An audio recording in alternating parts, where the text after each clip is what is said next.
Good morning to one and all present here. I welcome you all to Renovase Presents eSummit 22 co-powered by Chill Chili. My name is Master Tej Harish More and I would be your host for today's event that is eSummit 22. It's a pleasure to have you all here today.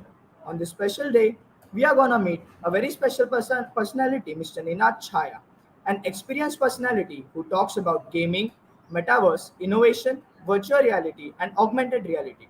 Currently, he is a co-founder and chief metaverse officer at GoFigital. Also, he is currently working on building solutions for the metaverse at GoFigital, a personality with 9 varieties of experiences and loads of to talk about building solutions for the metaverse. Mentioning his earlier experiences, Mr. Ninad Chhaya was also the co-founder at Sustain AI, COO at Wits Interactive, COO at Playcast, India's first indie-focused casual game publisher. Nevertheless, indeed, it is a pleasure to have Mr. Ninad Chhaya in our event eSummit 22 and show some light about the metaverse. So let's start by calling Mr. Ninad Chhaya on the screen.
Sorry for the inconvenience caused. Good morning, everyone. I welcome you all to Renovase Presents eSummit 22, co-powered by Chill Chili. My name is Master Tej Harish More, and I would be your host for today's event, that is eSummit 22. It's a pleasure to have you all today on this special occasion. Today, on day 2 of eSummit 22, we are going to meet a very special personality, Mr. Ninad Chaya, an experienced personality who talks about gaming, metaverse, augmented reality, virtual reality, and innovation. Currently, he is the co-founder and chief metaverse officer at GoFigital. Also, he is currently working on building solutions on the metaverse.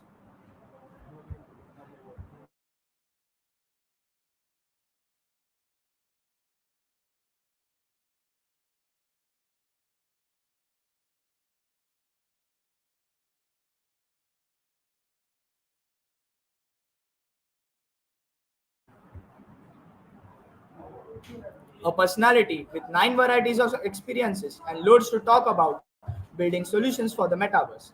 Mr. Ninad Chaya was also the co-founder of Sustain AI, COO at Wits Interactive, COO at Playcast, India's first indie-focused casual game platform. Nevertheless, indeed, it is a pleasure to have Mr. Ninad Chaya in our event, eSummit 22, and show some light about the metaverse. So let's hand over the event to Mr. Ninad Chaya.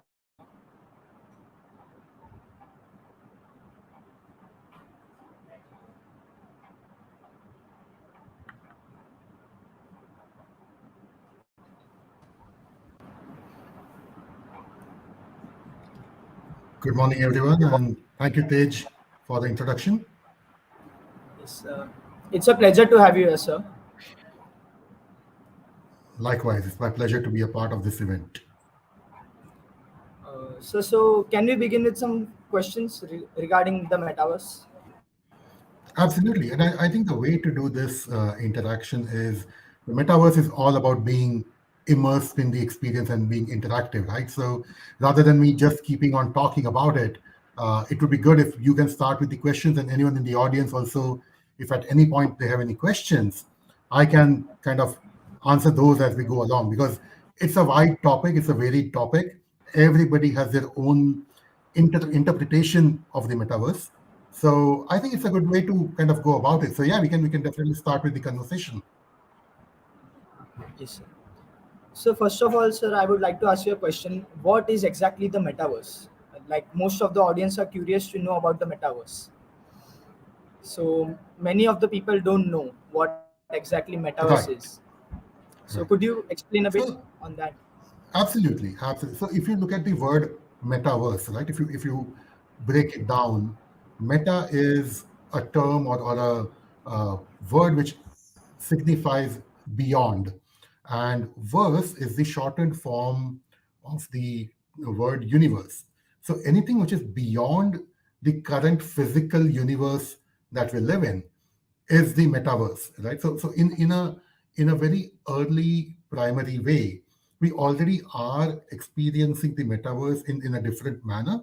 Like you and I are right now talking virtually using video and voice, interacting from two different locations. That is also in a way a very early form of the metaverse. Is what the internet is today.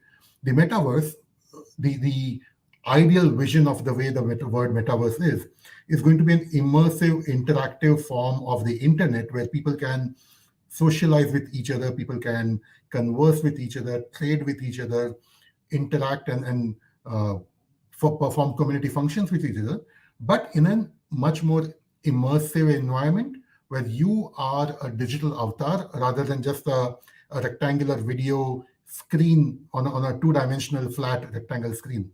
So from that perspective, the metaverse is going to be the next version, in my opinion. A simplified definition of the metaverse is the next level of the internet, where it's a much more immersive experience. You're not going to be just experiencing it from outside. You'll be a part of the overall environment and experience. Yes, sir. So, sir, would you like to share your journey with the audience as you have a lot of experience in this Right. field? Uh, and you are the CEO at various fields. Also, now Sure. you are at GoFigital. So, what exactly does the company work on in the metaverse? Like, on what topics do they upgrade the metaverse? Like, what discussions do they have? What meetings do they So conduct? go right. So GoFigital as a company has been in the business of building solutions leveraging AR, VR, AI/ML with a very strong element of gamification for businesses across industries. So right from domains like manufacturing, pharma and healthcare, advertising, FMCG, edtech.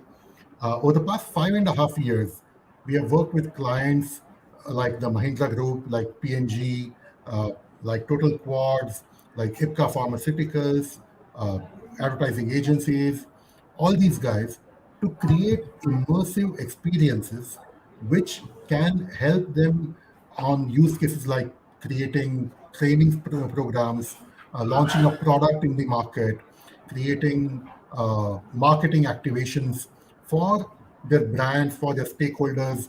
And we do this by leveraging the power of technology for AR, which is augmented reality, virtual reality. The whole idea being that if you look at today's conventional way of training or conventional way of launching a product in the market, a lot of it is driven either by a PowerPoint or a video or by print where the user is reading it. Now, the retention of that knowledge, the retention of that information gets augmented multiple times when you engage the user by making him or her a part of that experience. And that's what AR VR really helps into. For example, to give you an example, we had created a virtual reality training simulation for the Mahindra Group for one of the businesses, the tractor business, where we were training the shop floor workers on safety training by performing certain functions in a virtual environment before they stepped onto the factory floor. So, using VR, we were able to build that whole retention power and get them to experience what they would actually experience in real life even before they perform those critical actions. And thereby reducing the rate of any mistakes or any mishaps when they were actually on the factory floor. So, as a business, we have been working with companies across geographies and across industries to help them leverage technology and create the future of work, be it healthcare, be it education, all of that. So, as we have observed in the market, like for the past 5 to 6 years, metaverse has been a boom, completely a boom, and it is hype all over the countries, like all over the world. So currently, India is not yet introducing metaverse, like it's just going into that field. So, what is your point of view on that? How can we create a better environment for metaverse in India, particularly, like as compared to other countries? How can India be a milestone regarding metaverse? So I think as India, we are in a really interesting situation. If you look at the whole uh, telecommunication space, right, or even from a gaming perspective, I mean, I come from a gaming background, and if you look at the whole uh, gaming market globally as well as India, we really skipped the whole PC gaming part. I mean, and we became one of the largest mobile gaming markets in the world, right? I mean, uh, the at the rate the mobile gaming industry grew in India was at a much faster pace than the PC and console gaming. Likewise, if you look at the metaverse, we already have certain building blocks to create the metaverse ecosystem. So, what is the metaverse ecosystem? Right, it is a combination or a confluence of multiple technologies and platforms and trends, user behavior as well, to come together to form immersive experiences. Right, so it's not just VR, it's not just AR, it's not just a game, but it's virtual reality, augmented reality, gaming, artificial intelligence, cloud computing, 5G, all of this, when it kind of comes together, that is what forms the experience which is called the metaverse, which obviously has to run on a large or on a high speed network, which is 5G, which is now coming very soon. So, for a seamless metaverse experience, right, all of these factors need to come into play to be built on a layer of blockchain such that it is decentralized. I think globally, a lot of countries have already had access to 5G from a mass market perspective, which really helps them get those experiences going. We in India we have started building those experiences, but once we have these 5G capabilities, which is accessible to the common man, that's when I think truly the metaverse will really come at your doorstep. I mean, yes, there are technology companies working in this space and they're building certain solutions, or there are brands and there are businesses creating their own metaverses. But at the same time, it is for the common man to kind of experience it as we experience our mobile telephony, right? I mean, back in early 2000s, mobile telephone was a very rare phenomenon, right? I mean, incoming calls were at 32 rupees and outgoing calls incoming was at 16 and outgoing was 32 rupees. But today, if you see, everybody's kind of using the mobile phone as if it's a natural extension of what they do. So I think from a roadmap perspective, I think it's another 5 to 10 years before we kind of have the experiences at a mass market level within India. But we are getting there. Companies are doing their bit to help build that infrastructure, build the content, build the experiences, which would help you, me, and everybody else on this session to experience various aspects of metaverse. We already, like I said, I mean, right, today if you use Snapchat, today if you use TikTok or Instagram, you are using augmented reality in some way or the other to create your own face filters. That's a part of the metaverse. If you put on a VR headset, you are experiencing it in a way. So when all of this comes together, it will have a mass market effect.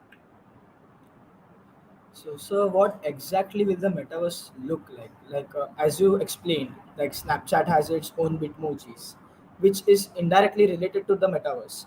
So, for the common man to understand, what will be metaverse? Will it be like a completely different world, or like just an environment with lots of digital technologies involved in it? So it will be a bit of both, Tej. I mean, you really put it really nicely. It's today the common man is living and experiencing things in the physical world, right? The metaverse will have a strong virtual simulation element into it as well. To kind of give you a sense, if you've seen the movie Ready Player One, or if you read the book Ready Player One, it is about people experiencing things in the virtual world or doing tasks in the virtual world which will have implications in the real world also.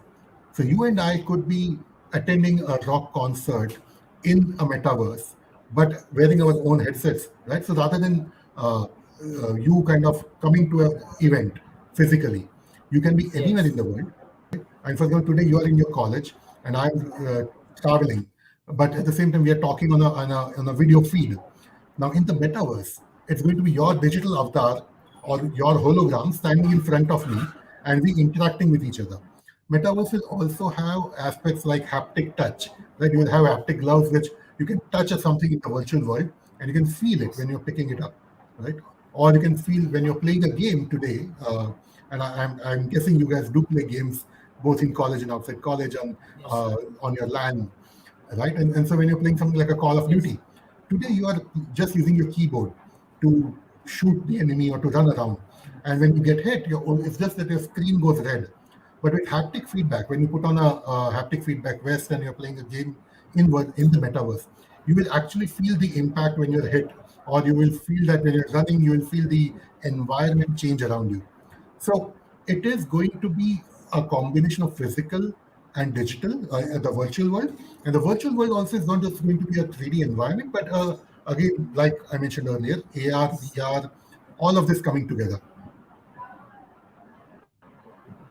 So basically, I wanted to ask you a question that is related to mixed reality. Like metaverse is Mhm. going to be a kind of mixed reality, but exactly Right. like so I would like to give an example. Like most of the people play Fortnite, Valorant, such games, which have Correct. high VFX qualities, graphic qualities. So in the metaverse, can we experience such kind of things very easily? Like is it upcoming very soon? Like India is going to be a very big market by 2050 according to some Sure. news sources and according to them. So sir, mixed reality, can you explain a bit on mixed reality so that the students can understand it better? Sure.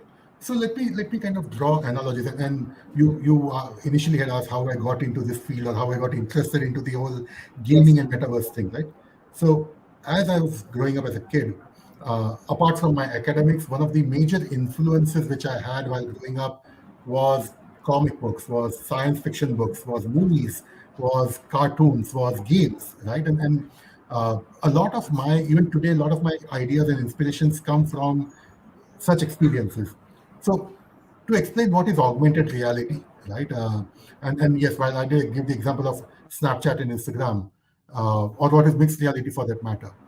So, if you've seen the movie The Avengers, right, or Iron Man, what Tony Stark does in his lab when he's kind of picking up things from the table and launching holograms into the air, right? So a mixed reality is when it mixes your physical environment with a digital overlay over it, right? So when Tony Stark looks at certain things in his lab and he's kind of playing around with all the holograms, or when he's dressed up as or suited up as Iron Man and flying on his helmet visor, you see certain data coming onto his screen that okay, your engines are at such and such percentage capacity, or you're so and so distance away. That is what is augmenting the reality. When you look at virtual reality, right? Virtual reality is all about putting on a VR headset and being Yes. transported into a virtual environment, which is so immersive that you forget what the real environment is about. Right. So, for example, today you see a background behind me. It's a virtual environment. Yes. Now, if you and I were Yes. standing in this, it would look that it is not a college or a room, but we are standing in a different place altogether. Similarly, if you remember the movie The Matrix, when Neo gets plugged into the Yes. Matrix, Yes. right, he gets transported to a different world altogether, where he can learn kung fu, he can fly a helicopter, he can shoot down a building full of bad guys. That is virtual reality, where it completely cuts you off out of the physical environment and takes you to a simulated environment, which can be anything, which can be a theme park, which can be outer space, which can be under the water. Mixed reality is basically augmented reality meets virtual reality through a headset medium. Today, most of the augmented reality is through a mobile device, right? I mean, Instagram face Yes. filters or a game like Pokemon Go, we use a mobile phone. Whereas for a VR headset, we use a Oculus Quest or an HTC Vive. A mixed reality headset is something where you put it on as a bike helmet, where you can see outside. There's a layer of screen in front of you, and you can see your external environment, your physical environment. But it will also bring up a digital simulation on top of it for you to interact with it. So that's what the mixed reality is about. Various companies are building this hardware. Microsoft has one of the leading headsets in this space called the HoloLens 2, but that's more of an enterprise edition. At a consumer level, Snapchat has their Snaptacles, and Nreal is another company which has their own. So the whole form factor is changing now to a regular eyewear. Facebook is also launching their own. So very soon, using Yes. a regular standard glasses, we'll be able to interact with the real world in mixed reality. So that was quite informative. Like it was indeed interesting, and I like the information as well as the audience have liked it. So Thank you. basically, I would ask by my side a question like a movie Interstellar. Like it's Yeah, also based on time, like it's time relative. right. So the metaverse is going to be like that. Like, can we move to the space? Like as we have seen NASA and other companies like ISRO is also Mhm. working on it. They have introduced metaverse in space. Like they are going to introduce Mhm. metaverse in space. So how can one manage to build a startup in metaverse? Like regarding basic on these topics, like the basis on these topics, how can the new age build a startup on metaverse? How can he build a career in it? So building a career or a startup in metaverse is basically figuring out what is it that you want to solve as a problem statement, right? When we started Go Yes. Digital, we saw that a lot of companies were kind of trying to get around the traditional way of engaging with their customers or engaging with their employees, where information was not getting transferred effectively using print, using video, using PowerPoint presentations. So we said, hey, can we look at like using augmented reality and virtual reality to create a lot more immersive experience, and then to help them engage or help them retain? What better than gaming to kind of have people really engage into it, right? You see people playing games for a long time, people getting completely immersed, people shouting into their headphones and kind of saying, "Abhi usko maar, left se maar usko," right? But because that's a whole, you kind of get experience in that environment. So we use this to create solutions which help the businesses. So likewise, if you look at space tech, right? Today, not every company is can send everybody to space to kind of either on the space station or solve problems. But through remote assistance, using mixed reality, using metaverse as an example, you can simulate a lot of these experiences on Earth or even remotely provide assistance to the people in space, the astronauts, by putting on the mixed reality headset and seeing what they're exactly seeing and helping them solve those problems. So companies are investing in the metaverse to get into space. So space tech is getting into metaverse as well, or rather implementing solutions that can help them. Likewise, healthcare. So there's, apart from the whole gaming side of things, there's an entire scenario of enterprise metaverse where people are using these technologies to solve their business problems, and which is where it is like this. So for somebody to make a career in metaverse, it's not really there's one defined path, right? Uh, you could be an engineer, but you could be interested more in the data science part of it or in the graphical simulation part of it. So you need to understand that, okay, there, what is it that kind of forms the metaverse, and then find your approach towards it, or your inclination, and start focusing on that. Plus, being a new technology, new domain, it's not going to be an easy run. There will be challenges. Uh, so be ready for the long run. That hey, I will need to focus on this. It's not going to be in the 6 months that I'll see some things succeed. Maybe even after 5 years, you might not have seen success as success is perceived to be, but the experience that you will gain in those 5 years will help you solve bigger, better problems. That was quite of an information, sir. So basically, like most of the students are eager to know, Mhm. do we have to complete any courses, like any courses or any degree for metas? Like, is it going to be a different branch, like a different domain in which they have to pursue careers? So, do they have to opt any other studies or higher studies for metaverse and into the gaming industries? So I think at the core, like I said, yes. I mean, you could having a technology background if you want to focus on the programming side of things, or if you want to focus on building the solutions from a technology platform kind of way, right? Having a background in technology really helps. Having said that, it is not a mandatory hard and fast rule. I mean, I am a postgraduate in organic chemistry, and I got into gaming because I used to love playing games as a kid. And while playing those games, I got curious that, hey, if I'm enjoying playing this game, somebody somewhere in the world is making that game. Yes. And they're putting in the research and they're putting in efforts to create a game which people enjoy. So I started more on the creative side of things. I started understanding how a game script is written or how a game is designed. And then kind of it led to the overall journey for me. Uh, for you guys, again, it depends. I mean, you could be an engineer, but you might be interested more on how to use graphics in a particular way, right? A lot of my friends, a lot of my industry peers are academically they may be engineers, but they're now a 3D animator, or they're doing something totally different, right? They're script writers. To blend the two, right? It all depends on how you want to create that experience, or like I said before, what is the problem statement you solve. And obviously, I always use this statement whenever I interact with students, that Mark Twain had once very famously said that I never let my schooling interfere with my education. So from that perspective, right, I mean, it's all about following your passion, following your gut instinct, and then building upon it. In fact, a few days before this talk, I was figuring out, okay, what do I talk to you guys about? You are today's generation, right?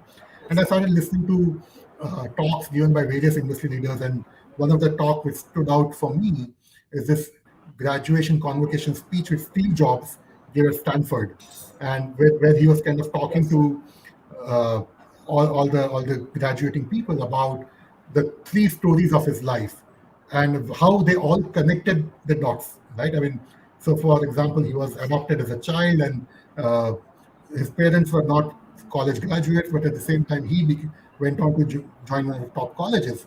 But he dropped out, he did not complete his education. And as a part of that, he actually learned a lot more because he took up calligraphy as a course, which helped him create the typefaces of the Macintosh, and which then went on to also get implemented in PC.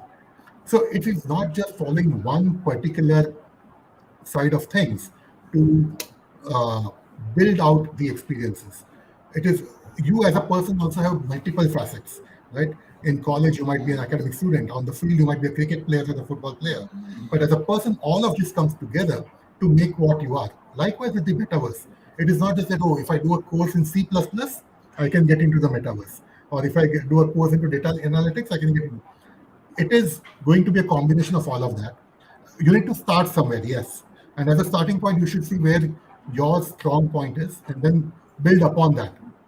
So from that angle, there are courses available. But as you discover exactly what you want to do, you can choose those courses to specialize in that field. So basically, on your LinkedIn profile, we had seen you had suggested an article regarding how to make money using metaverse.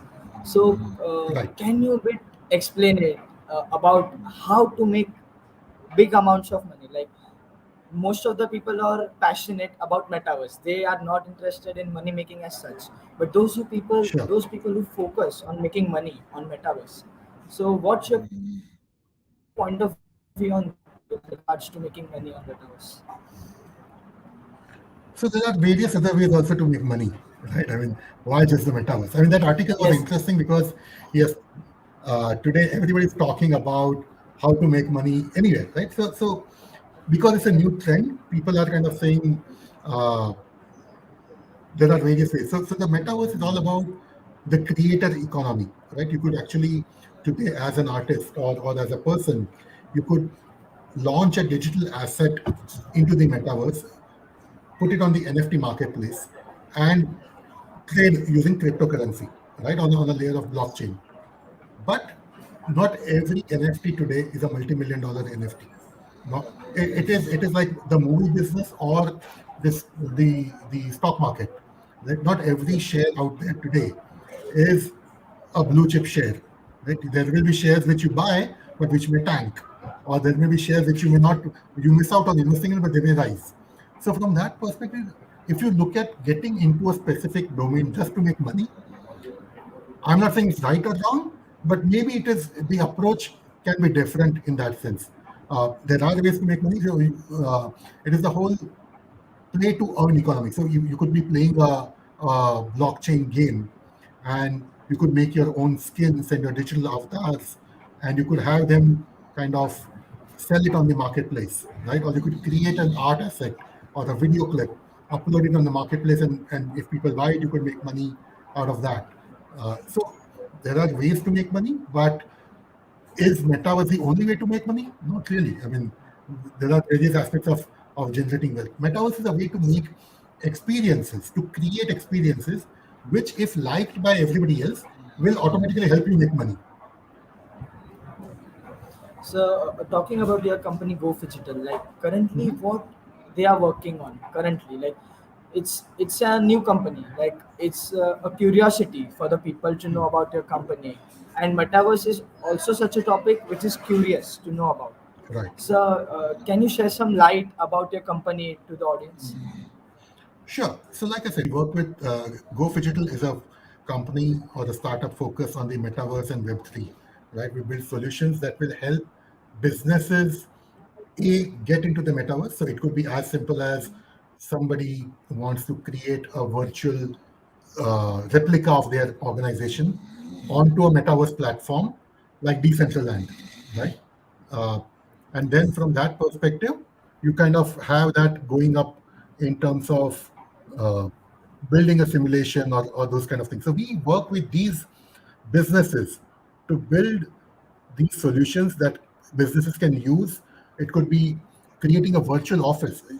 For example, your college can actually create a virtual college in the metaverse where students can enroll, right? Now, somebody needs to work on that content. Somebody needs to work on the technology part.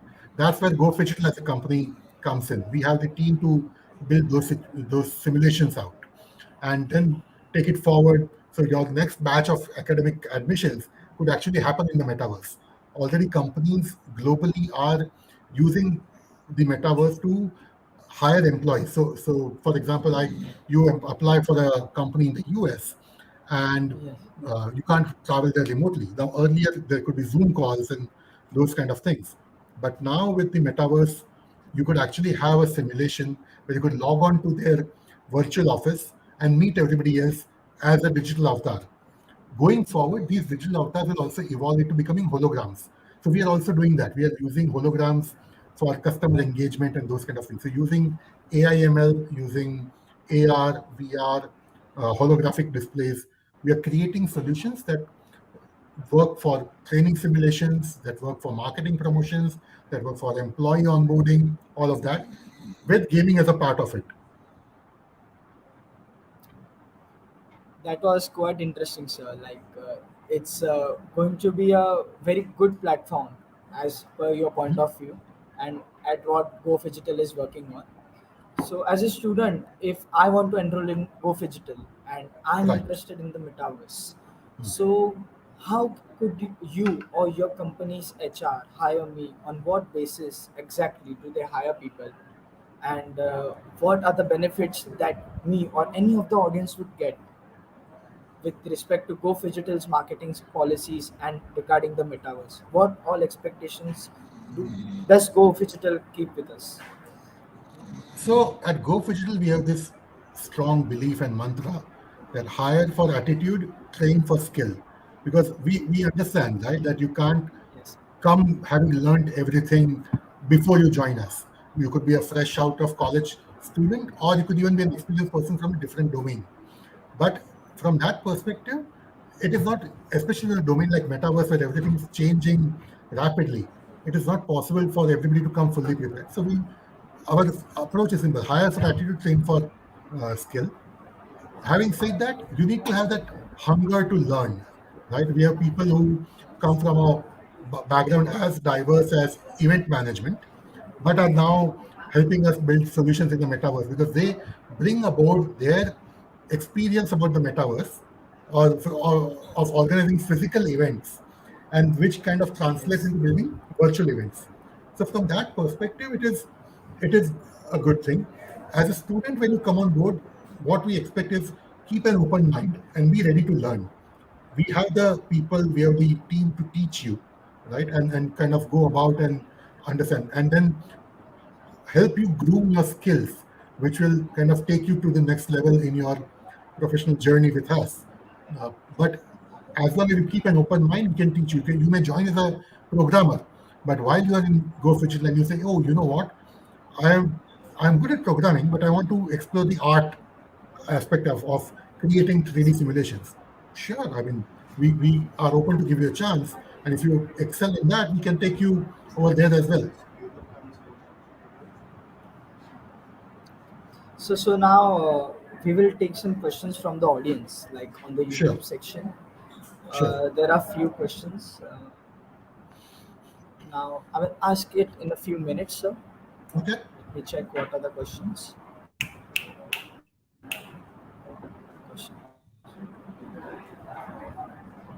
So student Pritish Mayer wants to ask you that is metaverse Mhm. really the way of life since start of human life? The natural world has been the real world. What bad effects will it have on the humans?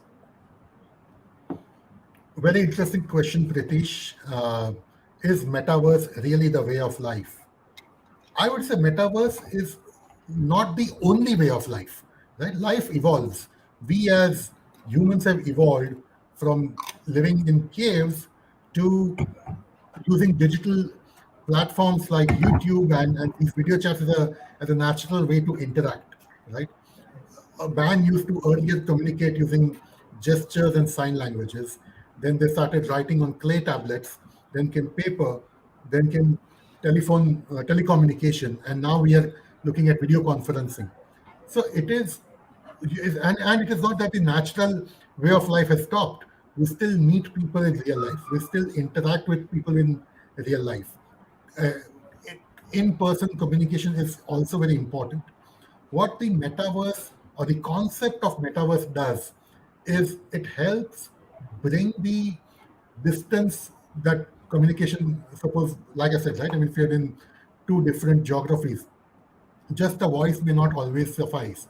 So the metaverse will help bridge that gap of communication by making the experience a lot more immersive. But at the same time, human life will still continue to live or exist and evolve from where it has been. The next e-cell summit after say 3 4 years could be not on a YouTube live on a video chat like this, but people kind of in holographic displays standing next to each other and talking and interacting. So, but at the same time, Pritish will possibly have the same query for the next level of the metaverse, and somebody over there will answer. So, metaverse is a part of life; it is not the way of life.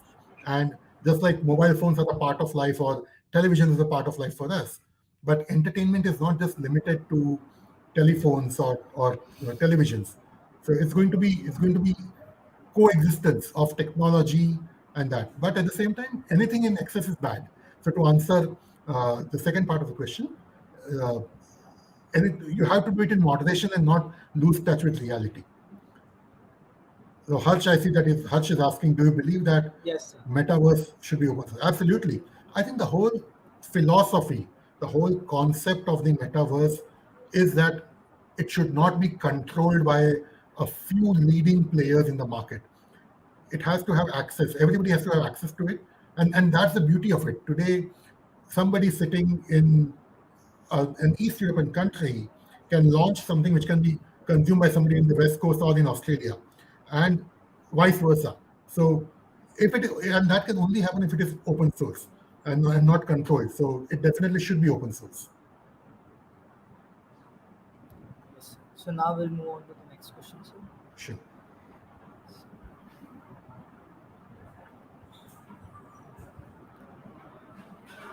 So Mitra is asking, in metaverse games can help us to earn crypto money. What are your views on this? So I think that's a very good question, Mitra, and looks like you've been playing games for some time. And if you look at the trend in gaming, right? Earlier, when the whole gaming thing started, you had to pay money to play the games, right? You kind of go to the arcade machine and you play on the arcade machine slot, or you bought a PC game. Then became the whole free to play concept, where you download the game for free, but to progress in the game you had to buy in-app purchases. You had to buy weapons, you had to buy assets, you had to buy suits, all of that to be able to level up into the game. Now the whole trend is moving to play to earn, which means that it is not just the publisher who is making the money, but you as a person or you as a player also have an opportunity to make money within the game to level up as well as to kind of go financially secure as well. So, and it can be both ways. It could be becoming a professional gamer like an esports player, or it could be playing a game and where you create your own virtual assets which can be bought by other users, and that's how you make money. That transaction takes place in the blockchain platform using cryptocurrency. So I could upload a gun which you might want to use it in your game to level up from say level 20 to level 40. I may be a level 45 player who's created that gun. So when you buy that asset, not only the publisher makes money, but I, as a person who's created that virtual asset, will also make money. So from that perspective, everybody, it's a win-win scenario for everyone, and I think that's a really good trend when it comes to gaming and especially blockchain gaming. That was quite a description, sir. So Shubham Wagmar is asking, in your opinion, is the metaverse inevitable, or is it just another passing trend tech topic that will lose hype? So Shubham, if you look at history of time, right, every technology trend is a passing trend. I mean, uh, how many people today send a telegram, right? I'm not sure if I'm not talking about the app. I'm talking about the telegram which was being sent from the post office to people. At one point, the telegram was considered to be the fastest way of communication, but it died out a few years ago, right? I mean, because technology evolved. So every technology has a life cycle. Something better comes into play. It's not that that technology dies out, but people use the learning from the technology to build upon the new technology. So metaverse is inevitable. Well, yes and no. It will happen. It's a natural progression of technology, and we will start adopting it as a way of life in a few years, such that we will not even think that, oh, this is something different. like the example I gave about the telephone, mobile phone, that way. So it will happen and it will pass on eventually once something new comes up, once something better comes up. So Karan has a question. How is real estate space in the metaverse? So current the real estate space in the metaverse is very similar to how it is in the real world, very expensive and very unpredictable. So it is an increasing trend. People are buying virtual real estate in the metaverse, uh, but it is early days. It will evolve, but at the same time, right? Like I was talking before, that once the metaverse starts becoming a natural way of interaction for us, we will go to a virtual real estate space to look at how we can build it out and have implications in the real world. For example, from I was reading somewhere that McDonald's has already filed patents for creating virtual outlets in the metaverse where you can walk into a virtual outlet. Your digital avatar can walk into the outlet, place an order, and it will get delivered to your physical address. So real estate space is really interesting in the metaverse.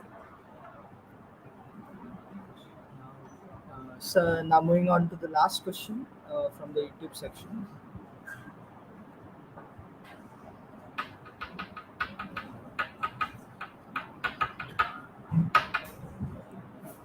So which are the top companies involved in the metaverse? Like who are the giants currently leading this world? So I think there are quite a few companies, and if I look at the big five technology companies, right? Even if I look at Meta, Mark Zuckerberg renamed his complete company from Facebook to Meta, because his vision is that going forward, these technology platforms, the metaverse is the way we are going to interact. So the concept of renaming the company to metaverse will also drive down that vision, that whether you are accessing the platform on Facebook, on Instagram, on WhatsApp, on Oculus, which are all owned by the company Meta, which was earlier known as Facebook, you are interacting with the metaverse in some way or the other. So plus, the whole concept of metaverse became very popular because of his speech at the last Facebook Connect conference. But there are other companies doing some really interesting things. Obviously, the big five companies, so Apple, Meta, Amazon, Google, Microsoft, and are anyways doing a lot of interesting work in this space. There are media companies building their own metaverse platforms. There are metaverse focused. I mean, people who were not earlier into this domain but got into, I mean, platforms like Decentraland, Sandbox, they are working in the metaverse space. Brands are getting into metaverse in a big way. JP Morgan is the first bank to open in the metaverse, right? Nike bought a company which was purely focused on creating digital assets of sneakers to help them get into the metaverse. So it's not that there are only a handful of top companies. Yes, technology-wise, the deep tech companies, the big companies which are focusing on it, are making inroads. But beyond the technology space, brands are looking at the metaverse in a big way. Film companies, music events, entire music events are being happening, right? I mean, there's a game called Fortnite, which I'm sure all of you know about. Fortnite started off as a game, but now it's a metaverse in itself because they organize music events over there. So Epic Games, which owns Fortnite, is also a metaverse company. Uh, Roblox is a metaverse platform for education. So there are a lot of companies of various sizes. It is not that only the big five will dominate this space, and that's the beauty of the metaverse because it's going to be decentralized. Maybe a small company somewhere in a remote corner of the world would also completely change the way things are happening in the metaverse. That was a very good message and good information from you, sir. So now I would like to ask you a common message that you would Okay. give to all the aspirants from the college, the people watching on YouTube live, also me included. Like, what is the common message you would like to give regarding these topics, robotics, gaming, metaverse? How would it affect us, and how would it inspire us? So the common message is to keep an open mind, a curious mind, to experience something which is new and coming out. I mean, if I mean, taking gaming as an example, right? I mean, I've kind of spent the last 4 decades of my life playing games, and the last 2 decades of my life making games as well. But even today, a lot of people think gaming is bad. Uh, Gaming, yes, gaming has certain aspects which can be detrimental to you, but it is not bad. Gaming can also be used for a lot of good, it has a lot of positives as well. Likewise, with the metaverse, with gaming, I think you need to keep an open mind on what is it that you are looking to absorb. Take the good, ignore the bad, and build upon it, both as a user and as a creator. And it is not a passing fad. It will have its own shelf life, but it's not that it's just a myth or it's not real. There are tangible use cases where people are actually building businesses and helping other businesses grow significantly from that perspective. So, from that angle, the metaverse and gaming will help in building solutions for the future, and which is where your generation can really help us create that in a much more better manner by leveraging your enthusiasm to work with partners or players in this space who have the experience to create those platforms. So it was a pleasure to talk to you and share such a beautiful topic that is metaverse. And it was a pleasure to have you here at Summit 2022. We hope to see you again on this platform very soon. And thank you all the audience for being with us. Kindly fill the feedback form which will be provided in the link on the YouTube. Thank you so much, Tej, So and thank you to to the audience and the organizers for making me a part of this. And I look forward to being a part of future events as well, both in the physical world as well as the metaverse with you guys. yes, thank you, sir, for explaining us the importance of digital world and metaverse. So Thank you. we would like to take leave now. Thank you, sir. Okay, thank Thanks you a so lot. much, guys. Have a All the great day. E-Cell committee thanks you again Thank you. for My being a part pleasure. of such a wonderful. Yeah, Yes. my pleasure. Thank you so Thank you, much. sir. Bye. Sir. Bye. Yes. Have a great day. Yes. Bye.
Hello, mic test.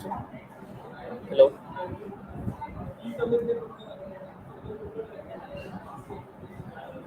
hello, mic test. Hello, am I audible? Thank you.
Good morning to one and all present here.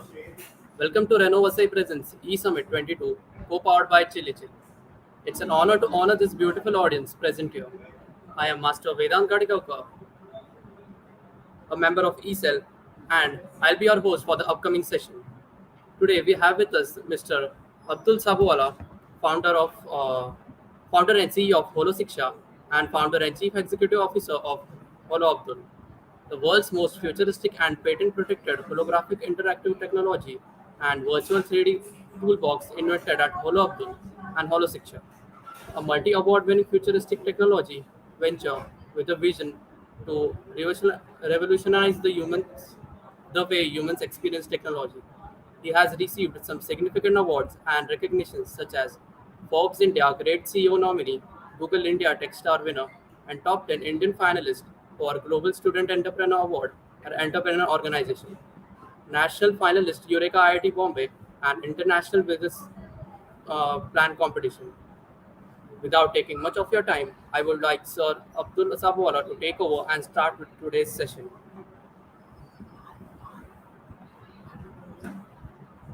Thank you so much for the introduction. I'm audible?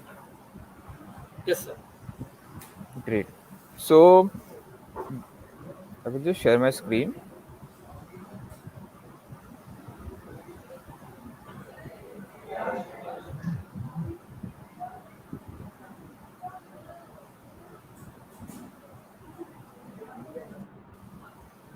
Okay, is my screen visible? Yes, sir, you are visible. Okay, can you see my screen? No, sir. No, my screen, I'm sharing my screen currently.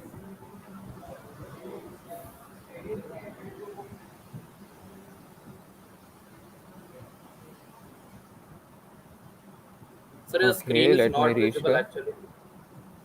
I will reshare. Okay, sir.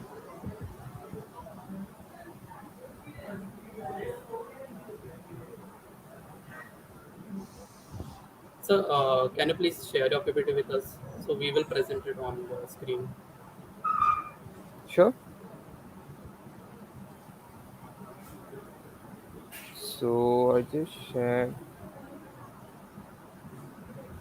Okay, give me a minute. I will just share it with you over WhatsApp. You want me to share over WhatsApp or mail? I think I have. Just give me a minute. I will just share it with you. Yes, sir. WhatsApp is fine. Just give me a second. Okay, sir. No problem.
Hello, I'm audible.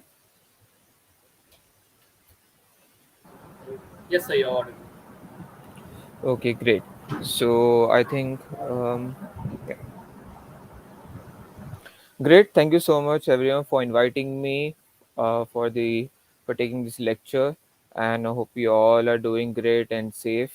So I will just introduce. I think you have already introduced about me. So before I go ahead, so this is actually I'm using one of my previous talk PPT. But yes, our topic is going to be the trends and innovation in metaverse and immersive technology. So, is it? I mean, is there any option where I can interact with the audience, Vedant?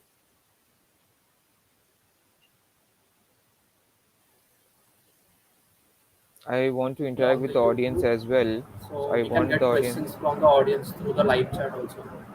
Okay, fine, fine, fine. So great. So now, before I start, I want to first hear out from the audience. What do we know about the metaverse? Come on, go ahead. So in the chat box, right? So everyone, anyone in the audience can put out in the chat box.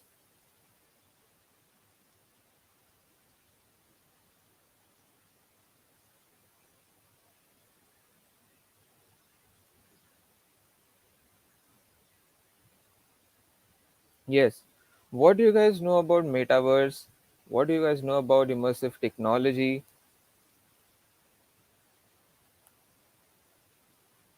Or maybe the term immersive. When we say immersive technology, what does the immersive term means? Because metaverse is one of the more I would say sometimes many times abusing term as well. People don't have clarity what exactly metaverse is, and there's a lot of misuse of the term and misunderstanding as well.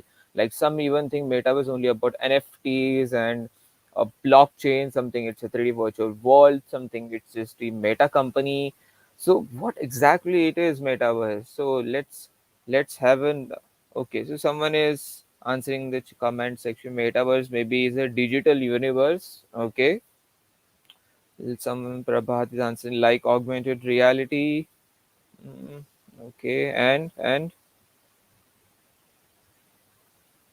Vedant, how many students do we have right now live watching us?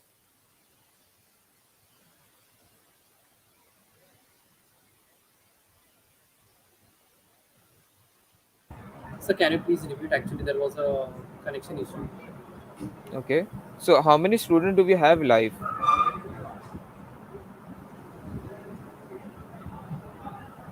I'm audible. Hello. Yes, sir, you're audible. Yes. Yes. How many students do we have live? So it's 30 students right now. Okay. Only two are answering. Don't worry, we are not going to pick your neck if you answer wrong.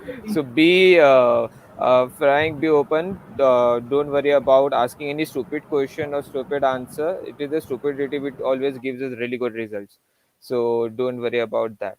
So let's understand what is metaverse. So when we say metaverse, there are basically two categories of metaverse. First category is the decentralized system, right? The blockchain enabled world, and second is the metaverse, where which you call as 3D virtual world, right? Now what is the difference between the two? Now the first category, blockchain enabled universe or blockchain enabled technology, means anything which is decentralized. Decentralized means there is no centralized power or control over the platform. For example, you might have heard of Chingari app, right? Which is a content sharing platform. Now, what is the difference between, let's say, Chingari and a normal content sharing platform? The difference is that ordinary content sharing platform are working on centralized servers like AWS. They have the complete control over the technology, over the server. Or like for example, if you look at Twitter, now Twitter can ban any account, right? They have the right, even though they have policies which to justify, but still tomorrow they can ban any account, and no one can raise that kind of objection. You can go to court, but still they have the power. That's called centralized power, right? Where it is centralized control by by one organization or group of people. When we say decentralized means a decentralized version of Twitter means no one can control. The control is spread across all the users as well. Why? Because it is running over the blockchain. Where it runs over the blockchain, it becomes for the people and runs by the people. Right? It runs by those blockchain nodes. I won't get much into the technical details of the blockchain. That would be a big separate topic of the discussion and session possible in the future. But when we talk about decentralized, so this is what decentralized means. So whenever any platform runs over the blockchain, it becomes decentralized means there is no one group of person who can control. It becomes controllable by all the nodes, all the users in the platform. So there is no, so no one, no, the Twitter, the decentralized version of Twitter cannot ban any account unless there is approval by every node user, right? So that is called decentralized system. So that is one metaverse, right? Which we have heard, which also includes NFTs as well. Now, the other part of metaverse is the other another category is the 3D virtual world, and that 3D virtual world is where one of the best example is real one player movie.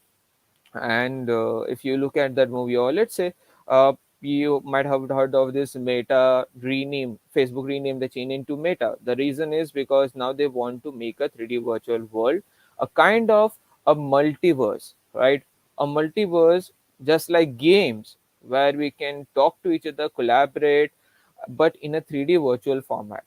For example, let's say this podcast is running on a 2D platform, right? Right now, it's just normal streaming platform. Now, let's say if there is a metaverse version of the streaming platform, so there would be a 3D avatar of myself and Vedant, and we would be sitting on a chair, right? And chair and table, and we would be discussing. There would be a camera over there. It would be like it's a 3D virtual cartoon area environment where we are talking to each other in a kind of studio, and everyone can see from 360-degree angle. You can roam around as well. You can pick up your seats to sit and watch. So you can even choose what camera angle you want to see aside from.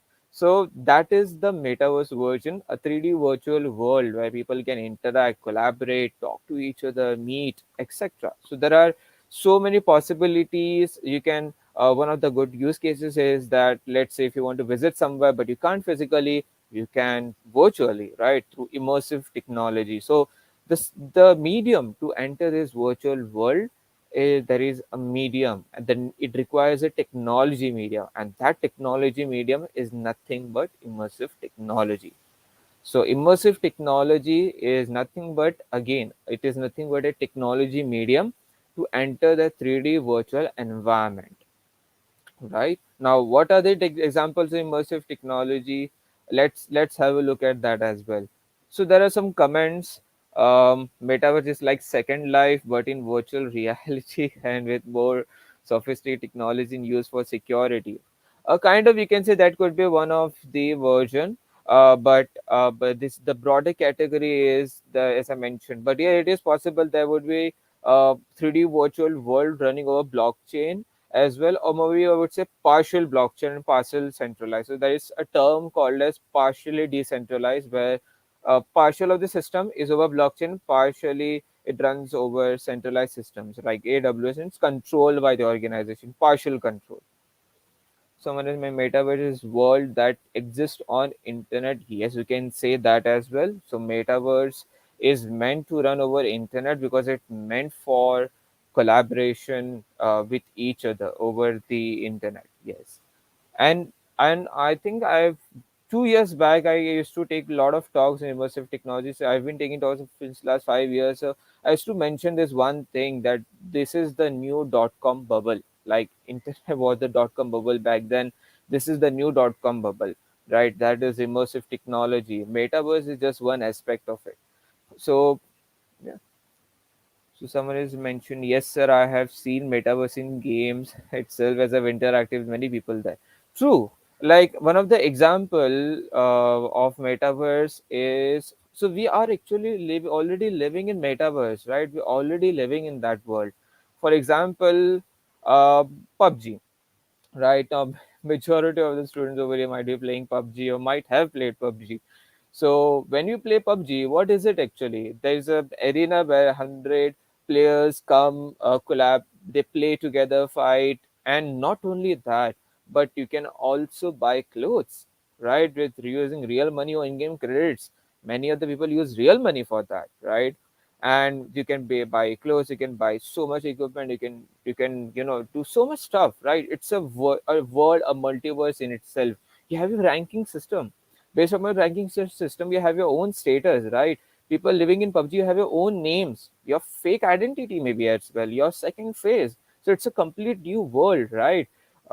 It is a game, but it's not just a game, it's a multiverse. So we have already been living in multiverse. It's just that gaming is going to integrate with real life. That is the difference. So you can say kind of real life, after some time there would be a very thin line between a game and real life in the metaverse. So there would be a thin line soon or later. Someone has mentioned where and how would be the computing happen in decentralized systems. So computing happens over the blockchain.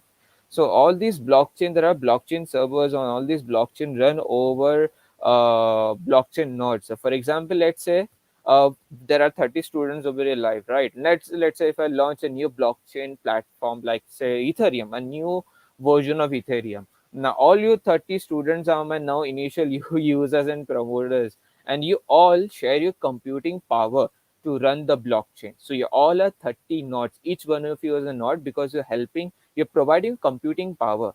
And that's why these blockchain are run over each node, and each node has a computer who shares the computing power to run the blockchain in a very simple word. So that's how the blockchain computing works in decentralized systems. So that's why even if one of the node leaves, it won't affect much to the blockchain system. But yes, it might affect if all the nodes completely switch off. So that is rarely case. That's why you keep the community engaging and keep rewards so that each one of the node is active, sharing the computing power. Somebody mentioned metaverse is an environment which is generated by a computer. Yes, it is. It is a computer generated environment because there is no reality over there. It's a computer generated environment. Yes. So can you tell me connection between Web3 and metaverse? Again, very good question. Very thin line difference between the two. You can say as a Web 3.0 is nothing but the decentralized system. So you can say Web 3.0 is a category of metaverse. As I mentioned, it's a part of metaverse. Uh, so sometimes Web 3.0 can be separated, but it's a part of metaverse. So Web 3.0 only refers to decentralized system, decentralized net, where there is no control. Metaverse is more about, as I mentioned, 3D virtual environment. Very thin line difference between the two. Sometimes you can use each other, replace, use both of them as an alternative term. But yeah, so that is the very thin line difference between the two. What is the future of immersive technology that I'm going to cover later in the session? Then what is the model of business that Metaverse delivers? How will Meta make money if it integrates Metaverse into Facebook? A good question. So before I go on that, let's cover a few about immersive tech. But let's answer this question as well. So how will Meta? So in short, what there are some negative aspects as well of the Meta, which I would like to convey to all of you, so that you can also it will create an awareness as well. So what Meta is trying to do is it is trying to create a virtual world, but a kind of virtual world where it's completely open source, kind of open source, not completely, but kind of open source, where everyone over the social media. So it's like a multi-dimension version of social media, Facebook.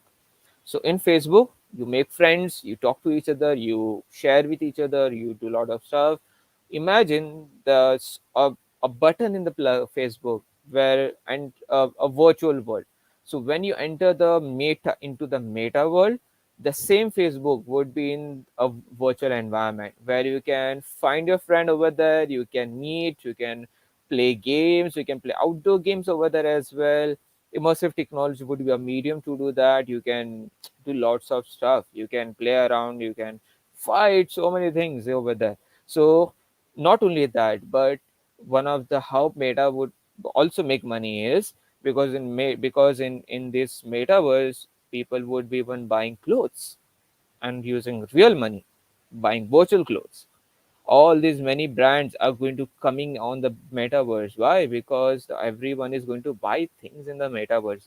Sometimes it's not about the commercialization of the subscription. It's also about the other stuff which could be sell over the environment in the world, right? Like for example, I don't know if that would be a right example. Let's say a club, right? Now, if you go to club, many of the club have entry free. You can go there, you can dance as well. But how do they make money then? They make money when you buy drinks, when you buy food over there. So that is the business model. Similarly, in Meta, you would not be paying, not necessarily you would be paying into the virtual world to enter that, but you would be buying those other stuff, right? You would be buying clothes, you would be buying your so many stuff. You will also buy a home, you will buy a real estate. That is what NFTs is all about. People are buying land in metaverse so that they can rent it out in the metaverse world, or buying NFTs. Why they're buying NFTs? So you can put those NFT in your house, in your virtual house, in the metaverse which you're going to buy. So these are just some of the examples how it is going to work. Yes, rewarding as in how it is on crypto. Exactly, that was what I was talking about. Yes. And the next is how are the metaverse blockchain related? Okay, like how the sell skins in games. Exactly, correct. PUBG is a free game, but how do they make money? By selling skins. That is a very good example of how Meta might also make money. Sir, on a metaverse platform, I have met and interacted actual developers and of immersive technology. Great, it's really great. So immersive technology and metaverse both are different. Even though there is a strong connection, immersive technology is a part of it. But immersive technology is building about a medium to enter the metaverse. Metaverse is about building that virtual world where you can enter using the immersive technology. So let's now try to cover a few. What is immersive technology? There's some more questions around. Is buying anything in metaverse a waste of money like clothes? Maybe it's equivalent to asking a question, sir. Is it buying skin in PUBG game a waste of money or not? So that's an equivalent version of the question. So I think that's up to you to decide. But yes, I feel by using real money, as long as you're using those in-game credits to buy anything, it is fine. But the moment you use the real money, and if there is no genuine impact of that, I think it might be a waste of time as per my perspective. So yes, but at the same time, there would be a time where these offices would be running over the metaverse. At that time, yes, you will have to buy a good clothes, because you'll have to buy a good formals, a blazer, because if you don't, then you won't roam around naked right over there. So you will need to buy a good clothes if you're working in a office, a metaverse office. So yeah, but if there is no genuine impact, please avoid. It's again, as I mentioned, it's equivalent to asking, sir, can I buy skins in PUBG? Is it a waste of money or not? Next is, so metaverse will reduce physical interaction. Um, no, exactly. Yes, it will. So it will reduce the real life connection, but physical interaction, I know this may sound strange, but there are some exoskeleton suits, VR suits, where you can actually have physical interaction in the metaverse. You can feel if someone slaps you, okay? You can feel if you fall down over there. So yes, there is possibility, but at the same time, I think your question might be referring towards it. Will it reduce our real world interaction? Yes, it has already been doing, right? We all, majority of the people who are in social media, majority of the users have a second personality in the social media. Social media has already reduced people, the real life connection of people, right? So it is going to take that same thing to another level. It's the same social media face interaction to a multi-dimension. Yes, it is going to reduce the real world connection, and I strongly suggest we need to be aware of that. We need to use it at a limited basis. So it's going to be a lot of negative aspects as well, but there are some good positive aspects, positive applications of the metaverse as well. Oculus is immersive technology and not meta, really. Correct. Yes, Oculus is an immersive technology. It's a VR. It's a category of immersive technology, which is virtual reality headset, and not meta, really. Correct. But to be honest, Oculus Rift was acquired by Facebook for $3 billion. So we didn't bought them only for building headsets, right? So they have an expertise of immersive tech world, and when we say that Oculus Rift might be contributing towards meta as well, who knows, right? Because it's a part of Facebook works with many other tech companies to build their own meta. For example, I think Facebook also collaborated with Roblox is one of the most highly valued game in the world. Imagine a game where only kids are playing, only kids, and they are the one of the most valued game in the world. And Facebook is collaborating with them as well. So who knows? Oculus might be contributing towards Meta because they have the technology of the 3D virtual world and simulation, most importantly. But yes, so Oculus will not be only selling a VR headset, but yes, they might be also contributing towards Meta. Where can we use immersive technology other than gaming? Many places, right? For example, learning, education, advertising, media, then medical, right? You can perform surgeries, you can learn how to perform surgeries in the immersive world. So I have personally worked on many technologies on VR, AR. You can use HoloLens for, let's say, your real world interaction, and look, let's say, for construction as well, mapping. So there are so many applications, many benefits as well. Real estate construction is one. Engineering, building stuff. You can build stuff in the immersive technology and see in 3D immersive format. So lots of possibilities are there. But apart from gaming, as a student, how can I contribute on blockchain? I think that is a, I would say, a very broad question, a vague question. I think, how can you contribute over blockchain? It can be, how can you be a part of it? How can you start learning? So you can start learning blockchain. What is blockchain? You can maybe experiment somewhere, like for example, you can try out some blockchain technology, how it works, how NFT minting works, and maybe one way to contribute could be, let's say, you can be one of the node contributor towards any of the blockchain platform, like say Ethereum, and you can share your computing power, and you would be rewarded with their crypto coins.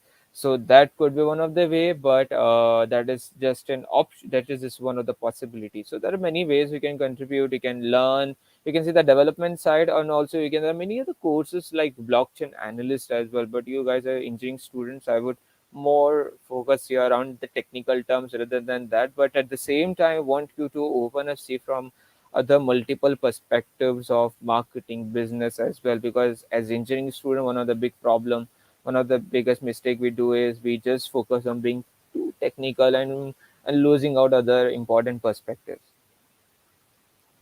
Next question. So I think this is going to be more like a Q&A rather than my own session. So it's fine. I think I'm enjoying this. It's more interactive. So next question is, what are immersive technology examples? So let's cover that out. Let's cover that out, and I will continue with the question. So can you go to the next slide, Vedant?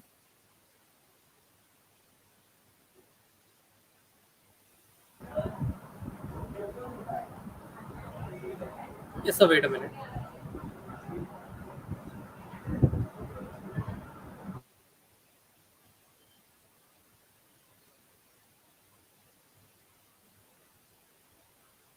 Yeah, next slide.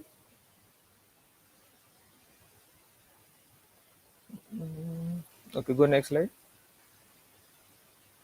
Yeah, next slide. So yes, let's now have a look at the different types of immersive technologies, right? But before we go further, let's to understand what is the term immersive, right? So immersive means involving more than one sense. Like we all have five physical senses: we see, we hear, we touch, we smell, right? So the more, if you involve more than one sense, that's immersive. So the more you involve your senses, the more immersive it is. For example, um, now when we were looking at only photos, now from photos it became videos. Now in video there is also audio format. You can not only see but you can listen as well.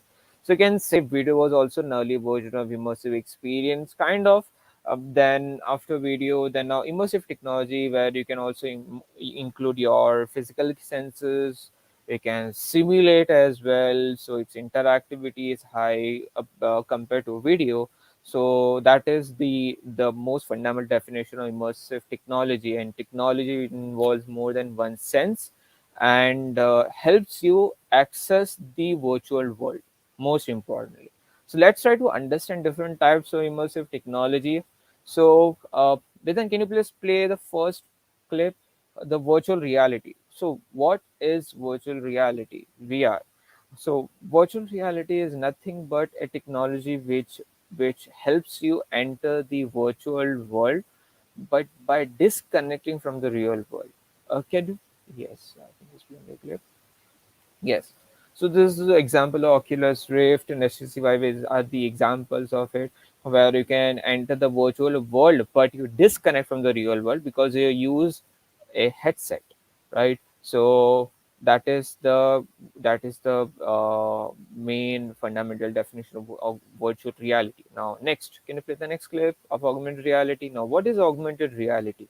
Augmented reality is nothing but a blending of the real world and the virtual world, but with the help of a phone camera, let's say. It requires a mobile phone device. It doesn't need headset, it doesn't use headset, it uses mobile phone device. And actually we all have been using augmented reality in a disguise, and one of the example is uh, Snapchat, Instagram filters, right? If you use Instagram filters, Snapchat, that is nothing but it augmented reality, because it's blending the virtual world with the real world. And Pokemon Go, which was a popular game back then, which got banned due to some accidents, was also an example of the augmented reality because of the same concept. So that's the main fundamental definition of the augmented reality. So what is the difference VR and AR? AR is about entering the virtual world, but you disconnect from the real world. Augmented reality is you blend the real world and the virtual world without disconnecting from the real world, with the help of a mobile phone device, especially camera.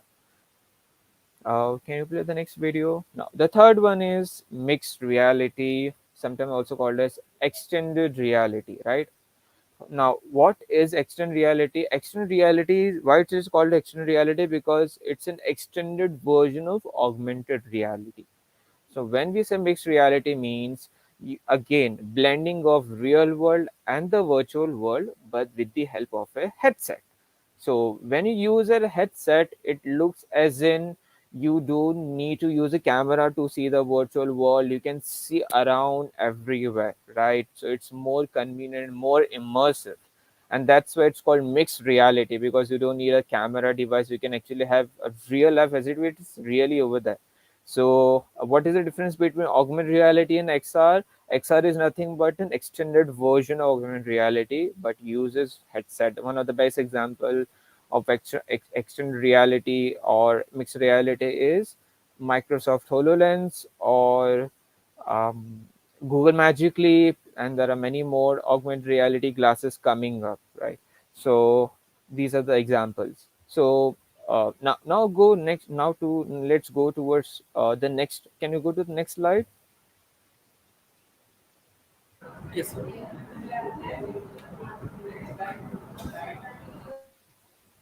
Great. So there are the last three were the main categories. Here I'm just going to show us some of the other minor types of immersive technology. So one is 360-degree video or image. You might have heard, like if you go on YouTube, just search 360-degree videos and you will find where you can touch and see it from 360-degree perspective. You cannot simulate, but you can have a 360-degree view. You can look at what is on the left or right hand side, right? So that is one also a category of immersive technology as well, a 360-degree video or image. uh, VR simulators. Now, this I think you can experience that if you're since you're in Mumbai, you know Smash, right? If you go at Smash, there are many video games based on VR. Like you can wear a VR headset. There's a car simulator, so you can actually feel as if you are actually driving a car, and and it's a real life kind of experience. So when you say simulator, means it's those game simulators but integration with the immersive world. So instead of just playing car, you can play the same car simulator in the immersive world. Then same goes for shooting games. You can use a gun simulator. Those shooting games, and you can play this instead of just having a 2D screen in front of you. You can use a VR headset. So there are such similar games, and there's one game also which is very similar to Counter Strike. And I still remember there was a gun when I was holding, and it was kind of it was I can feel the gun in my hand. You can reload as well. So it was very very very cool, very immersive. So these simulators actually take the experience to another level. But these are very niche category of application, like only specific of one category of gaming, like car shooting or flight simulators also. So there are very good applications like for training. So many racing nowadays these racing drivers were using only car simulator. Now they're using immersive VR car simulators. You know, to have one of the example is, let's say if you come across a situation in a car, and in a real car race, how can you recreate that situation so that you are prepared when it comes.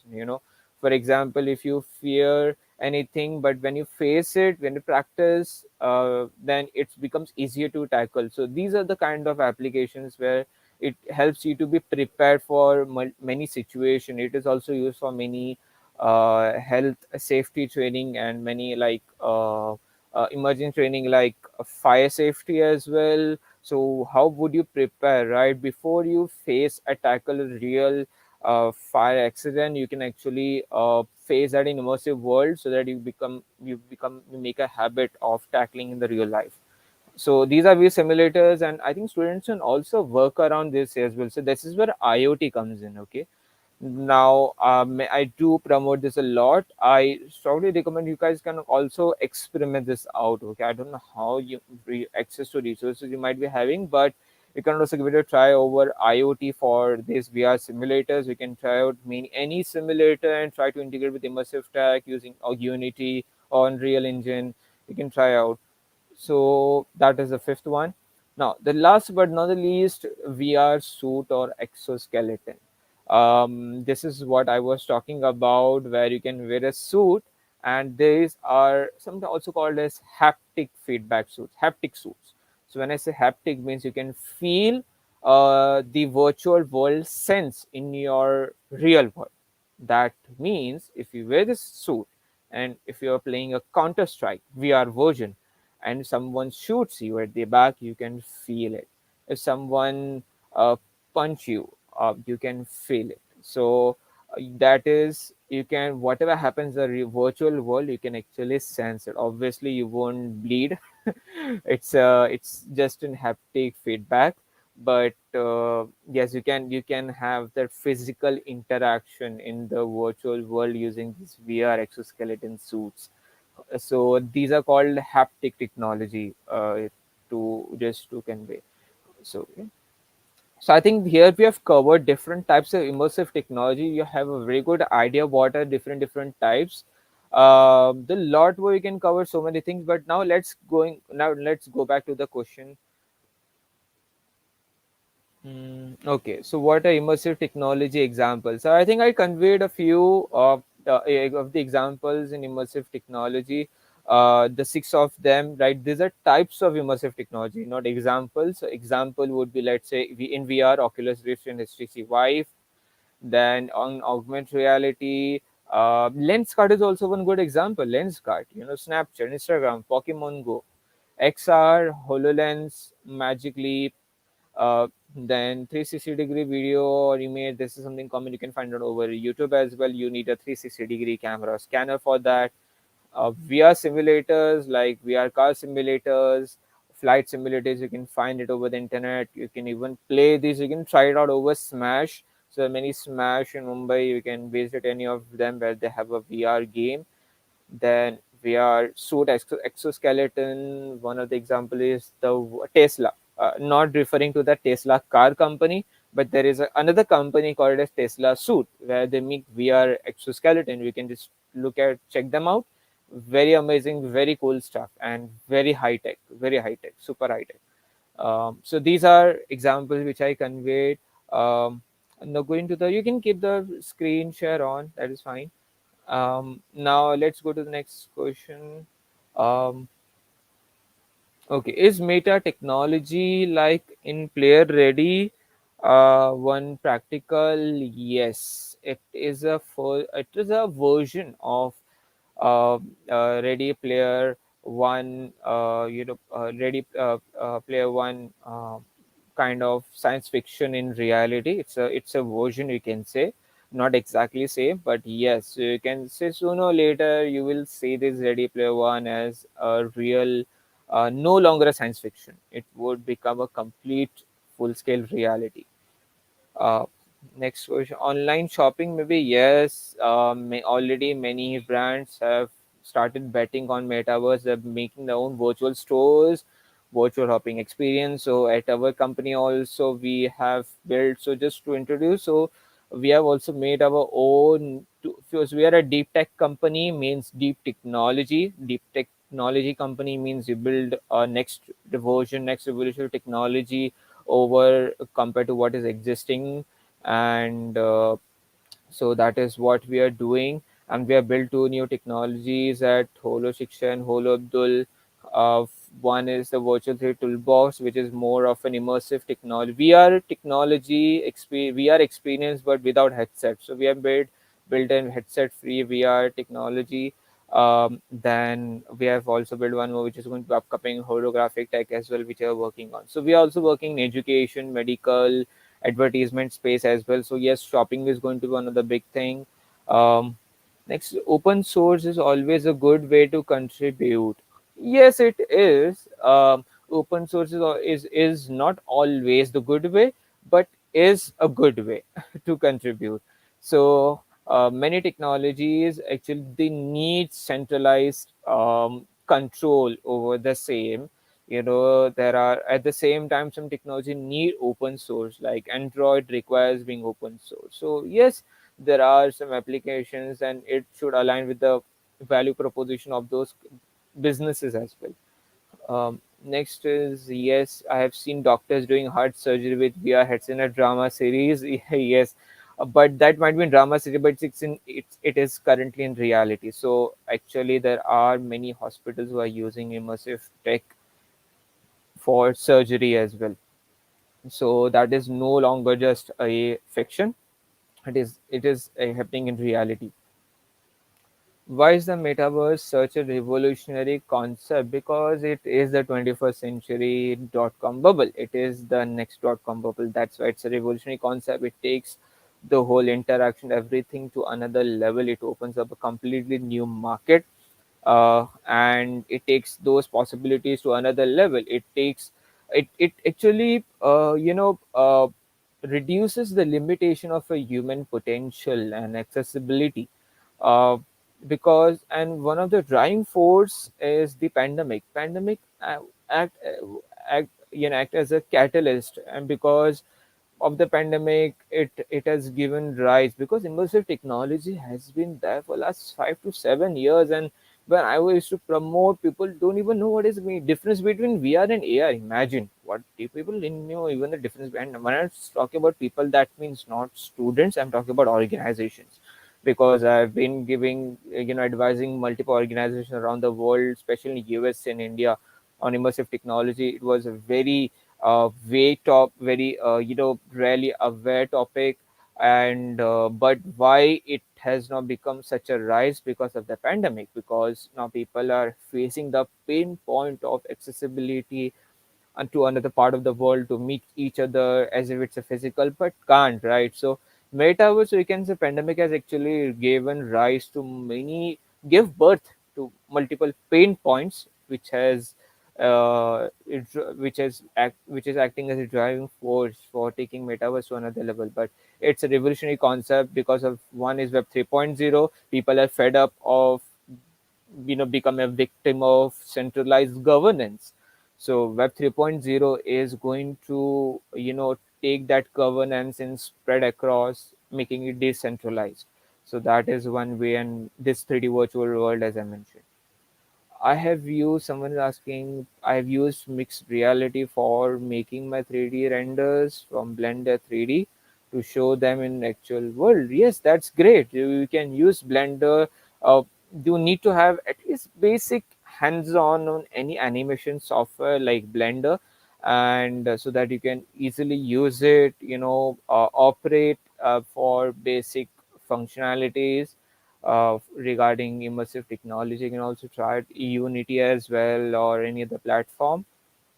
Soon we are also going to come up with our own engine and our own technology where everyone would be able to use in 12 to, so you can say, in the next 12 months we are going to launch our own open studio platform where you can create your own immersive content without any technical knowledge required, not even coding, just drag and drop like Canva. So you can say we're building the next Canva for immersive content. So that is something which we're going to launch up soon. So you can stay tuned at Holo Shiksha, Holo Abdul website, holoabdul.com, and you can follow me over LinkedIn for latest updates. So even you can try that out when we launch it. And for new holographic tech, also we're going to launch our own SDKs, which you can make your own and contribute as well, just like Android. Someone's asking Tony Stark as it is an example of mixed reality. Yes, it is an example of mixed reality, right? Yes, it is. Then someone asked, but sir, really immersive tech is the future, and I believe it. Yes, now everyone is believing it. Majority people. Earlier, not everyone was able to believe, but those who were believing at the early stage were became the early beneficiaries of the same. Um, Now, how many types of augmented reality exist? So as I mentioned, um, there are no types in augmented reality, but there are multiple concepts, multiple methods of building augmented reality, and multiple phenomena of augmented reality. For example, some are camera tracking based, face tracking based augmented reality. Some are projection based, special node based augmented reality. That means sort of they project in a 3D environment. So camera scans your room, it projects over there. So that is one. Then so there are many types, methods, and of generating augmented reality phenomena. So there are no types, but there are methods and concepts, and uh, which you can have a look out. So that would be too technical, too deep. That might be a talk for the next time. Can glasses for virtual reality and augmented reality be teaching instruments used in education processes? Yes, uh, it can be used, and there are already education applications of immersive technology. I am myself, so Holo Shiksha is our education brand where we are working on in the education sector. So yes, it's going to be next big thing in the education also, but it's going to be a very slow adoption because the education is one of the sector where there is always a slow adoption of any new technology or any new thing. So yes, but yes, it's going to be a very impactful in education process. So someone is, how can I start a store in Meta? Oh God, you're asking about how can I start my own Amazon store in Meta. So, yes, you can, but I think currently it's not that matured stage where you can get immediate ROI by opening up a store in Meta. But instead, you can try out like something else. You can start learning what is Meta before starting up a store in Meta. First, try to understand what is Meta, what is the target audience, and what is it you would like to sell over there. Not everything is sellable in Meta, right? You need to have a specific purpose objective in Meta, rather than just opening up a store, because just opening up a store won't help you, right? So maybe you can also buy some land or something, but again, you need to first learn don't spend anything right now unless you are completely aware or you know very well about it. Don't waste your money. You can try out all the freebies. There are multiple freebies in the Immersive Tech in Meta. You can try that out, look how others are doing. But yes, at the same time, don't stay behind in experimentation. If you see any a medium or a opportunity to start your own store in Meta, please go ahead. Go ahead and start, you know, because the more you do, the more you will understand, learn, and realize. So I feel do not hesitate to experiment, and do not fear of any loss or something. ज़्यादा से ज़्यादा क्या होगा? uh, there will be no positive result, but see the positive side, that is how much you will learn. See, I have been working on this technology for last 5 years. I didn't used to get much ROI. From an Indian perspective अगर मैं देखूँ तो यार मुझे बंद कर देना चाहिए धंधे को अगर नहीं चल रहा है इतना तो, but you need to have a belief and you need to have very long term thinking. One of the big mistakes we Indian do is we think very short term. So we need to build up a quality of being forward thinking. You know, we need to look for more long term rather than short term ROI. So yes, if you see an opportunity, please go ahead. Try out anything you want because your learning is directly proportional to your experimentation. This is what I feel, and that is where the true learning happens. By the way. Now, next question. What are the most important skills needed for working innovation? I mean, that's a very generic question, but I feel for any innovation, I would let's make it a broader category and let's make it more specific. Let's say, what are the important skills needed for creativity and innovation? So, I think the first is your mindset. Most importantly, your mindset. You need to build up your mindset, you know, for that, because in order to for creative innovation to work, you need to have very open-ended thinking. Also, you need to learn there is a process called design thinking. Okay, and I strongly recommend, it's a very good framework, mental framework, and I strongly recommend, it's not just for startup entrepreneurship.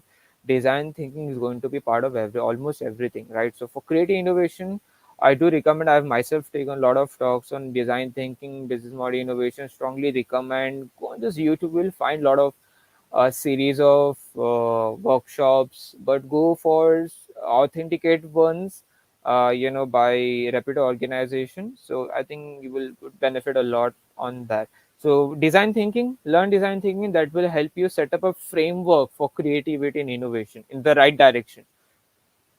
So build up your mindset, you know, and feel free to experiment. You know, you need to overcome your fear of failure, your fear of loss. Think more from a long term perspective. Always remember, knowledge is the key, information is the key.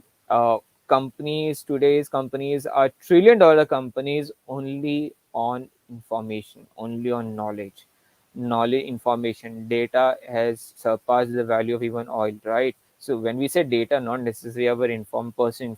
Data means information, knowledge. The more knowledge, the more information you gather, the more valuable it's going to be and impactful it's going to be in the long run. So yes. Next question. So I think we will wind up in 5 minutes. Mm, Next question. Can you tell us your experience in this field? Which field? Oh, you mean the immersive technology metaverse? So yes, I have worked in. Uh, uh, so it's my area. I have been working in immersive technology and metaverse for more than 5 years. Not only I've worked in AR, VR, special computing, but also building our own immersive technology completely in house, not outsourcing or something like that. Not building in a VR content using Unity. We can say we have built up our own version of web engine as well, like Unity is an engine, right? So yes, I've been working in this field. I've also worked with many brands, many companies in integrating immersive technology successfully with their businesses. So my inspiration was in 2008 when I first time watched the movie Iron Man. So that's where I was inspired the most with immersive technology, augmented reality, mixed reality, holography as well. So that's why I started working in this field, and since then I've been working on the same. So it's been a really roller coaster ride, an interesting journey, because for that, for building anything, I had to learn what is existing. I had to even learn VFX and animations. I had learned VFX animation. I'm a self-taught VFX artist also. I learn all those. It's completely self-taught. I never learn immersive technology, something like that, in any at any institution. It was completely self-taught, research, self research based thing, and ultimately I'm teaching others. And also I do take a lot of immersive workshops. So if you guys want, if you guys interested, you can just Google Holo Abdul, you'll find my website and my LinkedIn profile as well. So we do also have an immersive, multi-immersive workshop. Maybe if your college is interested, I can do the same in your college as well. So I do a series of workshop on immersive technology. It's a series of 4 to 5 sessions. I take many organizations around the world had been attending. So this is one session versus a complete workshop where I cover multiple aspects, application, science behind immersive technology, the how it works, principles, phenomena behind it, the history, lots of interesting stuff. So that could be also one if you guys are interested.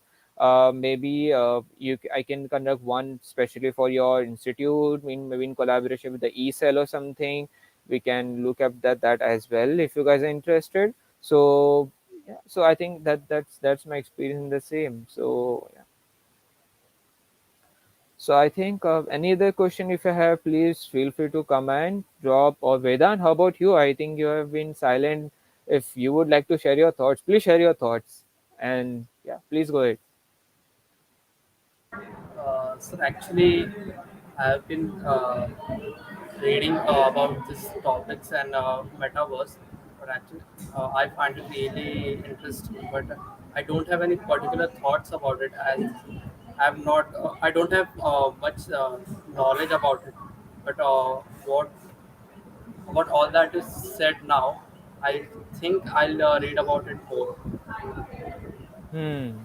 Great to hear that. I'm glad that is the first step that is you're taking, and many of the students would take. That is, so this is more like an awareness for all of you, and Vidhan, how about do you have any question, doubt? I hope you might be having some question in your mind. Please feel free to.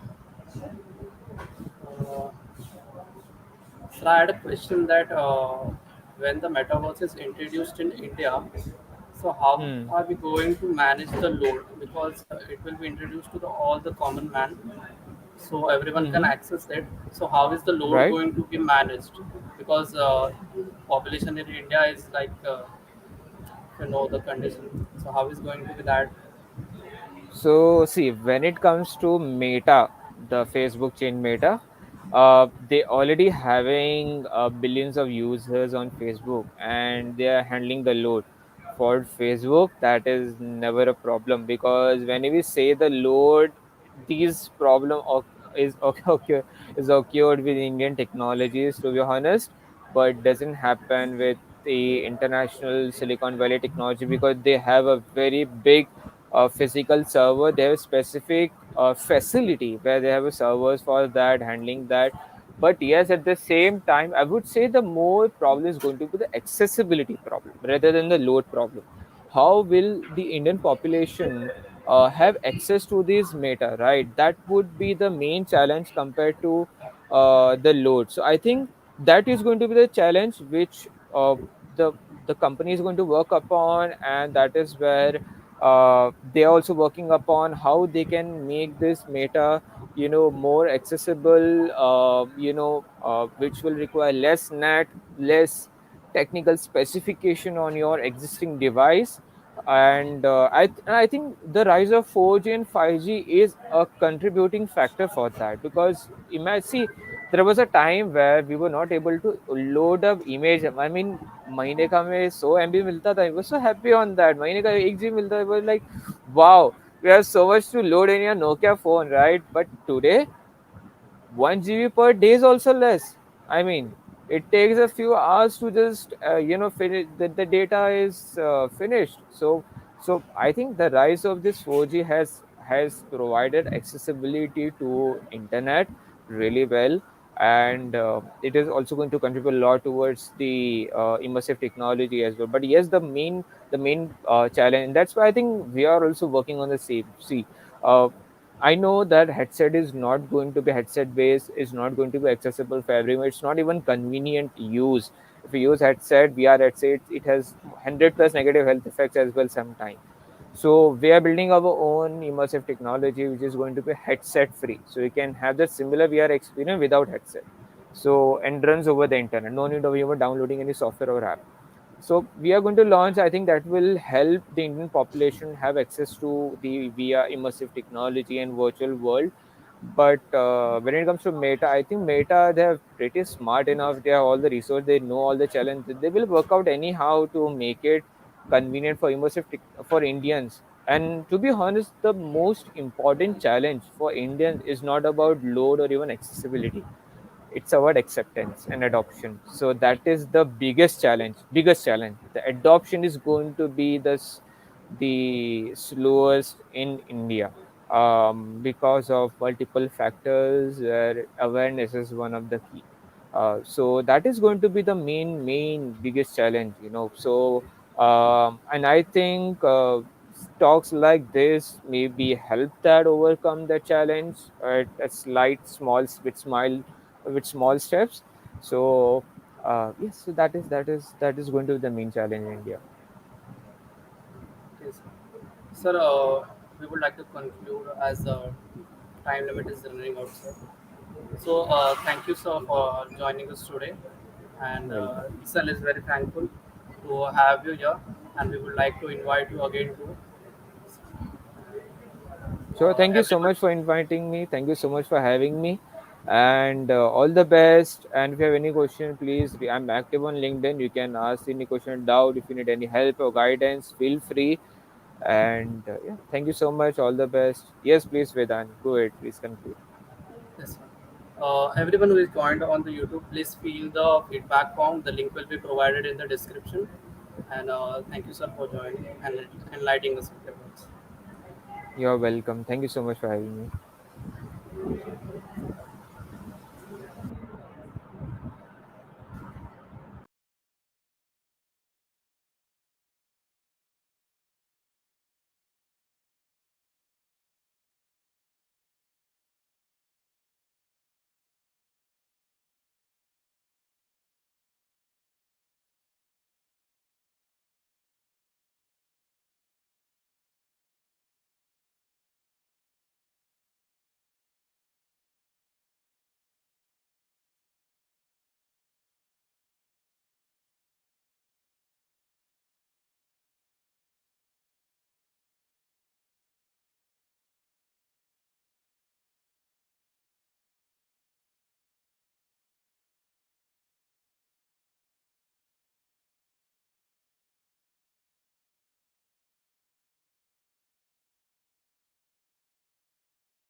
What's up?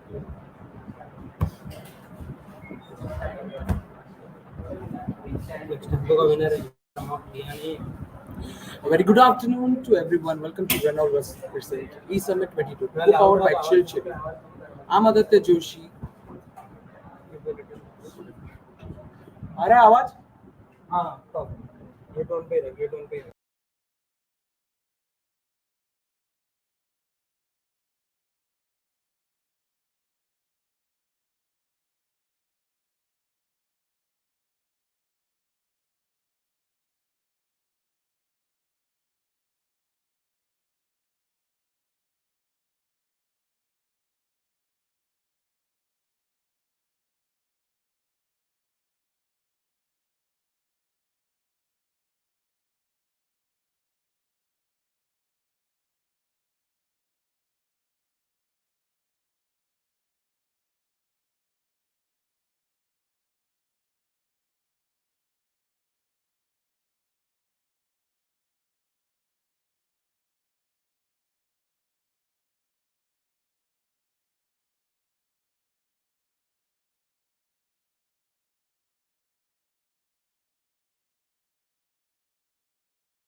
Good afternoon to everyone. Welcome to what Renault Wasai presents eSummit 2022. eSummit co-powered by Chill Chili. I'm Aditya, your host for this beautiful afternoon and informative afternoon. In today's session, we would be discussing how an entrepreneur should pitch their product to fund and grow their startups. Who would be better to explain us than a panel of successful pitches from Shark Tank India? So let me introduce you to our panel members. Ms. Rakhi Pal. She is a mechanical engineer from Cummins College of Engineering and Technology, co-founder and chief operating officer at EventBeep. EventBeep is a community building organization. EventBeep is a community building organization, bringing like-minded growing students together on a platform from various institutions platform to grow, help, and nurture a sense of development among students. Our next speaker, Mr. Amil Mulani, founder and CEO at Playbox Team.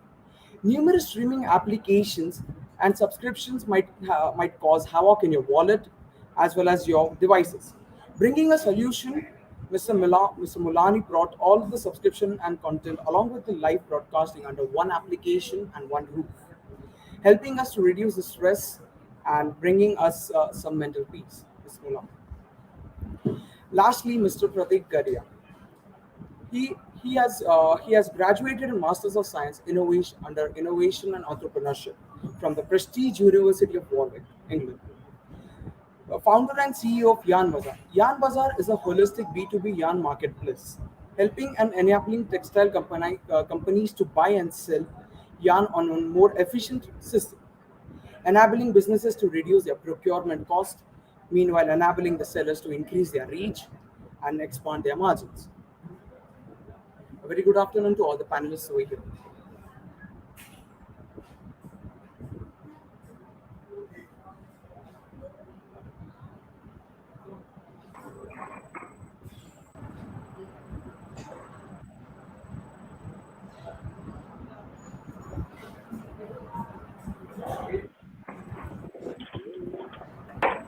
Hi Aditya, thanks for the intro. Hi Aditya, thank you so much for the intro. Hi Pratik, Hi Amer, how are you doing? I'm good. Screen ही नहीं देख अभी है ना एक ma'am आएगी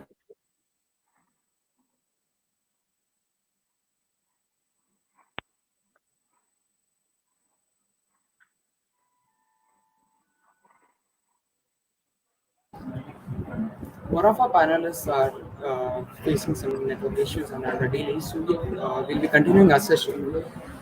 So, Mr. Mulani, the very first question is I have a question for you. What caused you to spark on the idea of Playbox Team? So basically, Playbox TV is a baby of pandemic, and in the whole pandemic, we all have just seen OTT platforms and multiple movies, right from TikTok to Most to Netflix to Amazon, and I realized is that there is a bigger problem here is that the discovery of content because there are so much of OTT. Is India has 96 OTT right now, and the number will keep growing. So it is very difficult ki what movie is coming on which platform, and whether the movie is free or paid. So that is something the problem we wanted to solve. Ki, is there anything which we can make where we can bring everything under one roof? Like for example, if I want to watch a movie called Dawn, so I should know that where this movie is available, whether it is playing on some TV channel or it is playing on some OTT platform, whether it is free or whether it is paid. So that is the problem we wanted to solve, and that is why we build Playbox team. All right, sir. That was a really good answer. Mr. Pratik Garia, I have a question for you. Yan Bazaar is indeed a spectacular name. What inspired you to ideate and develop this particular startup? To be honest, there was no inspiration. It was simply from a moment of empathy. I was involved in my family business where I was handling purchase and yarn purchase and manufacturing, and the entire supply chain is so broken. I would every day I would literally not bang my head against the wall, but I was on the verge of doing that every day. So the thought was very simple, yeah, that there has to be a better solution. If there's not, then why don't we do it?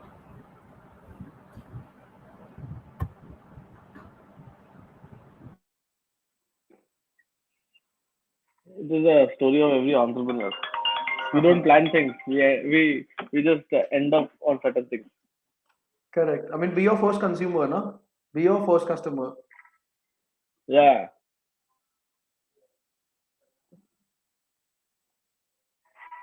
Um, I'd like to welcome our third panelist, Ms. Rakhi Pal. She's a mechanical engineer from the Cummins College of Engineering and Technology, now turned a co-founder and chief operating officer at EventBeep. EventBeep is a community building organization bringing like-minded growing students from various institutions on a same platform to grow and help and nurture a sense of development among students. Good afternoon, ma'am.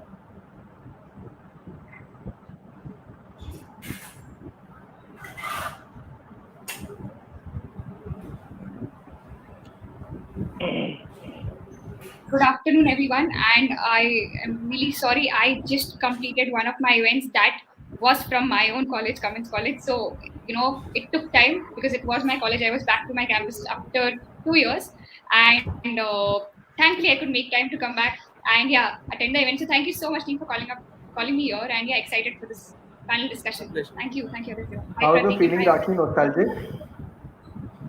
I am feeling pretty nostalgic. I'm sitting right in my campus, and I know how the life has been starting up something and managing college as well. So yeah, I remember where I heard the first talk in my college induction in 2015. Today I was on that stage probably delivering a talk. So things change, dreams do come Wow. true, and yeah, that's how things go. So yeah, happy and excited again. And Long sorry way to go. team for coming up late.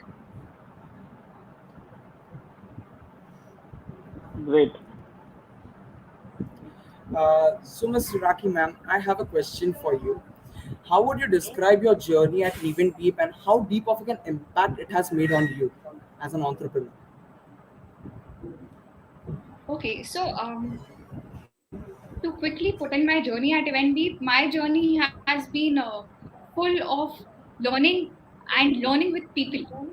The biggest asset that I have, or the biggest achievement that Eventbeat has given me, is the people, the connections, the network that I have built.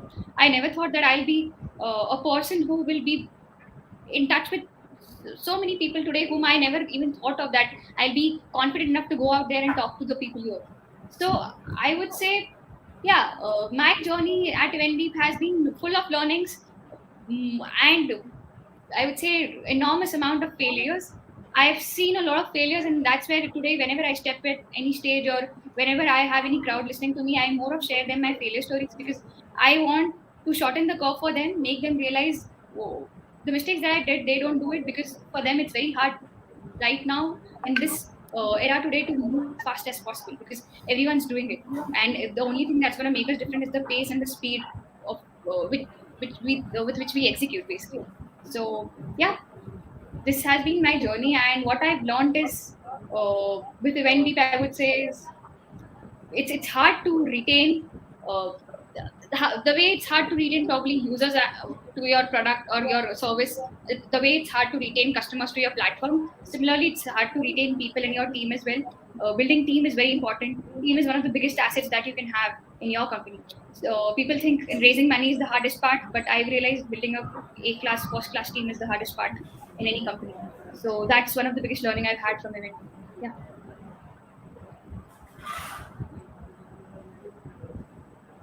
So, my next question would be to Mr. Pratik Gadia, sir. Sir, as you said, you developed the idea out of the frustration of going to market on a weekly basis to get your raw materials. So, what was the initial reaction of people to your idea? क्या बकवास है? I mean, see, if you look at it now, people are used to doing business in a certain way, and the moment you present a new, understanding of how you are looking at the business, of course, you're gonna have a lot of, reception. I mean, most of the suppliers we met with, they said कि boss हम तो इतने 30 40 50 सालों से industry में हमने कभी advance payment नहीं देखा. Same with the buyers say, right? So I think as an entrepreneur, you should be mentally prepared that this is going to happen. But I mean, because you have high conviction in your vision, it allows you to, swiftly sail through those, turbulent times and then prove them that we are here and we are doing it already, and that's when it becomes easy to then onboard all these buyers and suppliers. So my next question would be to the whole panel. Since you all have a thing in common that you all had successful pitches at Shark Tank India, I'd like to know about your experience at pitching at that level in front of investors like Ashneer Brewer sir and Aman Gupta sir and various others.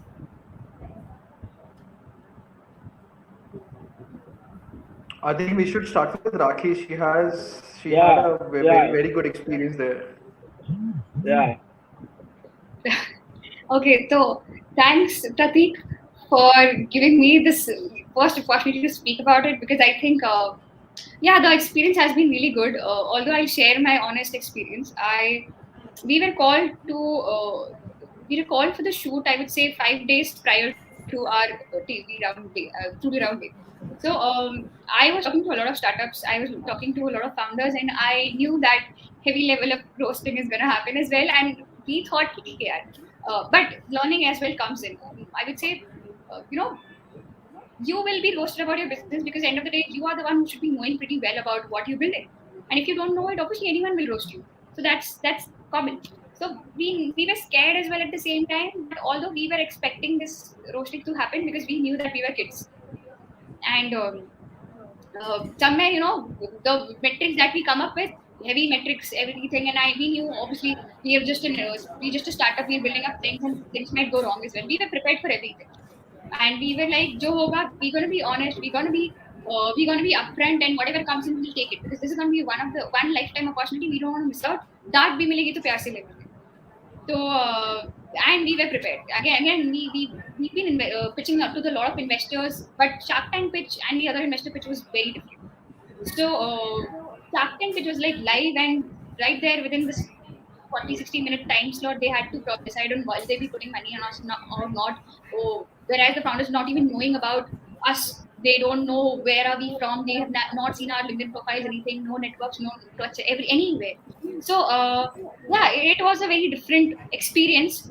And the moment we entered, I think looking at the sharks, सब कुछ everything went off, as in the pressure that was there outside the tank. The moment we entered the tank, I think everything was like, okay, fine, everything is fine, nothing to worry about, because the sharks were just like us. They were so humble, so kind, so welcoming.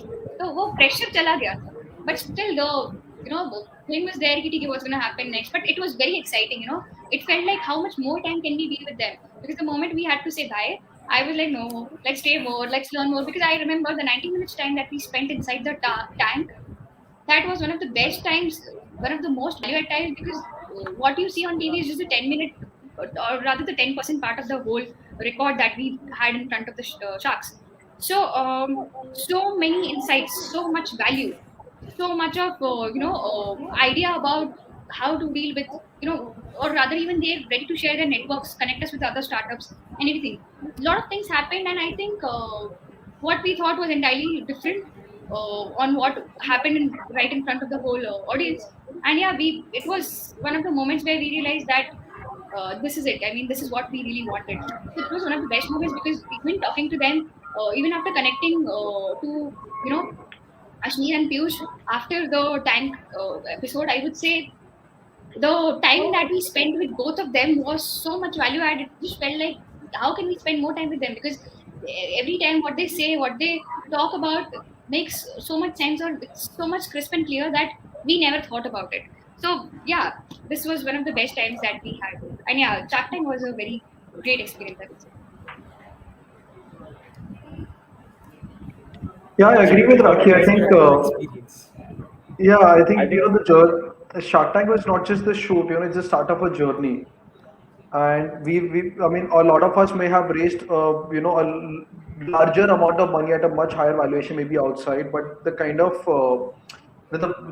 overwhelming response we've received because of Shark Tank, we wouldn't have received even 1/10 of that. And that's a better validation than anything else, when you have people from the entire industry reaching out to you and connecting with you. So now, as a business, at least at the Yan Bazaar, we don't think that we need a large sales team anymore, because sales team yeah, का काम क्या है, customers को onboard करना. अब उसका जरूरत ही नहीं, because we've got like 10x, 20x, 100x customers reaching out to us saying wanting to do business with us. So I think that it's very difficult to kind of summarize this experience in words. I think it's, if I were to put down one word, I would rather just say overwhelming.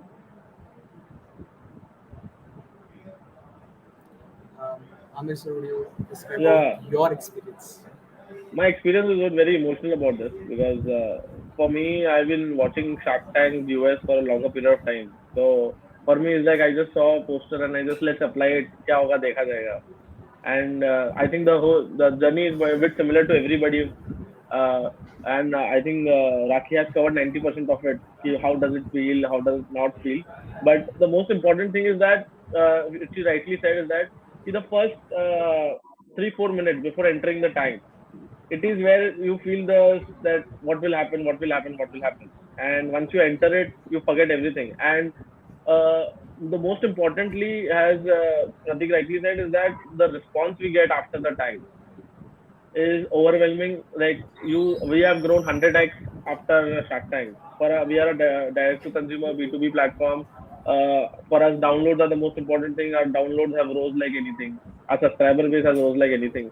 So this has, if I wanted to do it, I would have taken more 6, 7, 8 months to do that level of growth, which I have done in one episode of or 10-minute episode of Shark Tank. And apart from that, the visibility. So today, when you email any industry leader, you get a reply very fast. This is the most important thing. As a founder, as an entrepreneur, we keep messaging people, trying to learn or trying to raise or trying to do any of the other things. So that has given a validation to the world that we make sense. We know more. Pratik said that क्या बकवास है.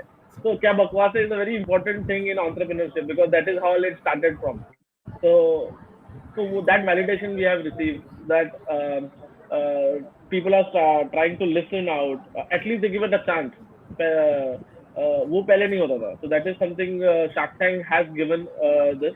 Shark Tank has been an emotion for an entrepreneur, or I think after this season one, everybody will feel that if they are an entrepreneur, they should go there and once present there.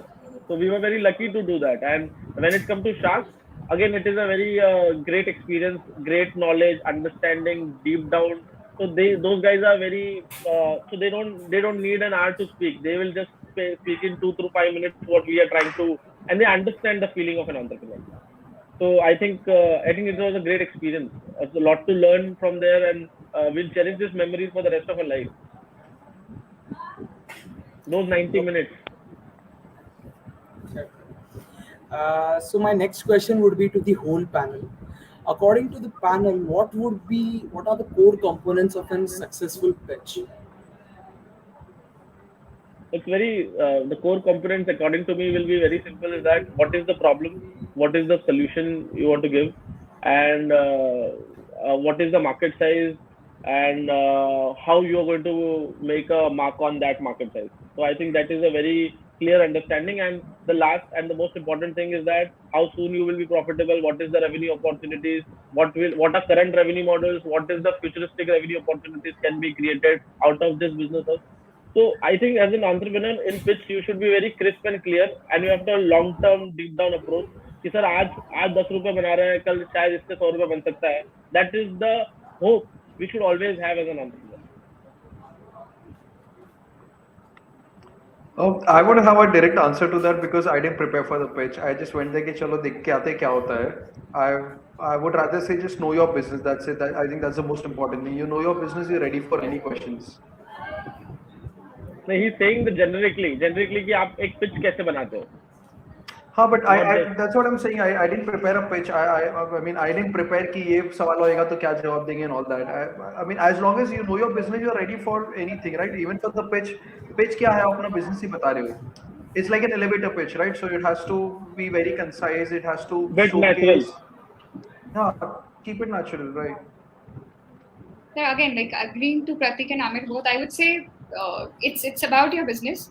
More of वो जो भी आपको fun element add करना है, that depends on to the kind of people you're going to enter with. Both my co-founders have been this fun and crazy audience. I mean, fun and crazy people. So I had to obviously add some fun. And I think, as you asked, Aditya, first thing is clarity. Clarity about what you're doing. That is one thing you need to have.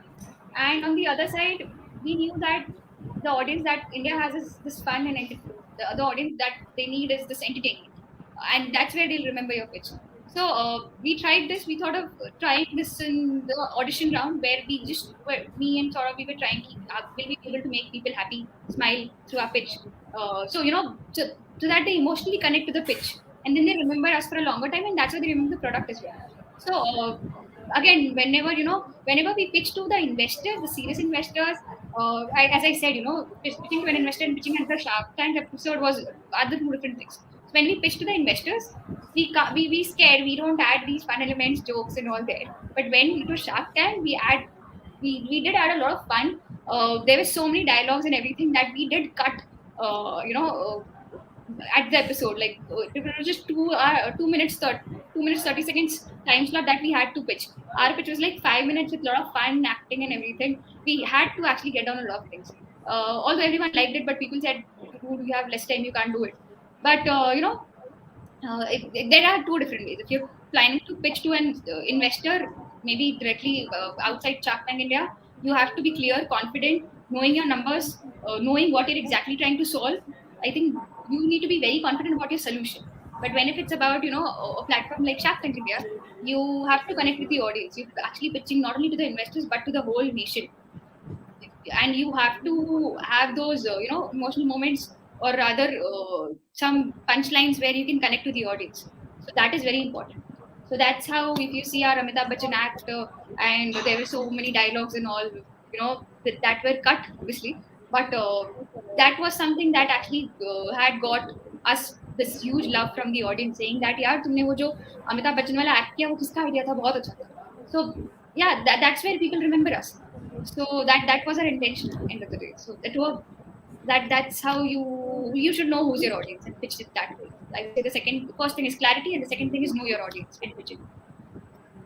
We also tried saying a poetry at the end of the pitch. So yeah, she's right. That one fun element is very important to get. We are not just pitching to staff; we're pitching to our customers, partners, prospective business partners, everybody.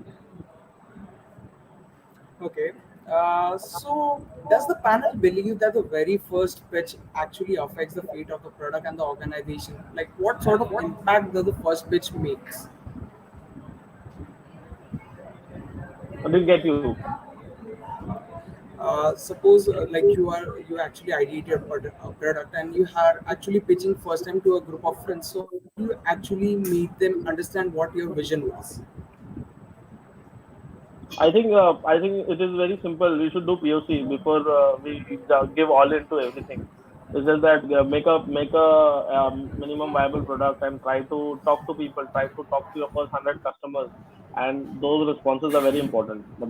I feel that is the most right way to go to a second step. Before talking to your first 100 customers, you should not take a second step. That is very important.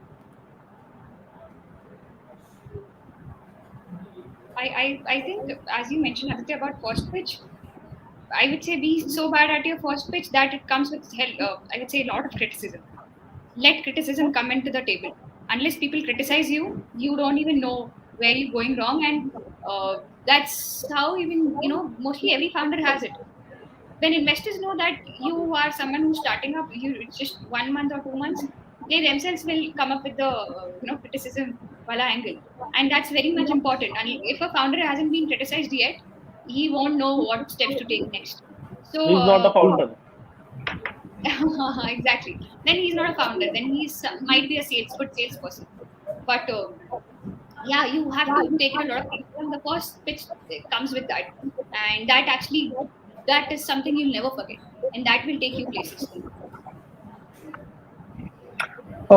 I wouldn't give any importance to the first pitch or so. I think fundraising is a game of probability. So you may get your investor in the first pitch itself, or it may take you 100 or 1,000 pitches, right? And as also success, I think is never perfect. It's always shabby. So you might have to go through different versions of your pitch. Different. I mean, what kind of vision you want to project, how you want to keep. It's always a trial and error thing. Watch out for their reactions, look at what they are liking, what they're disliking, and ensure you're accommodating in your next few pitches. So it's all about that. Pitching is more of selling your product. I feel pitching is more about selling your product. If you can sell it, you can make it.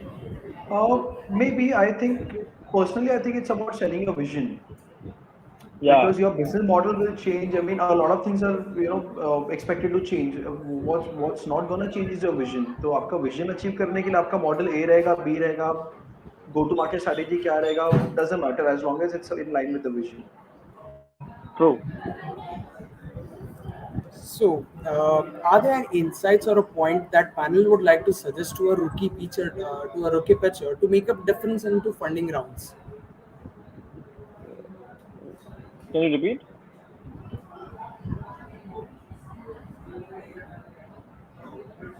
Can you repeat?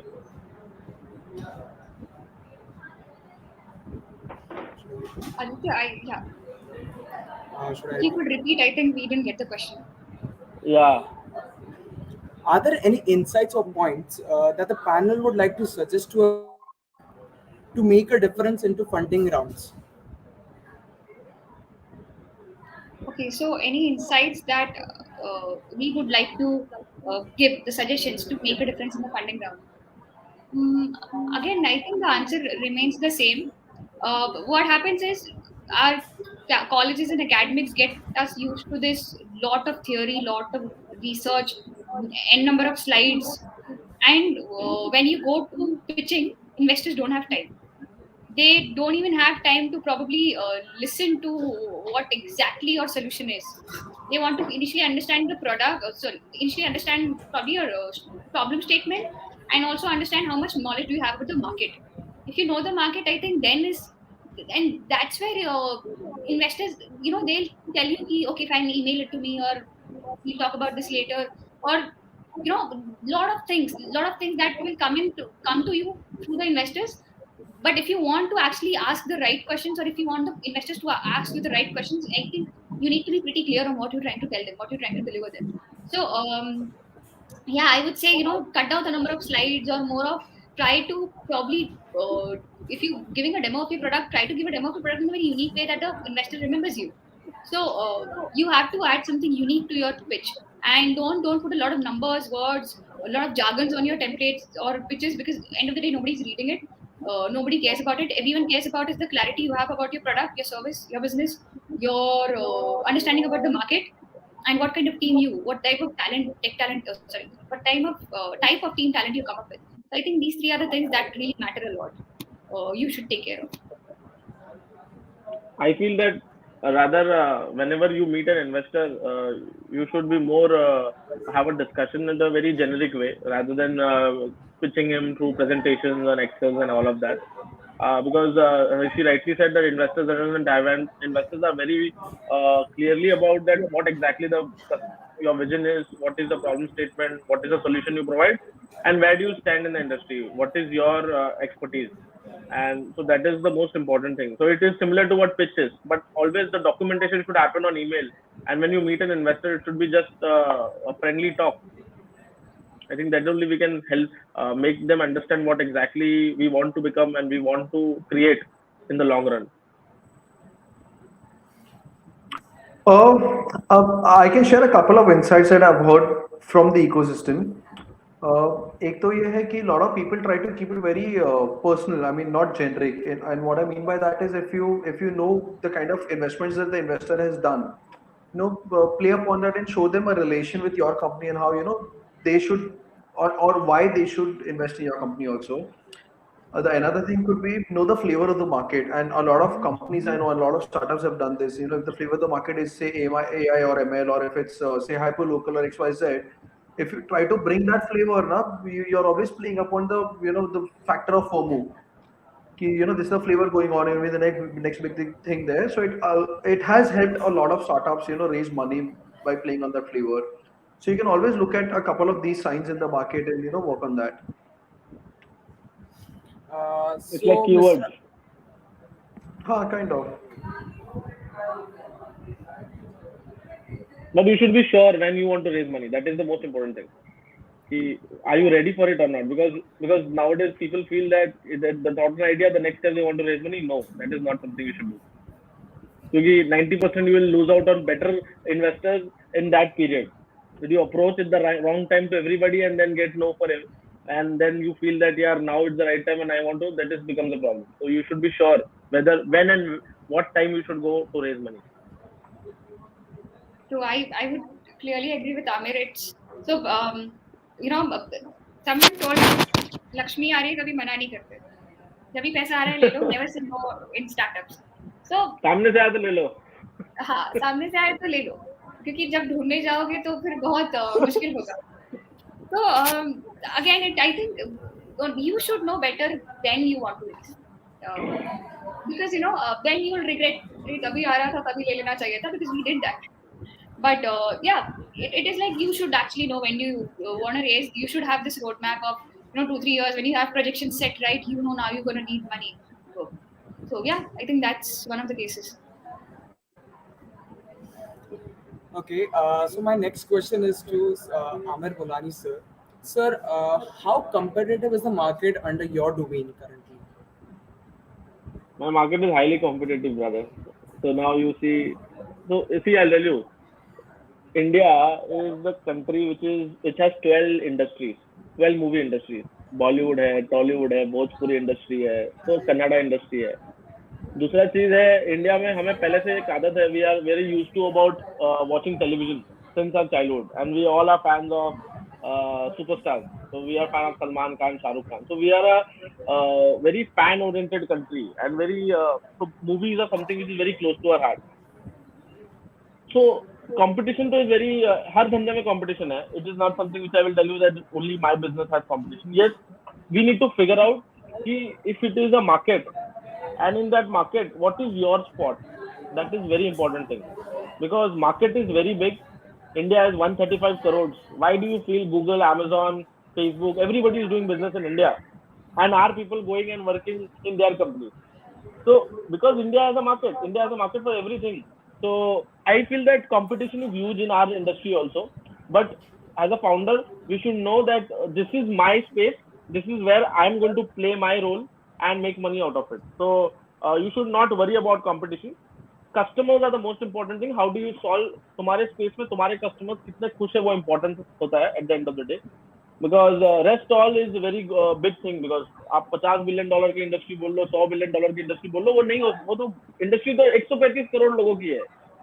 But what is our role in that space? That is the most important thing. And how do you cater and how do you play your role in that space? That is more important. That is what I feel. Okay. My next question would be to Raki ma'am. Raki ma'am, Event Beep as a community, what was your initial expectation from the whole community as a student, from the student community? So I always set my expectations very high, and then expectations came. So I had the expectations from the app. I thought students will come in, there'll be a lot of engagement, people will talk. There's no platform where students can come and talk, interact with other college students. So and then they'll get a lot of value. They'll interact in audio events. In audio events, suppose again students have a lot of habit of talking, complaining. So all of the complaining will happen on the audio room rather than on phone call. So I thought engagement will shoot to next level. So yeah, I mean, we saw the engagement increasing from 8 minutes to 12 minutes, 18 minutes, 29, 30, 32. It went good. But the I would say the biggest problem or the challenge that a community platform has is the retention. Engagement up every day you can make amazing efforts, the team will put in efforts, we can create amazing level of engagement every day. But retention is something that always got us ki, this is the reality. So expectations, so again, I always say like we never started Event Beep as a startup. I mean, it was an initiative to help our peers, our college students. We thought let's do something for our friends. Let's do something for our other college students, other friends as well, who are not really knowing on exactly what to do in their career, what to do in their college life. So it started as an initiative. It ended up being a startup, we being entrepreneurs. But end of the day, yeah, expectations थे कुछ और, आज बन गए हैं कुछ और. But yeah, we thought, we thought with tech we can create wonders, but we realized tech is just an enabler. We are a tech company, tech is just an enabler. End of the day, you are the one who's executing. So everything depends on our execution at the end of the day.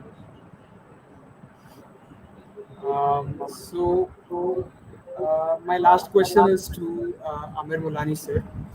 How deep of an impact has Playbox TV made to you as an entrepreneur? So as an entrepreneur, I feel I sleep Playbox TV, eat Playbox TV, live Playbox TV every moment. So that is impact wise that 99% is an impact, because what else you want in life? Is that something someone is using your product? So I, after Shark Tank, there are certain people called me and told me that we had that Manish thing in our cable operator thing. So that my father name is Manish. Are you talking about my father? He's also a cable operator. So it is a very beautiful feeling, yeah. Matlab, as an entrepreneur, I think Pratik and Raki will also agree with us that your product is being used by your consumers, and that feedback. So the other day, so no one, so where I stay, nobody knows that I have this product which I am working, the company which I. Tomorrow, somebody. So after that moment, even Playbox we started in our community and our society.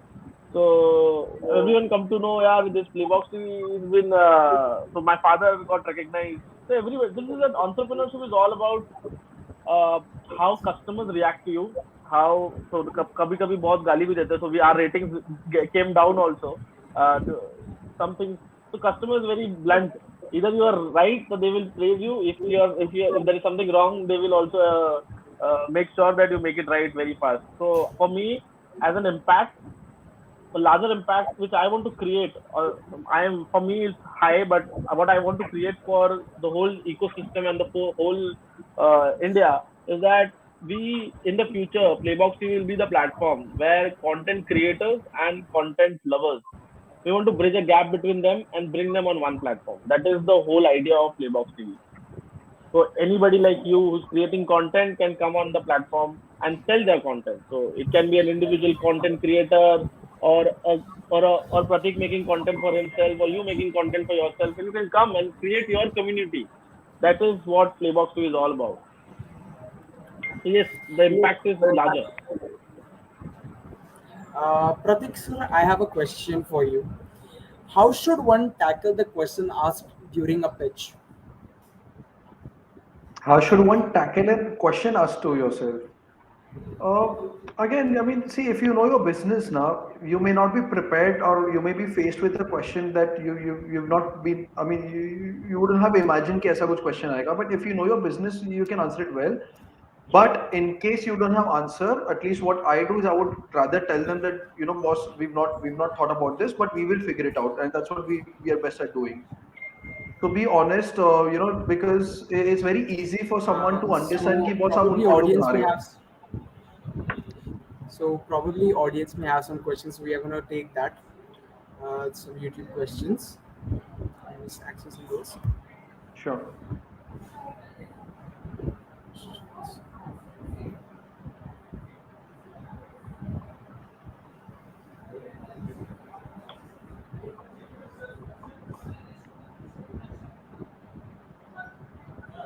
So there's a question. It's not about being an entrepreneur, sir. It's just about how you can sell your product in a better way. As an entrepreneur, you should first become a salesman.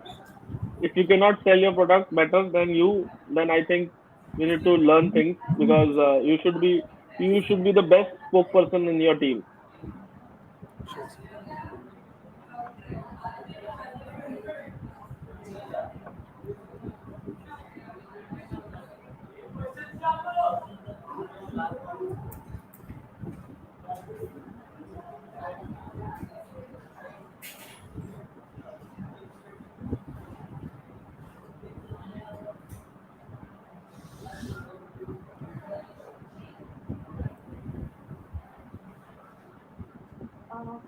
There's a question which asks, so Mohammed is asking, what are the most important skills needed for working on innovation? I think that's what you mean.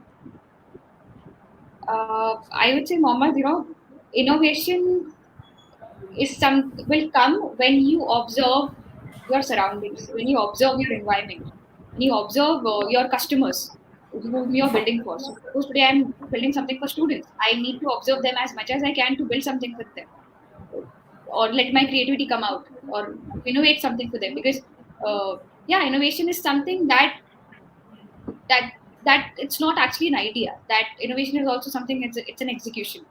And innovation is not always a new product. It's something like an already existing system. You ideate something, innovate something, and you build upon it. So to innovate, you need to observe your surroundings. That's how I would answer this question.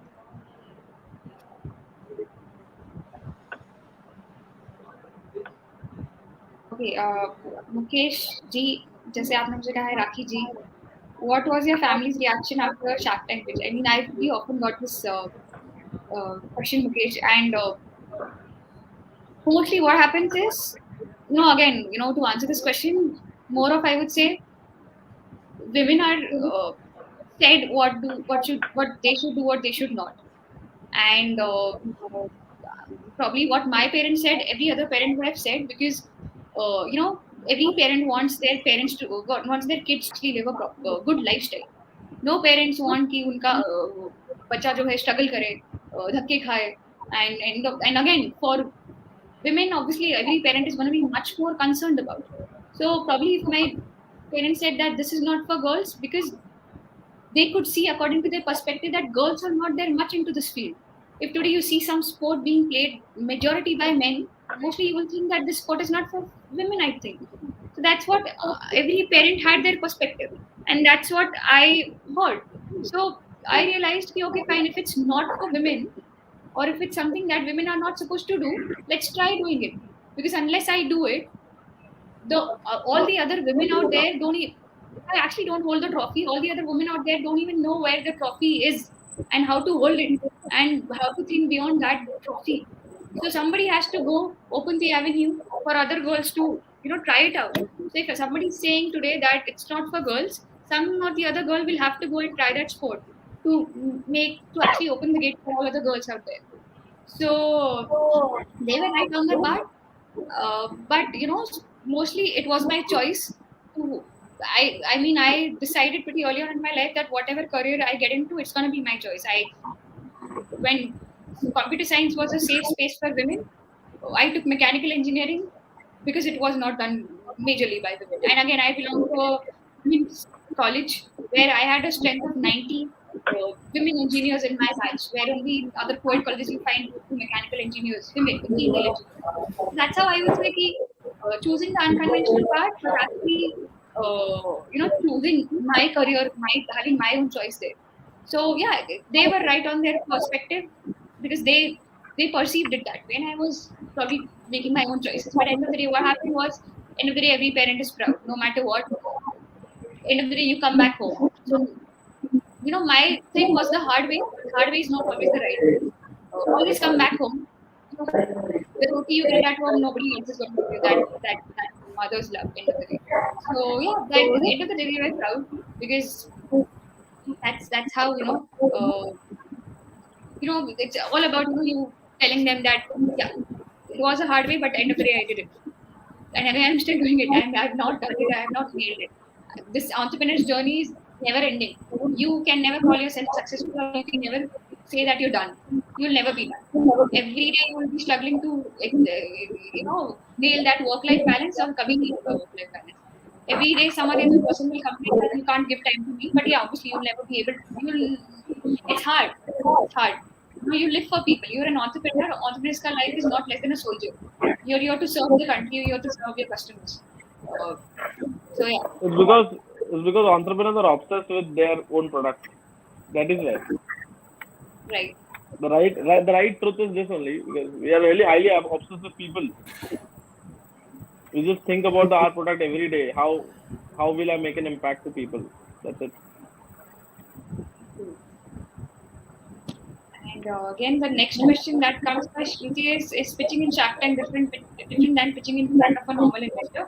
As I said, Shark Tank is a space where you have to worry about the whole world. I mean, that's what happened with us.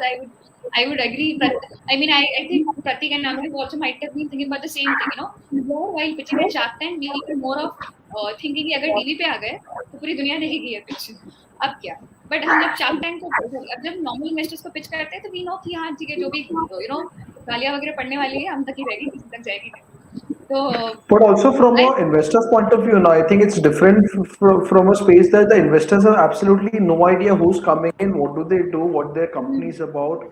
So for them also, it's a very different experience. true.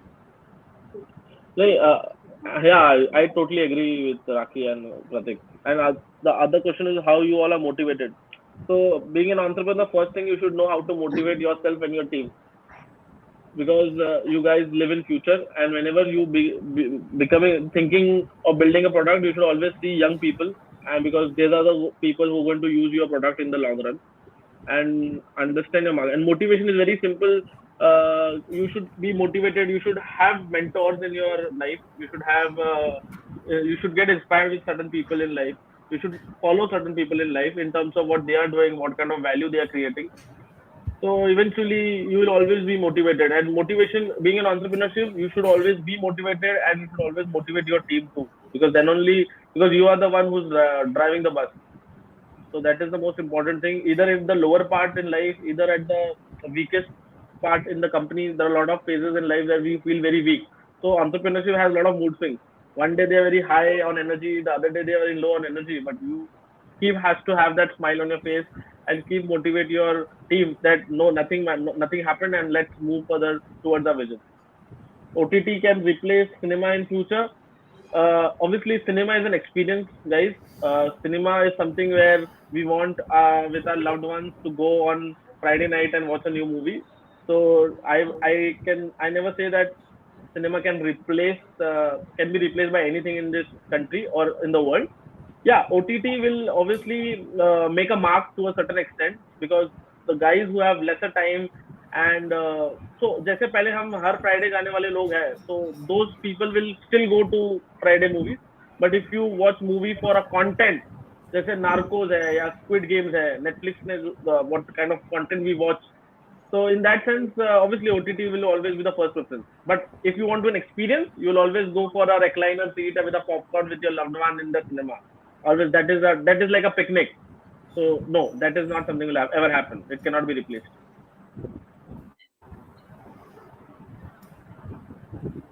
I think Pratik, you can answer the last one. What do you find the most challenging about being an entrepreneur? Sure, I think the most challenging part is that it's like a roller coaster ride. It's not a very stable job environment, so you have to prepare for the worst. And जो motivation वगैरह की बात हो रही थी, again you have to ensure. I mean, what keeps me motivated is my vision. I know whatever may happen, my vision is so large that that itself is a motivating factor, and that what keeps the team also drive.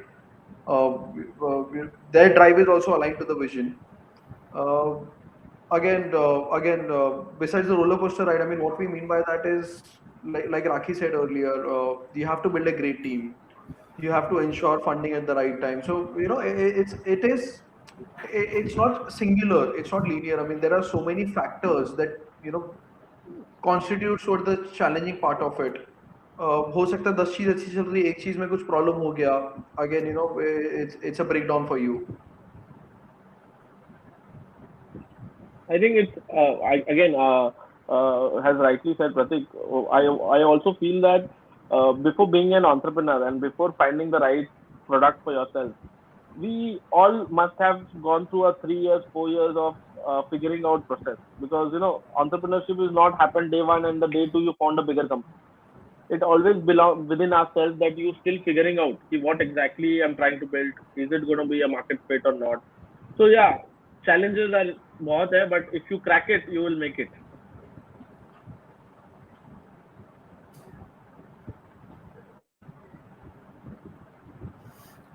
So I'd like to thank the panel for bringing out their time and being with us. You guys were really amazing, and we got a lot of value from you from the panel. I hope the panel enjoyed. I'd also like to thank our title sponsor Renault Vasai and our co-powered by Chill Chili. Thank you, panel. Thank you, everyone. Thank you for having us here. Take care. Thank you so much for having us. Thank you. Thank you, everyone. Pratik and Raki, let's connect in the future soon. Bye bye. Sure, Amit. I'm already in touch with Raki. Will for sure. Thank you. Bye bye, everyone. Thank you so much, team. Bye bye. Thank you so much.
A very good afternoon to the honorable speaker and all the fellow students. I welcome you all to Renault Vasai Presents eSummit 2022, co-powered by Chill Chili. Hope you enjoyed the previous session. I'm your host Ronak Kela for the next session and I will welcome you all for the same. So, moving on to our further event, we have our guest speaker, Mr. Rajiv Dhingra, the founder of RDnX network in the mid 2020. He has also been a part of agency reporter Disruptive 40 Under 40 list, Adgally Powerful Influencers 2019, Term Derogatory Epic List 2018, Campaign Asia's 40 Under 40 list 2017, Impact 40 Under 40 2018, Media Age Digital Agency Head of the Year 2018, Unicorn Agency Head of the Year 2018, Campaign Elist 2018, and LinkedIn Power Profile 2016 to 2017. He was also awarded Media Agency CEO of the Year 2015 and the Social Media Entrepreneur of the Year 2014. So, without wasting any more of your time, I would like to ask Mr. Rajiv Dhingra to share his insights on today's topic, recent trends in deep tech.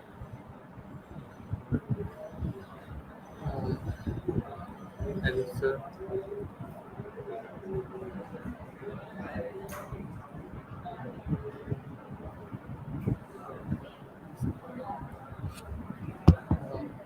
Good afternoon, sir. Hi, Ronak.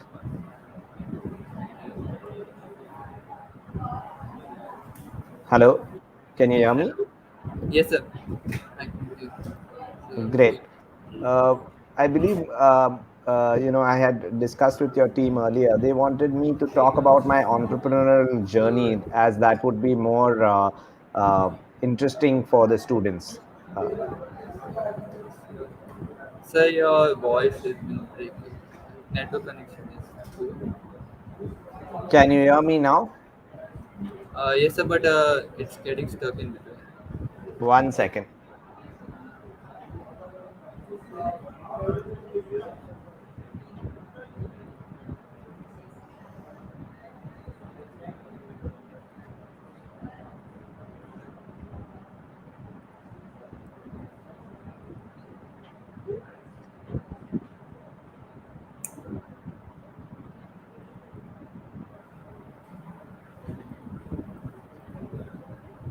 Am I audible better now? Yes, sir. Now, Is, what is it? can you hear me better? Yes, sir. Okay, I was saying that at the last moment, your team said that it will be better if I share my entrepreneurial journey. Once again, Rather, hello, sir, once again, your audio has been. is it better now? Yes, sir. Sir, like your audio is proper, but your voice is getting stuck due to the network connection. The network shows full at my end out here. Is it not coming through? Hello, Yes, sir. Yes, sir. Now, okay, sir. is it better? Yeah. Okay, can you hear me now? Because I was talking about my topic. Is it? Can you hear me clearly now without any breaks? Yes, sir. Yes, sir. Okay, great. So I was saying that my topic was my own entrepreneurial journey. That's what your team said at the end for me to take ahead rather than trends in deep tech. So, Okay. yeah, so I'll go ahead with that topic if that's okay. Yes, sir. It will be. Okay, great. Okay. So, I believe there are people logged in and they're watching this live. So, I'll start with my talk. So, I am someone who started his entrepreneurship career way back in 2005. I passed out from bachelor's of management studies in Jai Hind College, right? And then immediately after college, at the age of 20, I started my own first company, which was a job site for freshers called Jobs for Freshers, right? So it was very bold move for somebody who was just 20 years old to create his own company at that stage, right? And that's how I started my first company. Now, few lessons from my entrepreneurship journey. At that age, I knew nothing. And I didn't know what I was doing when I was creating a private limited or a product company at that point. And this is 2005. And the first lesson is that sometimes ignorance is bliss, right? When you're looking at entrepreneurship and when you're as young as many of you are still in college, a lot of people will tell you about how either how glamorous it is, building a startup, getting funding, and all of that, or some will tell you how hard it is. And both of those are, you know, true and not true at the same time, right? My learnings over the years has been that entrepreneurship is hard, whether you start the first time at the age of 20, or whether you start at 35 after 15 years of experience, or whether you start at 50 after 20 or 25 or 30 years of experience.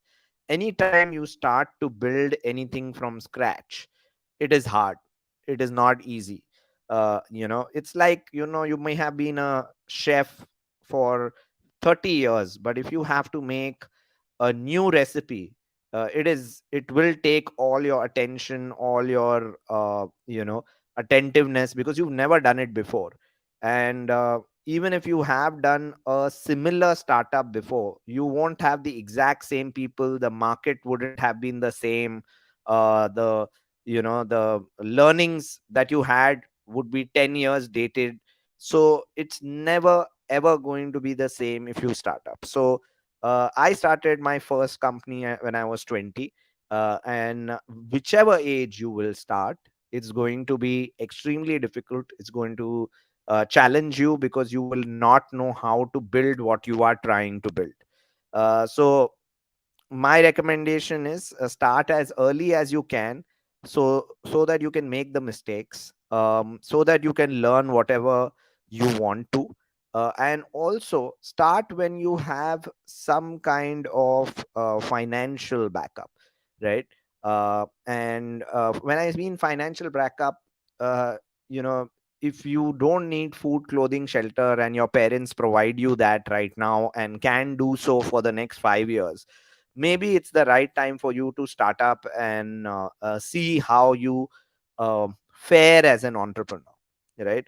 So back to my story. I started in 2020, and sorry, at 2005, with a startup called Jobs for Freshers, and I struggled over a year and a half trying to set up this job site. And at that time, as you would imagine, there was no funding. It is not like how the times are right now. It is 17 years back, and things were not as easy for entrepreneurs as they seem today. And I don't mean to say things are easy today, but they are easier than what it was in 2005. I sort of managed 1 year working on this jobsforfreshers.com, which was a job site for freshers. It sort of scaled up with 40,000 freshers registering. I had 1,000 plus client. I had traction. But I did not have a team. I did not have a business plan. I was making some early revenue, and I did come close twice to raise funding from different people as well, but it did not work out. In 1.5 years, I was back to where I was. I had a product which I had built remotely through a developer in Australia, but I did not have a business in my hand, right? And that's when I started wondering, what should I do? How should I make you know people know that I exist, and attract more investors, partners, employees, so as to say. And I realized that at the early stage of a startup, you are the brand, right? The founder is the brand, and it stays like that for quite long. If you look at some of the largest companies, Steve Jobs was the brand for Apple, and then of course Apple took over as a brand, and it's sometimes they both contribute to each other, so as to say. So I actually ended up writing a blog, which I started in 2006, which over the next 4 or 5 years became a very popular blog in the technology circles in India. It's called What Blog. It did not exist after that, right? I shut it down later, and I'll tell you why. There are lessons in that as well. But that blog helped me increase my learning, because I read a lot about the internet businesses, social media. I tracked about 100 plus companies and how they worked in this space in that time, which is 2006 to 2010. I wrote close to about 1500 blogs. The second learning is that if you're going to become an entrepreneur and create a startup, my recommendation would be to invest in your exposure and learning as much as you can in the initial days. Read as much as you can about everything in the area that you're starting the startup in, right? My area was internet and online marketing, because I wanted to know how to market jobs for freshers better, and that is why I started what blog. I also wanted to build a personal brand, so that people knew that I understand this industry and so on and so forth. So I started blogging. But what it actually helped me get is an understanding of business, how brands are launched, understanding of digital marketing. And about 7 8 months into it, it also gave me a reach to an audience. Recently there is a term in if you go on Twitter, it's called building in public, where entrepreneurs actually share all everything about starting up and how they go about it and so on and so forth. There was no building in public in 2006 or 7, but through this blog I was able to write about different companies and sort of learn a lot. So again, first learning is sometimes ignorance is bliss. And uh, no matter how many times you have started a company, each time it's going to be equally tough. So start whenever you want to. The second learning is whenever you start a company, make sure you invest maximum in yourself, in your upgradation, in your learning, whether that's doing a little bit of online courses, whether it's just being having a research mindset. Unlike 30 years ago, where you had to go to libraries to read, or you had to let's say talk to hundreds of people to do research and understanding. You can know people's views and thoughts by reading maybe 200 online articles where different people have been quoted, and understand the trends. Secondary research can be done sitting in your dorm room or your room at home, and you can understand a space, a market. You can understand company strategies. So many people are writing so many blogs today, whether it's on Medium or it's on Substack or any of these platforms. And through social media, whether it's LinkedIn or Twitter, you can connect to this senior people and get 15 minutes or half an hour of their time to learn more about their industry as well. If they don't give you time, offhand start a podcast, which you can do on any public podcasting site, or start a blog and tell them they are interviewing them for your blog, and you will get people's time to talk to you and give you insights about the business that you want to do. So that would be the second insight. And what blog ended up doing is giving me a platform to reach out to prospects who were interested in bringing me on board as a consultant for their digital marketing. So that was the very beginning and start of my second startup, which after I shut down jobs for freshers, which I started, called What Consult. And this became India's first social media agency way back in 2006 7. And it was an outcome of my blogging for 6 7 months. And it's a very unique story. Somebody, in one of the conferences I was attending as a blogger, called me and said, there is a client, he wants to talk about blogging and bloggers, why don't you come? And when I spoke to that client, I saw a window of opportunity to make business happen, right? Unfortunately, a lot of people get stuck with ideas and don't convert those ideas into business. Business is when somebody is ready to pay for it. Idea is when it is in your head and you build something and then you assume somebody will be wanting to pay for it. So you may have a great product, like I did with jobs for freshers, but I did not have enough people who are willing to pay for it, right? So it was not a business, it was more like a product idea.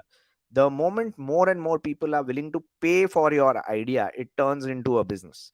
So here I was at the doorstep of an opportunity where someone wanted to hire us.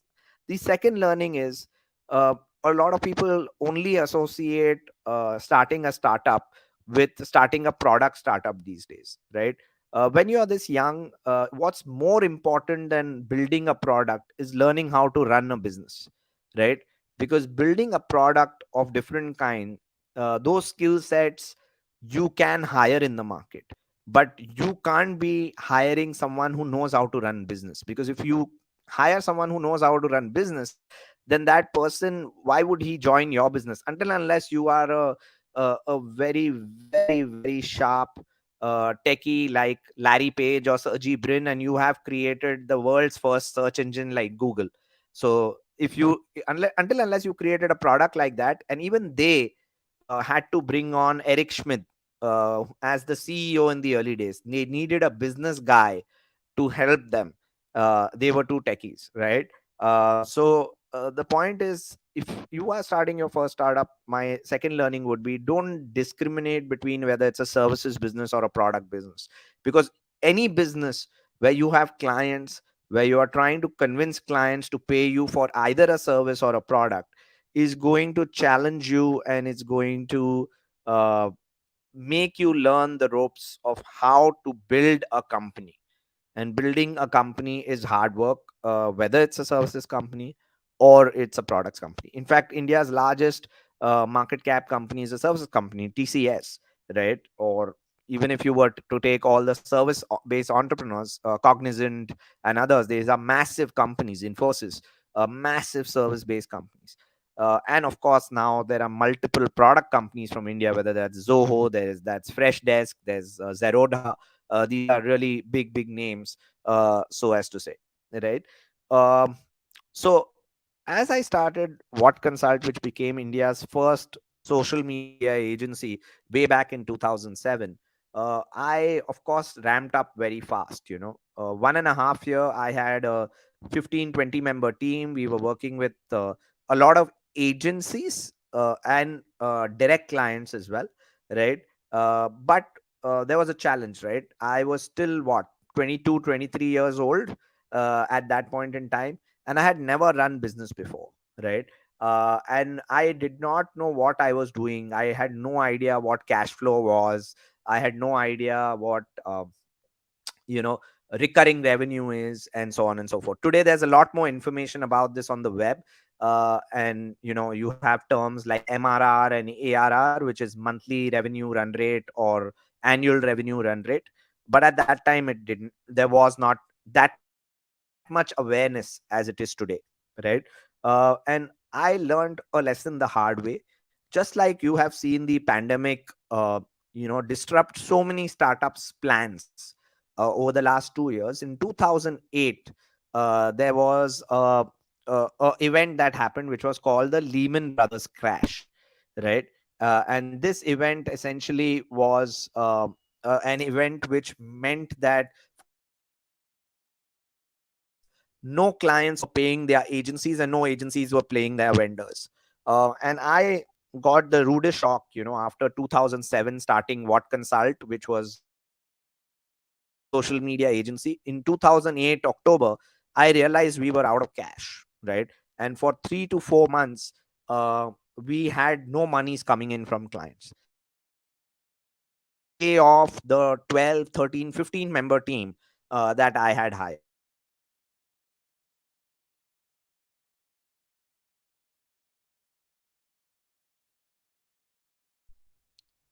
Can you guys hear me? I think you can. I saw the screen blink. So as I said, you may be able to start a business with an idea. You may be able to turn that idea into a product. You may be able to get early clients, and that's great. But if you're not able to understand finance and what is cash flow, how does profit work, what does a business need month on month, what are your fixed costs, what are your variable costs as a business, right?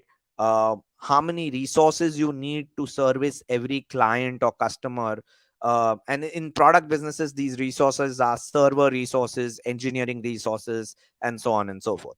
If you're not able to deal with these things, you will fail. Finance, and in specific cash flow, is the is the bloodstream of a business, right?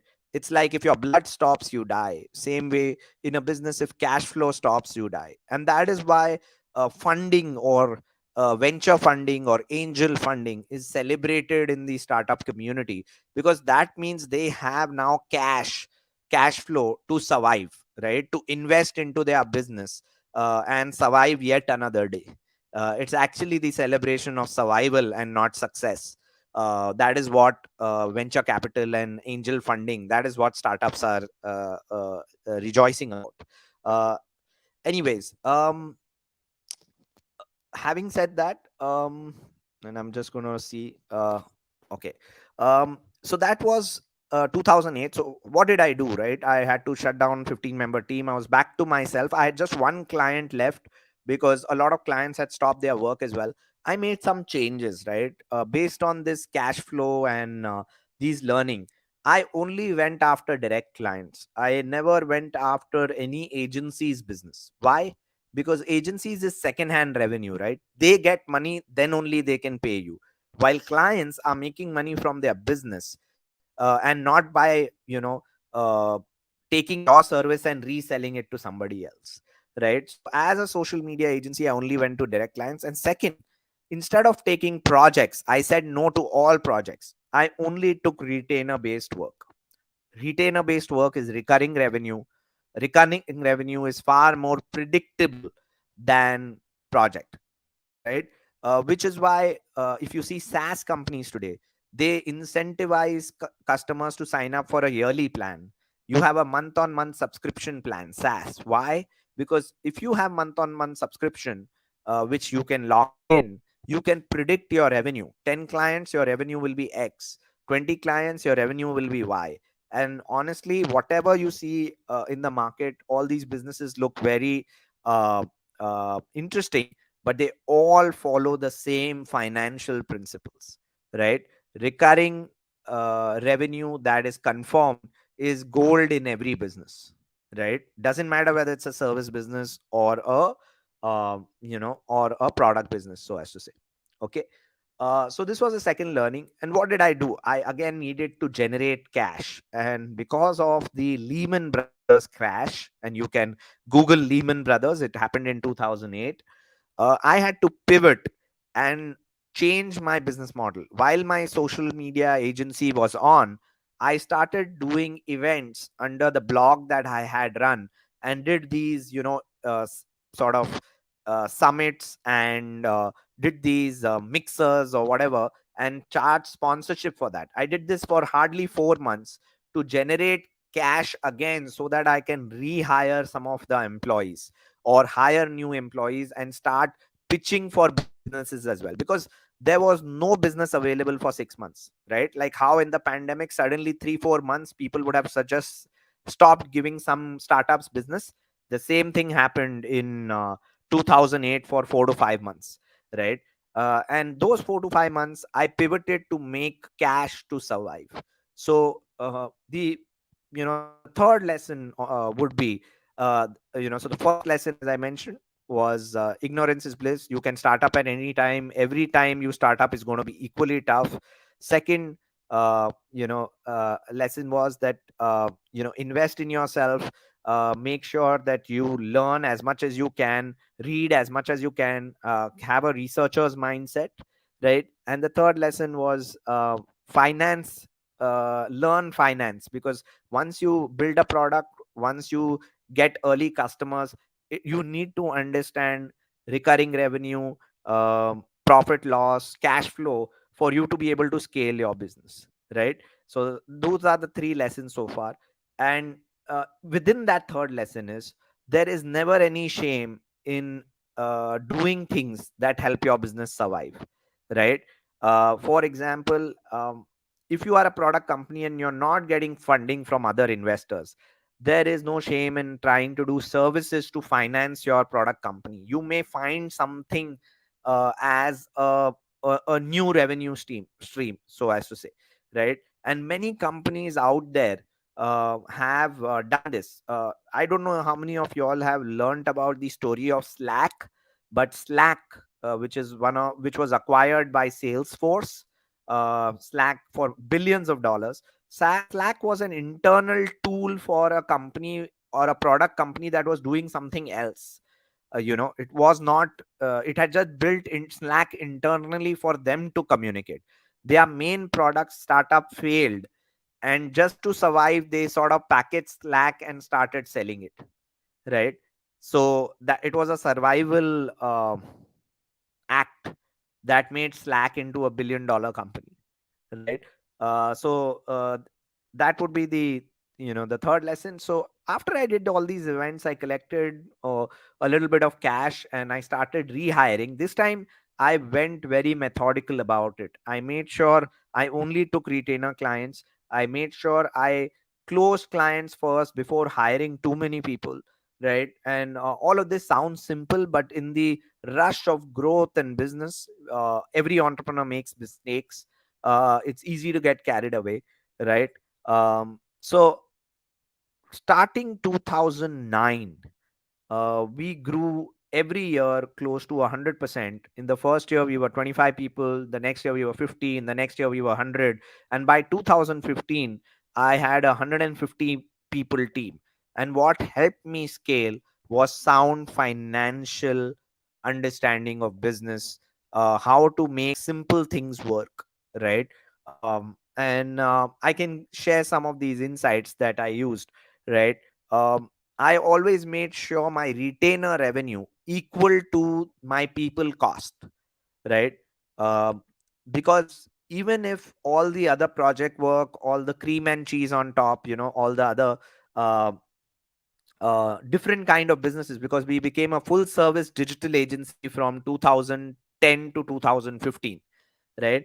But if retainer revenue was continuing, I could keep my staff. I never had to lay off anyone, right? So you must have conservative financial projections internally so that you can measure what would happen if another pandemic happens, another Lehman Brothers happen, something happens in a regulation change, right? Like for example, crypto regulation in India has changed, right? 30% tax the government has said. Now, if the crypto firms they have raised funding, but they are now going to think, how do I relocate to another country, and so on and so forth? How do I operate from there, etc., etc. So things happen to businesses that are not in your control, right? Um I see a question, so I'll just answer it right now. Knowing what I know today, is there anything I would have done differently when starting out? No. The answer is no. I wouldn't have done anything differently because I was so young. I needed all those bad experiences to happen to me for me to learn the hard way. Also, because I wasn't looking for those answers that came to me after I went through, starting up and then failing and then starting up and again failing, right? But yeah, I mean, today's world is different, right? You can look for those answers. There's just so much of content on starting up. There are just so many lessons people are sharing. I am sharing these lessons with you, and there are hundreds and thousands of entrepreneurs who are sharing lessons. So yeah, but when I started in 2005, I wouldn't have done anything different because I needed those lessons to make my conviction in retainer revenue. If you would have come up to me and I was a 21-year-old and you would have said, don't take this project business in 2007, I would have thought you are crazy. I'd be like, listen, I'm getting some business, let me just take whatever I'm getting. How can I just demand for retainer, right? We don't know how to work. So it all happened. It helped, right? The initial project business from 2007 to 2008 actually helped me learn how to sell better, which helped me in 2009 sell retainer revenues to clients, saying, we are confident we can handle this business for a year, why don't you pay us monthly? So I think all of it happens for a reason. Anyways, 2015 I sold majority stake to Denso, and this is a lesson on why and when should you sell your business. Why did I sell majority stake to Densu? Uh, Basically, in digital advertising, it's like any other advertising business. We were doing a lot of media buying, so we were buying ads on Google, Facebook, Twitter, LinkedIn, and many other platforms, right? And we were giving credit to clients, which means we would buy their advertising today and they would pay us 60 days later. Now, the thing about this is, I had seen the Lehman Brothers crash, right? Um and We were doing business worth 10, 20 crores in 2014-15. And when I say business, I'm talking about media spends that we were doing in the market for our clients, and giving clients credit. Now, if even one of our large clients turned its back on us and didn't pay us, our company would go belly up, right? uh, you know so in that sense, I learned a lesson that you can only scale a company. You can't scale a company beyond a point if you don't have the financial resources to scale it. And that is why many companies take financing. Either your business should be able to finance your own business, right, like your revenues, or the market should be ready to finance. And at that time in 2014-15, there were no credit insurance what is now. So from that perspective, I realized that the risk of having one bad media buying client would mean the end of my business. And hence I looked to sell my business. I sold it, it was a very, very successful exit, and you can read about it. But I sold it to Densu, which is a large Japanese firm. And then in the next 4 years, as part of the Densu global infrastructure, I scaled What Consult to a 500 people company, right? So from 2015 to 2019, scaled it to from 150 to 500. And now in 2020, I've started a business called RDnX Network, which is a product startup, you know and I'm again back into that product platform industry, right? um, there are some questions. Would you like me to answer them, Ronak? Yes, sir. Sir, like I have a question of my own. Okay, So, like okay. when you start out your idea, how do you Yeah. know that you are going in the right path? Like, what You will be don't. the first Nobody sign? does. Nobody But does. and Okay, so I'll tell you what are some of the positive signs. Some of the positive signs are, if anybody who listens to your idea thinks he is interesting. And when I say anybody, anybody, you're and most of the time the people closest to you will think you are crazy. So you have to talk to people whom you don't know, and see if you can excite even your colleague in college or whatever to join up with you on your idea, right? So if I there is a saying, right? One person can be mad, four people can be mad, but 40 people cannot be mad together, right? So if your idea, if it's only one person's idea, it's crazy. But you are able to get three other co-founders to work with you, then it's not that crazy, right? Because four people think this idea can work, right? So that's the way I will say that will be the first sign as to who joins you in the very early stage, right? I think Shruti asked me a question. There are bad days in business growth. What is your mantra to keep going? Um, Day at a time, right? If you have a bad day, then go to sleep. Wake up the next day. It's a new day, right? It's as simple as that, because it's just a bad day, not a year, not a month. It's a day, right? Uh, so you know. Uh, is reach necessary in a startup? How could I create more reach for my blogs? You will not know till you start writing blogs. Right? So my suggestion is write 100 blogs and then ask the question, where is the reach? It's like you are saying, I have not yet, you know, I mean, you've not even started cycling, and you're like, okay, where is my destination? You have to cycle for at least 100 meters to start feeling the road, feeling the cycle, and thinking, okay, now I'm going somewhere, right? So start writing, and you will learn. And you can't write crap, right? You'll have to read better to write something which is interesting, right? Uh, Mitrav Shah, insights of the business world. What I'm telling you are the insights that I have so far. So if you've been listening, those are the insights. Beyond that, you know, uh, the last question, naming a company as RDnX, surely definitely it has a story. We want to disrupt the marketing and advertising space. The marketing and advertising space is people driven. We want to make it platform driven. So the RD stands for real time and disruptive, and X stands for exponential growth. My belief is every business, because of data availability and technology upgrade, is going to become real time. It's going to have real time data that leads to real time decision making. uh, every business is going to be prone to disruption because the digital distribution allows any player to become a large player. Right, today anybody can start an e-commerce platform and start selling whatever they want. Anybody can start selling online courses. It's all about effort, right? So we are doing the same to the marketing and advertising space, where we are making it more real time, and we are disrupting the space through a platform. And we believe real time and disruptive leads to exponential growth, right? And that is the meaning of RD and X, right? Real time, disruptive, and exponential, right? Um so yeah, I mean, that's the answer to that. As I mentioned, we're building a product now, and this is my third company that I'm starting or started in 2020. And each time, creating a new venture has been equally challenging, right?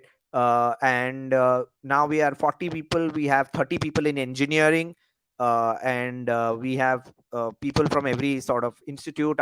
Engineering backend is in Bangalore. Our company is headquartered out of Dubai. We have offices in Bombay, and we have clients in Southeast Asia, customers in Southeast Asia and Middle East, and now in Europe over the last 2 years, right? And it's an out and out product platform company that's leveraging martech and adtech. I will not tell you what martech and adtech is. I suggest you Google and search and understand what martech and adtech is. Yeah. Yes, Ronak. Ronak, you have a question? Okay, yeah. So yeah, I mean, that's it. If there are any questions, I can see that we are almost close to time. So if there are any questions, I'm happy to answer them. Otherwise, it's been great sharing my story with you guys. Sir, one more question.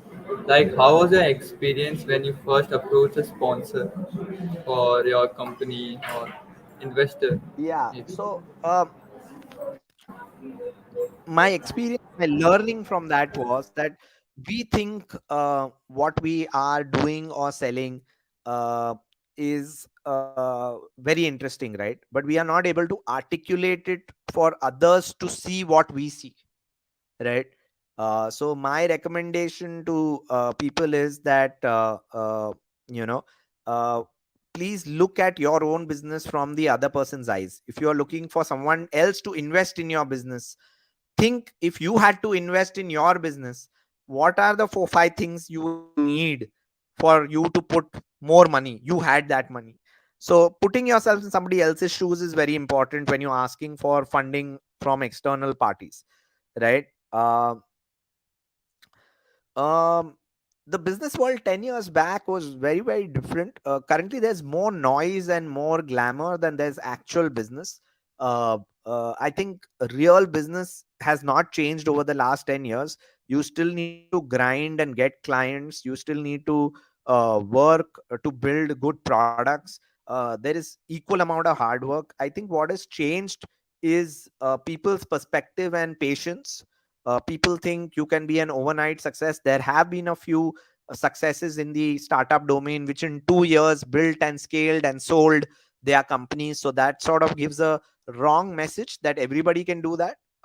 Typically, my recommendation is, if you're looking to start a company, you need to commit at least 10 years to it, because it will take 3 years to stabilize it, another 3 years to start scaling it, and then in the last 4 years you will actually see bear, it will bear the fruits of success, right?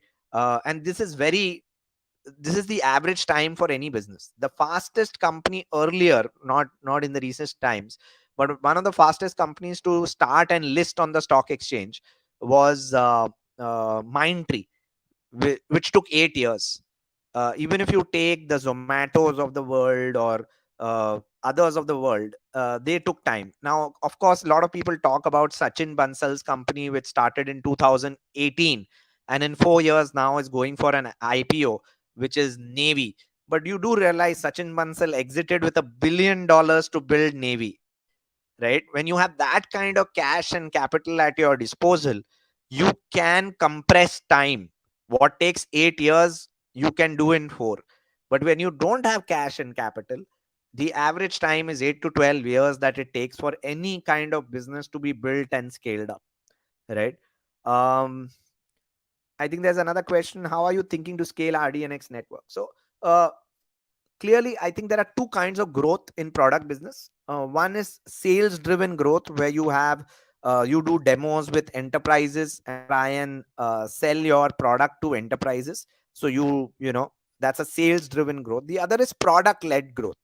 So what is product led growth? This is where all the B2B products, or even your Gmail in its initial days scaled up, even though it was part of Google, is when you have a freemium version where you give out a free version of your product, so that you have user adoption, and then that user adoption translates into some paid users. So you will have, let's say, 1,000 free users and 5 paid users initially, and then that whole reverse funnel will start happening, right?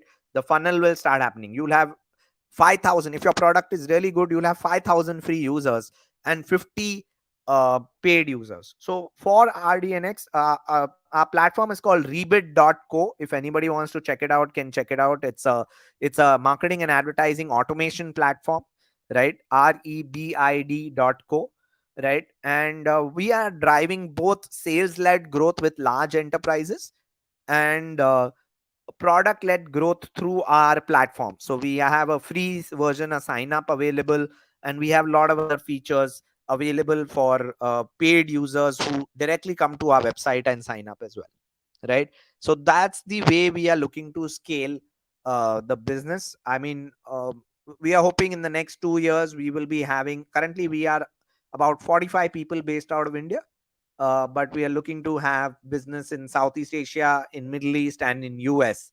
These are the three markets we are targeting. Yeah. I don't see any other questions here, Ronak. I think we are good. Should we conclude?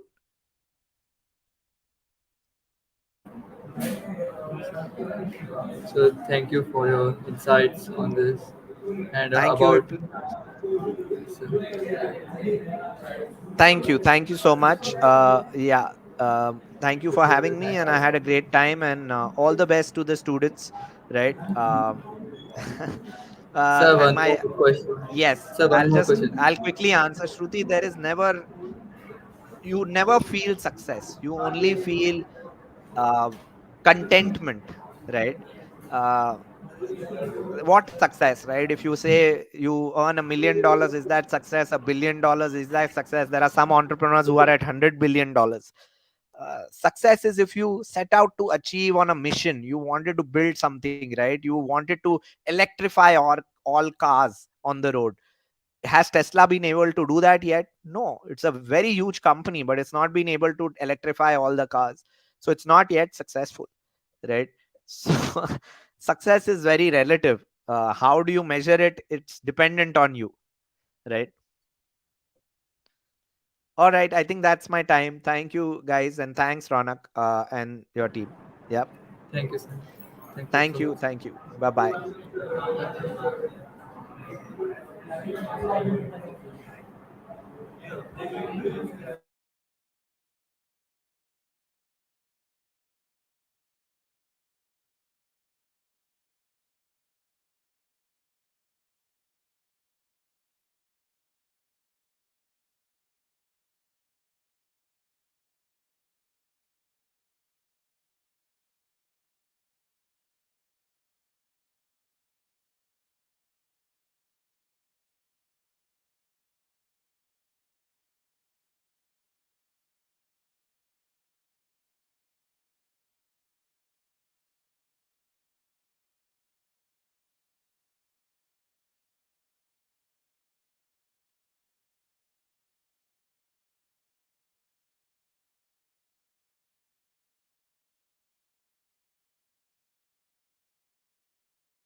Hello.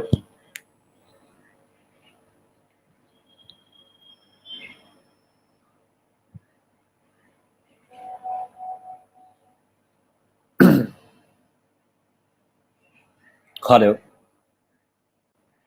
Yes, sir. Am I Yeah, hi audible? Vidit. Can you hear me? Yeah, yes, sir. Awesome. Yeah, I can hear you. There's just some noise in the background, but your audio is fine. Yeah, yes, here is a little noise. I'll remove from the main screen for now, then we'll continue the session. Okay, perfect. Okay, sir, no problem.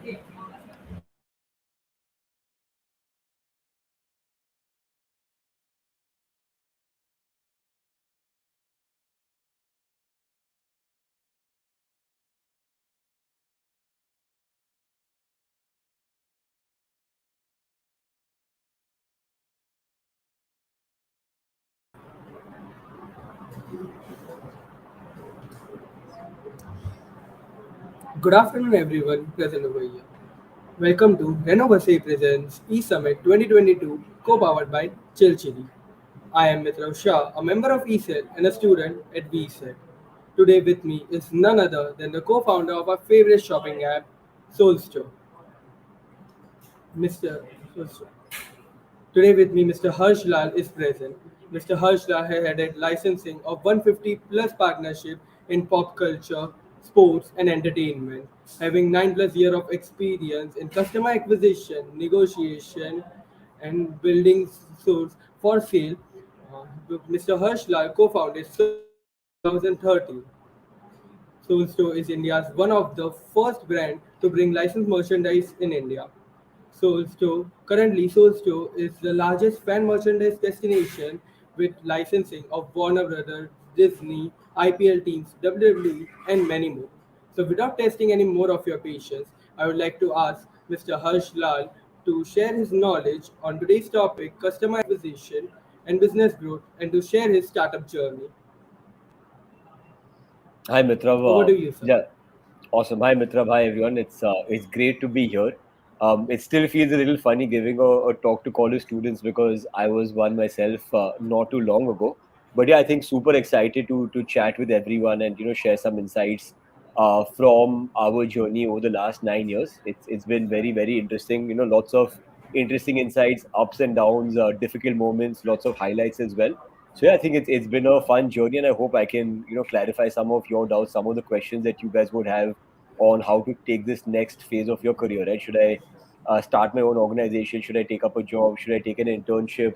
What will look good on my CV? What do companies look at when they are hiring? I'd love to actually spend more time, getting questions from our audience to specifically address whatever questions, concerns, and doubts they have. And along the way, if there are any relevant portions from my journey or from my experience, I'd love to share those as well, Mitra. Yes, sir.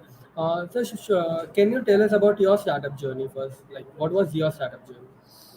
Okay, it's a pretty long, tough question for me to start off with, but let me tell you why we started the soul. So I think that will give everyone some context for today's conversation.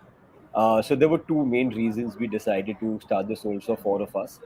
The first simple reason was we had all just graduated about a year ago. We were all doing our first jobs. Three engineers working in a financial services firm. Uh, Sorry, Mitra, can you hear me? Hello. Sorry, sir. Yeah, Mitra, am I audible? Yes, sir. Now you are. Actually, it was cracking. Awesome. No. So yeah, so like I was saying, there were two main reasons we started the Soul Store back in 2013. Three engineers who basically graduated, took up a job in financial services. One lawyer who was basically working with a law firm. The one thing that we had in common is none of us liked what we were doing. None of us were excited about our jobs. We were simply doing it because we wanted pocket money and we wanted to not be dependent on our parents. So yeah, I think that was the one thing that we had in common where we didn't want to spend 5 6 days a week doing something that we don't like. The second reason we decided to start the Soul Store specifically is because all of us have been fans of movies, comics, TV shows, superheroes, cricket growing up.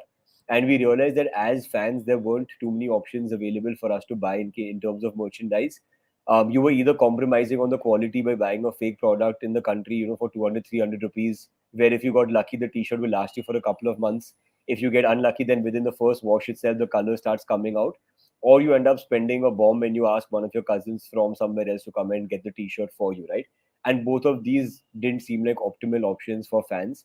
So we realized that there's a gap in terms of good quality, good designs, and a price point which is affordable for a large part of the country. And that is why we decided to start off the Soul Store with licensed merchandise as the key focus or the key gap that we saw in the market. So yeah, that was basically why we started the Soul Store. But in terms of our journey, I mean, it's been 9 years, so I'd love to get some more specific questions about our journey, and I'd love to share those insights. Yeah, Mitra. So please go on. So, at what point did you feel that you have succeeded, and at what point you are right now? I think I don't think there's one turning point where you feel like you've succeeded, right? I think for us it was simple. When we started off the Soul Store, all of us had about 1 year worth of savings from our previous job. So our goal was the longer you can make these savings last, the longer you can make the company last, and you don't have to go back to a day job. If you're not able to do it, fair enough, right? It's not the end of the world. We always knew that we had a degree that we could fall back on. So the idea was never in terms of if we hit this milestone, we've succeeded, or if you hit that milestone. If you ask me what my target is, it's going to be a certain X number 2 years down the line. If you asked me 3, 4, 5 years ago whether we would be happy with today's numbers, I would have jumped up and taken it. So I don't think there's one specific target where we feel that we've succeeded. But yes, there's been a lot of validation along the way. The fact that so many younger people have trusted us, a lot of people have started their first jobs or their career with the Soul Store. So for me, that is a sign that we've succeeded, where people are willing to, trust the Soul Store with their career. The fact that we receive so much customer love, for me, that is a sign of success. Even today, when whenever we're traveling somewhere and we see someone wearing any TSS product and we see our design somewhere, that excitement has not gone down, or that excitement has not reduced. For me, that is still a sign of success. So I think the fact that we are able to do something where people genuinely love the brand, where they've shown us so much love, and where we've actually been able to take so many people as a part of the TSS team and make sure that everyone is grown together. I think for me that is success. Yes, along the way we've got multiple licenses. We've become India's biggest brand for official merchandise. We've had a couple of investments as well. So I think all of these are great validations for us. But for me, I don't consider that as success. I think for me, creating something that goes beyond us and making sure that people always have happy, fun memories about the Soul. So I think that is what success is, and it's a continuous journey. It doesn't stop or start at one specific point in time. Yes, sir. Uh, when you started, you were a group of 4 people. To currently, how big is Store Store? Today we have more than 500 people as a part of our organization. I think we have about 300, 350 people on our payroll, another 150 to 200 people who are a part of our manufacturing unit. We started off with a small garage in Bombay. We now have offline stores in Bombay, Pune, and Bangalore. We've got manufacturing setups across the country. So yeah, I think that's the scale that we've reached today, about 500 plus people. Right. So, what's your future vision for the Soul Store? Future vision is, I mean, we are today India's biggest brand for official merchandise. Everyone who wants their favorite superheroes, cartoons, movies, TV shows automatically thinks of the Soul Store first. I think that's the market that we've created for ourselves. That's the kind of perception we've built for ourselves. But our vision, or our next goal, is slightly bigger. We want to become India's number one brand for casual wear in general. So whether you want a printed t-shirt, you want a plain shirt, you want pants, you want accessories, you want sunglasses, maybe in case we launch that later, that's the vision of the company. And purely in terms of numbers, today we are a 250 crore a year company in terms of annual revenue. Our target is to cross 1,000 crores in the next 3 years, and then maybe, I don't know, maybe go public in the next 4 or 5 years. Let's see.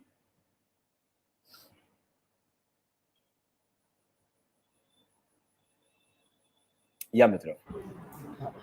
So I was asking that you said your target is to make a company of like 1,000 crore. So for that, related to our topic, how can you make the client acquisition? Different parts and different tricks to use that. Okay, so I think interesting question, Mitra. I think one of the biggest differentiators, or one of the biggest advantages that the Soul Store had when we began, was that there was no one else really doing what we were. Now, as a company that had no external funding, as a company with very, very limited capital, We could not afford to burn money to acquire customers. We could not afford to give very big discounts to acquire customers because we simply did not have the capital. Now, the biggest advantage that we had is we tied up with all your favorite movies, TV shows, superheroes, and cartoons. And therefore, we did not have to create a demand. I did not have to make you a fan of Harry Potter. I had to simply tell a Harry Potter fan, hey, we have this available, right? So, when you're trying to create demand for a product, when you're trying to create that interest, I think that's when your marketing expenses increase significantly. That's when the cost of acquiring a customer increases significantly. But our biggest advantage for us is that the Marvels and DCs of the world had already spent billions of dollars and many, many decades building this loyalty and building this fandom towards their characters. And our job was to simply fulfill a demand that they had already created in the market.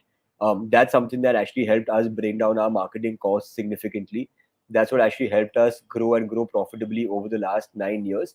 And that, the kind of customer loyalty that we've built through our products, our design, and our service is something that's going to help us even going forward, because today we have industry beating return rates as well. So repeat rates, sorry. What that means is, if I decide to completely stop marketing, if I decide I don't want to spend any more money acquiring new customers, our company can more than sustain even with the existing set of customers and their repeat orders. And that's something that takes years and years of consistent effort and quality to make sure that customers have that trust in your brand.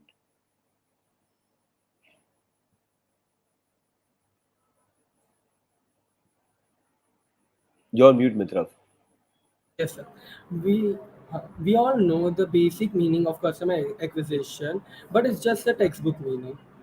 You have been in 9+ year in this field, and you have 9+year of experience in customer acquisition. So, can you share some proper meaning for customer acquisition for us beginners, as all of you are student? Okay. I think I'd want to talk about customer acquisition cost. I think that's a more relevant, or that's a more key metric. What Yes. essentially happens is, I mean, all of us are on social media. When you keep scrolling your phone, you're going to be spammed with ads on every single site that you are on. Now, the very basic, and I'm going to try simplifying this as much as I can, is if I am spending X amount of rupees showing you an ad, hoping that you click on it, you come and you buy a product. My understanding or my calculation is that if I spend 100 rupees today, ensuring that Mitra comes on my website and buys a product, I am essentially hoping that Mitra likes the product, he likes the service, he likes the quality, and he comes back again and again. Now, if I am able to give that experience to you and I'm able to convince you to come back again and again, I can spend a larger amount upfront, because I know that over your lifetime, you will shop multiple times with the Soul Store, and eventually the money that I've paid upfront to acquire you as a customer is repaid over the longer term, right? So that's what a customer acquisition cost is. Now, for most companies, especially in the online e-commerce space, the initial customer cost of acquisition is extremely high, because these companies are burning money. They are spending a lot of money trying to show multiple people their products. And the biggest USP that most online brands sell their product on is price. So I'm not convincing you that I've got the best designs. I'm not convincing you that I've got the best quality products or the best service. I'm trying to convince you that I'm selling you the cheapest t-shirt and therefore you should buy from my website. Now, in the shorter term, this is a great tactic, because yes, customers do love discounts. But if you are expecting that a customer is going to be loyal to you because of your discounts, then it's a very short term relationship with the customer. If you've come to my website today because you bought a t-shirt for 199, tomorrow someone with deeper pockets will come and sell a similar t-shirt for 149, and you will essentially move away, right? Because your loyalty is not to the brand, it's to the price. So I think it's very important for all online brands, when they are looking at customer acquisition costs, when they are looking at repeats, and when they're looking at making their business sustainable and viable, it's very important to have a distinguishing factor or a USP that goes beyond price. If you're going to have a price war with your competition, then it's not a race to the top of the mountain, it's a race to the bottom to see who falls down first. So I think that's one very important metric for all new brands that are out there to focus on. And as an organization, like I said, for the first 5 years we were completely self-funded. We did not have the money, we did not have the option of burning funds to acquire customers. So from day one, we were very, very strongly focused on being profitable. We were very strongly focused on making sure that our cost of acquiring a customer, our cost of manufacturing the good, and the price point that we are selling the products at makes sense. Because if it didn't make sense, it was only a matter of time before the company would have shut down and we would have all gone back to the jobs that we didn't like. So I think having a focus on profitability and sustainability is something that startups should focus on. Don't simply focus on burning money and growing, because if you don't get your next round of funding, then how are you going to sustain that growth or that burn? Yes, sir. Actually, this question has been bugging from me from the starting. You have a degree in legal, and like, what inspired you to start Soul Store? Like, what thought came like Soul Store? I didn't like law. I think that's just the simple answer is I didn't like law. I've done science, I've done journalism, I've done advertising, I've done law, I've done a bunch of things. But yeah, I think the main philosophy was keep trying different things, see what you like, see what you don't like. But I was very clear from day one that if I don't like something, I don't want to wake up unhappy every day pushing myself to do something. So I was very okay with the idea that I would try out multiple things, and once I'm sure, once I'm happy that this is what I want to do, that is when I would, make sure that this is something I stick with. And we've had so many young people starting their careers with the soul, so we've seen so many people develop and grow with the organization. I think from day one we've had one very very simple philosophy: you should only be a part of our organization if you genuinely enjoy doing what you're doing, if you genuinely have fun at work, if you genuinely have fun with your co-workers and colleagues, because that's the only time that you're really going to give your 200%. I've been at the other end of the spectrum. When I was working at a law firm, I was absolutely not interested in doing what I was doing. So I used to make sure that I give my 50%, 60%. I put the minimum possible effort just to get the job done and go back home. And I've realized that in terms of that, my productivity was not where it should have been. So we want to make sure that everyone who joins the Soul Store is actually happy about coming up to work. And once you're in that happy, fun frame of mind, I think that's when you put out your best work, and that's when you can make the maximum impact as well on the organization. So yeah, I mean that's basically why this also happened. It's because I wanted to try different things out, and yeah, I mean it's been 9 years. It's been great, and hopefully another 9 years or maybe even more.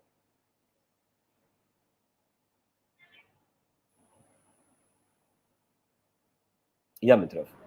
Yes, sir. So I was thinking, like, it will be have been tough 9 years. So throughout this 9 years, what role model you have been following? And sorry, can you clarify that? I didn't get you. Yes, sir. Like, to take a business to such a big level in this nine Hmm. years, it will be difficult. Yes. So, which role model who is your role model? There's lots. I think most of my role models, I think, are in sports, because that's a place where at every point, every ball you're facing, every shot you're playing, there is so much pressure. There are so many different things that you need to do. There are so many ups and downs. You have good days, you have bad days. Some days it's perfect, some days it's a horrible day. But I think to be able to bounce back, to manage those highs and lows, I think that's the most important part for any founder, right? I think you're going to definitely have more bad days than good. I tell everyone I speak to, don't think of starting your own company like a 100-meter run. It's a marathon, right? It's a long, long, hard journey. If you're willing to give your 200% day in and day out, it will be very satisfying at the end. But if you're not committed, then after the first couple of kilometers itself, you start feeling tired, your legs will hurt, different things will happen. So I think for me, I love watching sports. I think looking at how sports people are able to balance the highs and lows, how they're able to come back, how they're able to train hard and make sure that all that effort that's going behind the scenes helps them perform. I personally love watching sports for that specific reason. Yeah, and my two favorites or my three favorite sports people actually are Muhammad Ali, Roger Federer, and AB de Villiers. So yeah, those are probably three people I really really look up to. Yes, sir. So, what type of marketing strategy does the Soul Store rise? Okay. Good question, Mitra. So I think that's also changed or it's evolved. I think since 2013 when we started off. In the beginning, every single rupee that we spent on marketing was only performance marketing, which basically means if I am spending 1 rupee on marketing, I have to make sure that I am earning 7 rupees, 8 rupees, 10 rupees out of that, because every rupee that you spend has to be accounted for. Now, as the organization has grown, as the company's gotten bigger, we've obviously now started focusing in the last couple of years on brand marketing as well. So we've now seen our overall marketing spends go from 100% performance marketing to slightly more evenly split between performance marketing and brand marketing, which includes our tie-ups, it includes our collaborations, it includes the celebrities that we've been working with, a lot of events that we are doing. And I think as the company grows bigger and bigger, the share of brand marketing will keep increasing and the share of performance marketing will keep decreasing. because at that point in time people know about your brand, your repeats are going to take care of your business, and then it's simply about reinforcing to people that, hey, if you want to buy casual wear, this is where you need to be. And I think that's one thing that Zara as a company does really, really well.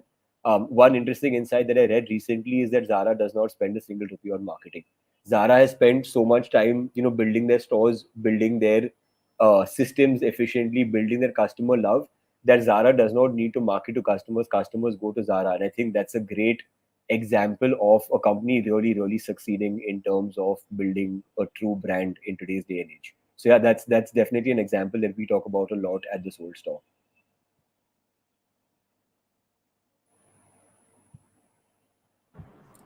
Yes. So, how do you connect and build the right target audience for your product, which will help us in customer acquisition?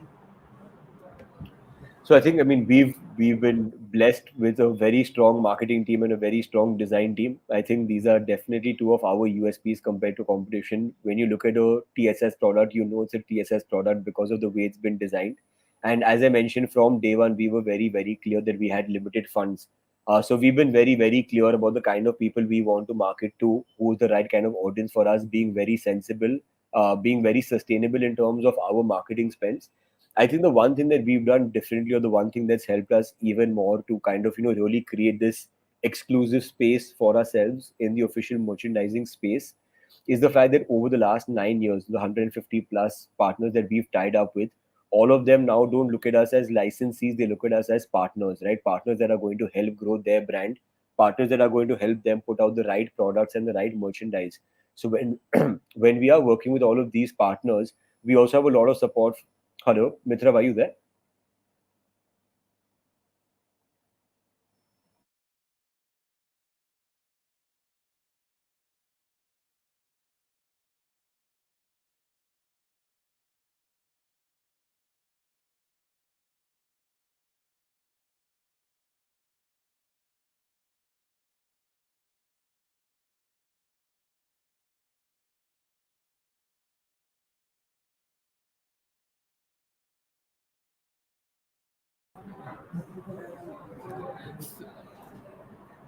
Hello, sir.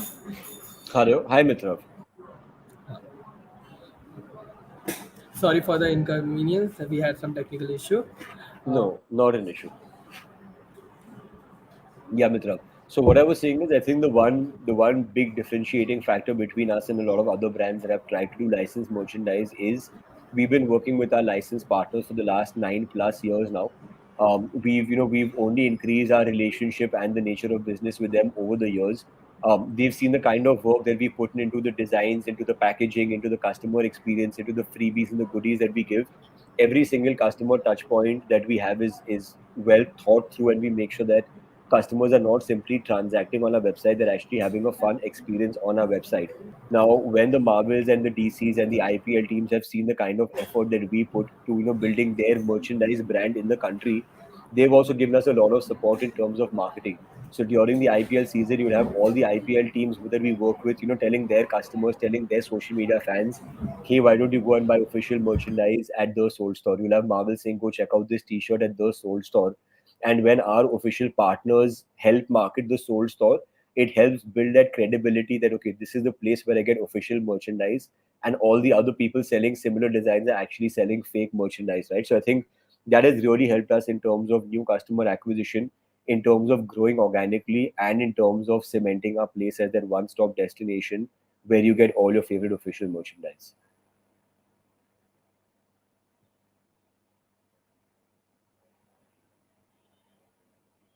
Yeah, Mitra. So yeah. So we had one more question. How does Soul Store plan to target the changing demography of the audience in the future? keeping our eyes and our ears open. I think that's one of the most important things that we do. When we're launching a new product, we're launching a new design, we're experimenting something. The first thing that we do is we take an internal poll at the organization, because most people who are a part of the Soul Store are in their early and mid 20s, essentially our target audience. So that's the first round of voting that it goes through, where people decide what they like, what they don't like. The second thing that we do is we listen to our customers very, very closely.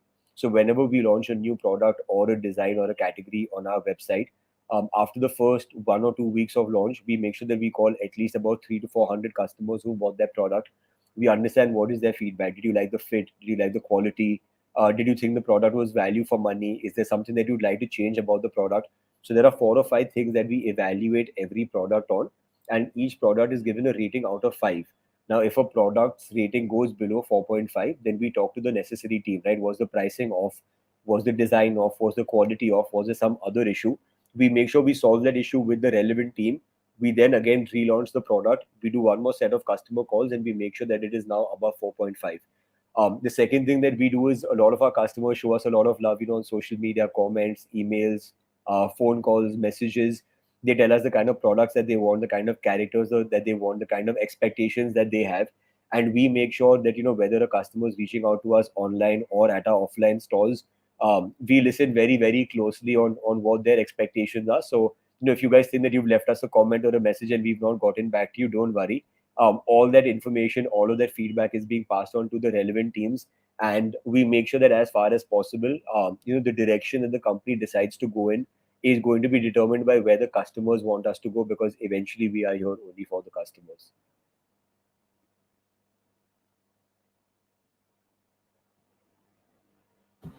Yes. So after 9 plus year of experience, do you believe that the traditional way of reaching the target audience is still relevant completely enough? I think it depends on how you define traditional way. If most people would define the traditional way of reaching out to customers, especially in the apparel or the fashion industry, as offline stores, right? You'll start your own brand, you'll have offline stores, then you'll work with 20 other large stores, you'll put your little kiosks and your shop in shops. I think that was a very inefficient way of working. Because the biggest advantage of us being an online brand is I can target a Marvel fan sitting in any corner of the country, which I cannot do through offline stores. So I think that entire model was very inventory heavy. I had to make sure that all of my inventory is present in 200, 300 plus locations across the country. And in those locations, people may have a different size preference, people may have a different color preference, people may have a different design preference. So I think if you look at that as the traditional way of marketing, it was definitely not the most efficient way of running a business. And if the last 2 years have taught us anything, it's definitely that a company has to basically also be present online. We've in fact had the opposite journey where fortunately we've always been an online first company. We've always been selling casual wear, which is what people wanted to wear when they were working from home. And we've actually been one of the few companies to successfully go from online to online plus offline and managed to do that while actually being profitable as well. So yeah, I think we've had the opposite journey compared to a lot of traditional fashion apparel companies.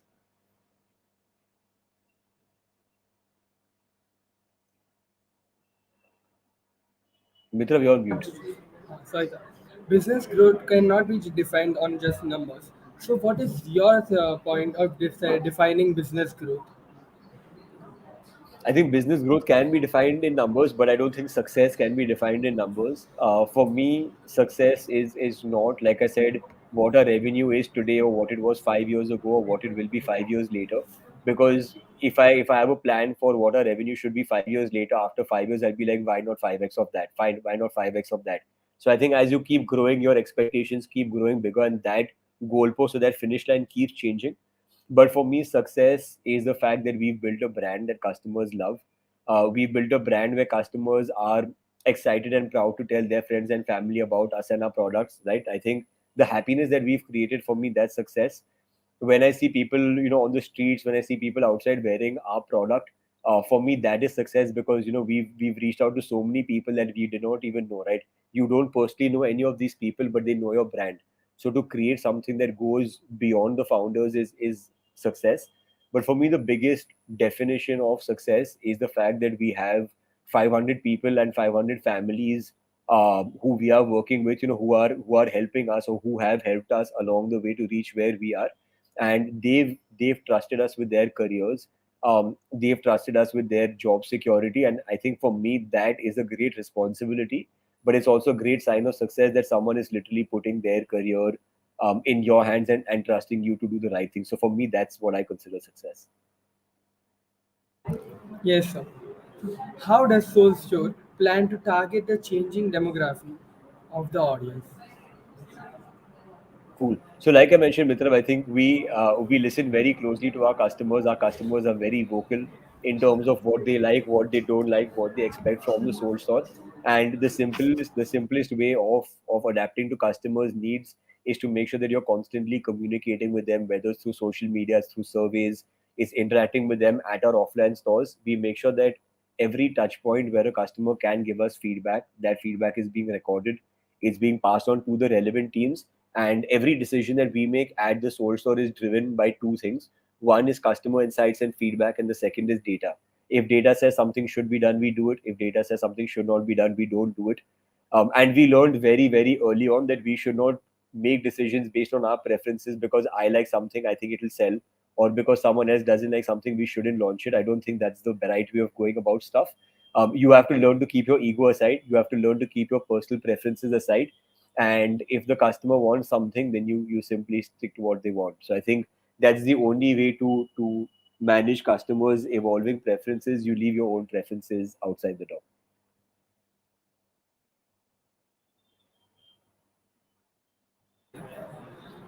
So there are some of the bad days in business world. You can Yes. say bad days, bad months.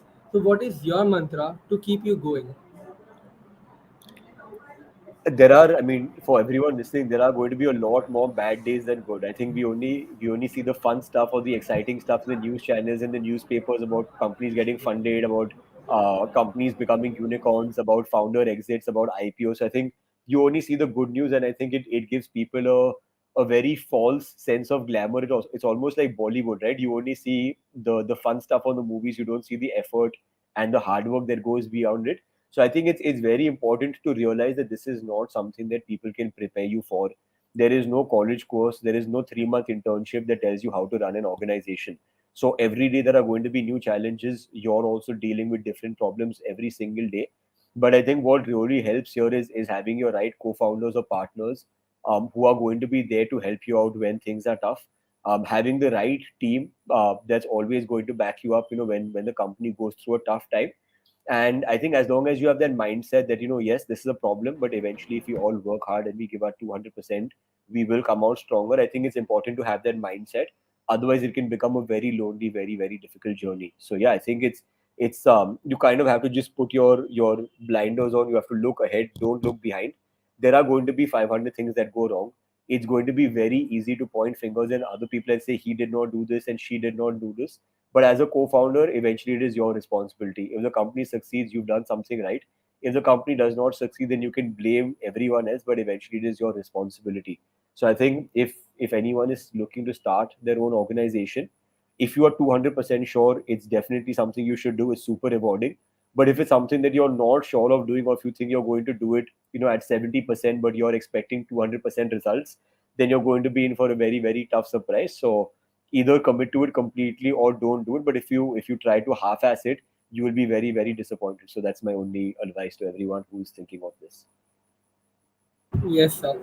By being on the topic of business world, can you share us some insights of the business world? There's a lot. I think a slightly more specific question would help. There's just so many insights we've had over the last 9 years.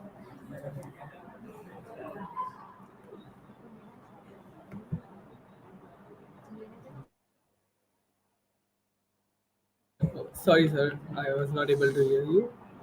Sir, my more specific question I can say is like how a person can more grow their business from the start. Like what mistakes can he not make? So you can share your experience, what mistakes you made, which will help us Okay. upcoming entrepreneurs. I think the biggest, I won't say mistake, but I think one of the biggest learnings that we had is that things are going to go wrong. I think if you have a very optimistic or a very idealistic view of the world, especially when you're trying to run a business in India, then you're going to be very, very disappointed. I remember when we were starting off the business, we required a couple of licenses that were necessary before you can start your business, and it took us, I think, we had to start a company 3 or 4 months late simply because we refused to give the officials a bribe. That's literally something that happened. And if you had told us in the beginning that it's going to take you 4 months just to get one document because you need to bribe someone, we would have been very surprised. We've had manufacturers telling us, okay, I'm going to deliver the products on so and so date, and the products get delayed, or you expected a sample to look like this and the actual product looks like something else. So I think you're going to realize over a period of time that a lot of people will overcommit. You will expect that if someone has told me something will happen, it will happen. But you have to, as an entrepreneur, be prepared for the fact that a lot of things will not go as per plan. I think that's one of the mistakes that we made, and we realized soon enough that just because someone says that I will do something or someone commits something doesn't necessarily mean it will happen. And eventually, as a founder, if you need to get something done yourself, you have to do it, right? We've pat orders ourselves, we've done customer care calls ourselves, we've delivered products ourselves, we've gone to the manufacturing unit ourselves and waited the whole day to take the products and put it back in our warehouse. So we've done all of these things, and I think as an entrepreneur, you don't have an excuse. The simple thing is it's your responsibility to get the job done, and till you don't get the job done, you don't rest easy. So yeah, I think most entrepreneurs, like I said, do not have a very glamorous view of how it will be. It's not going to be straightforward. It's going to be a lot of hard work. It's going to be a lot of effort. And yeah, I think the sooner you realize that it's not a bed of roses, the sooner you can adapt and the sooner you can improve. So yeah, I think I wouldn't say it's a mistake, but I think I would say it was a reality check that we got very, very early in our journey.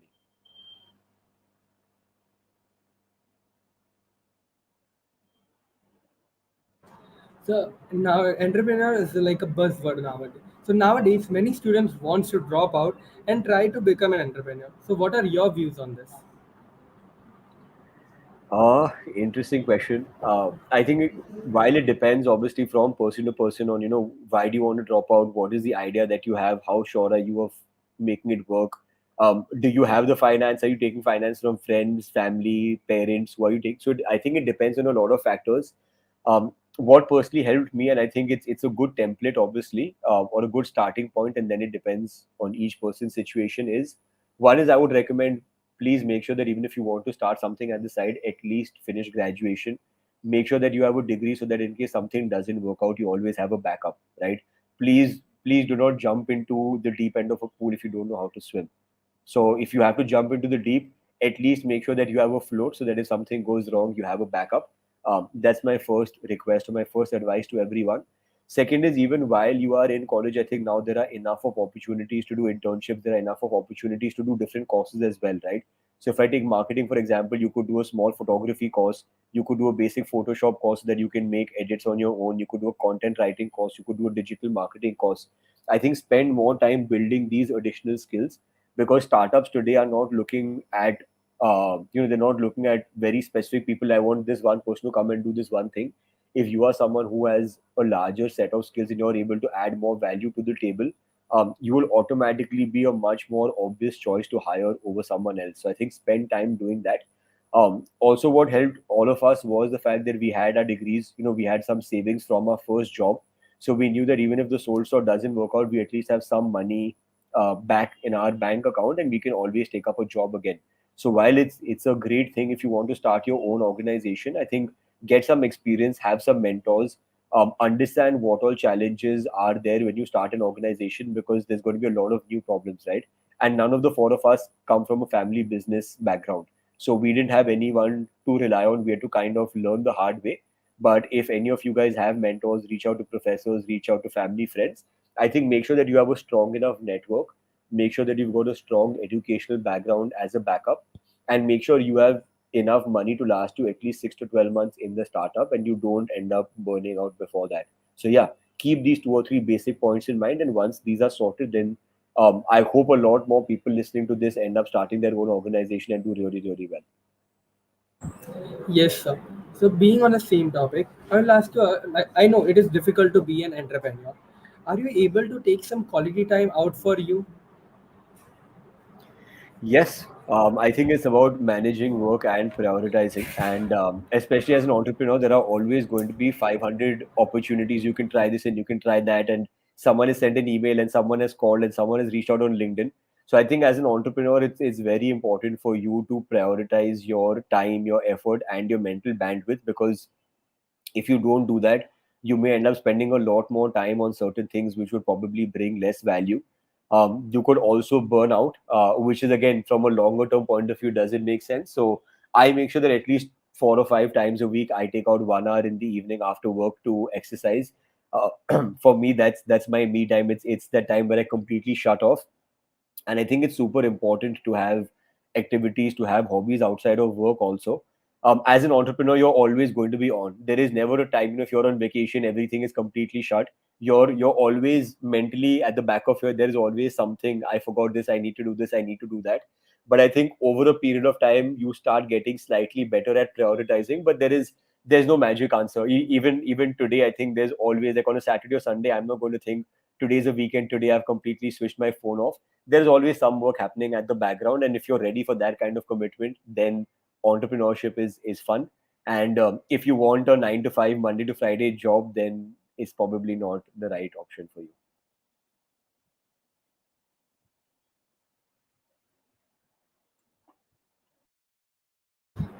Yes, sir.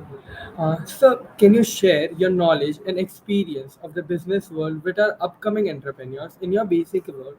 Like, what should an upcoming entrepreneur do to achieve something more faster? don't don't look to achieve something faster. Don't look to reach somewhere faster than your competition. Look to create something better. I personally don't think speed is. A lot of people come and tell me, I've got this great idea. I want to execute this. What if someone else thinks of it and they do it before me, right? I think that's a completely wrong fear to have. People don't care about who started something first, they care about who did it better. So if you're so scared that people will simply take your idea and start it faster than you, that means your idea is not strong enough. And eventually, what will help you succeed is your execution and not your speed. So I think focus on the basics, focus on execution.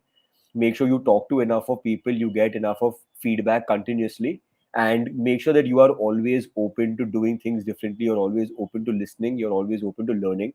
But if you think entrepreneurship is a race where you need to reach the finish line faster than someone else, then you're running on the wrong racetrack.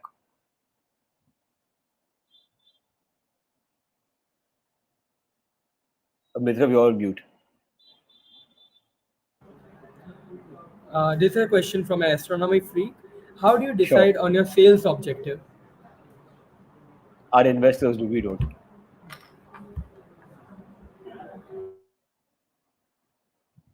Hello.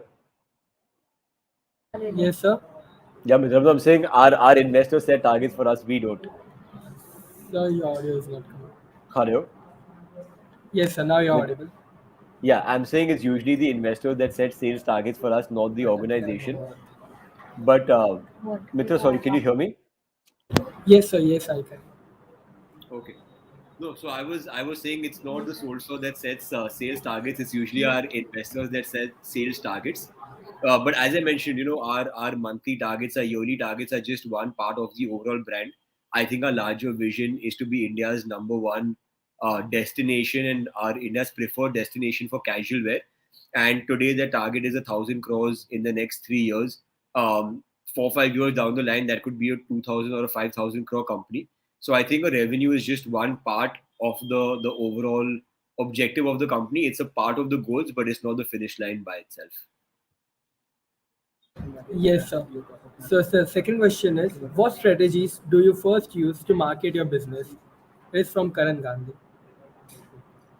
I think the very open-ended question, but a majority of our marketing focus and effort goes on performance marketing on YouTube, on Facebook, on Instagram, on Snapchat, and on Google. These are some of the main tools or some of the main places that we use. But I think it's a slightly broader question because you have celebrities as well, you have sales channels, products, categories. So I think if we have slightly more specific questions, it will be easier. But for me to just talk about TSS's growth or marketing in a 2 minute answer would not do justice to the question.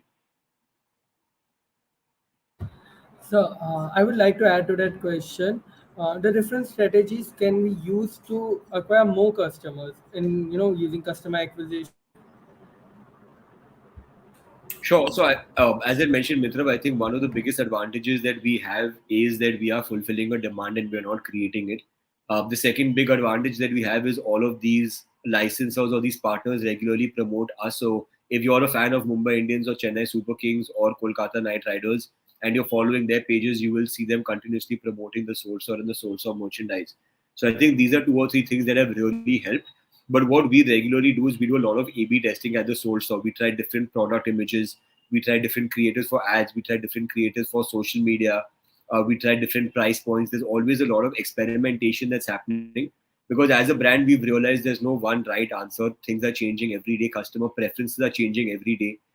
There are more and more brands. There's more and more competition. So something that we thought made sense, or something that was working 1 year ago, may not work today. Something that was working 1 month ago may not work today. So I think in general the answer is that there is no one fixed right or wrong, or there's no one correct way of doing things.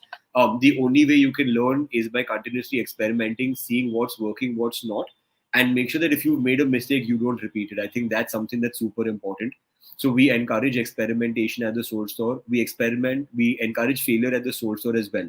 Because when you try something new for the first time, you don't have 100% chance or a guarantee of success. But as long as you understand why you've done it, as long as you understand why it has not worked, and as long as you're able to take those learnings and make sure that you are doing something better the next time, I think that is the most crucial mindset for anyone to have.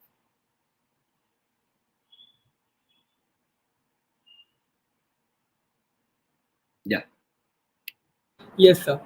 Uh, so the next question is from Vinaya Tiwari.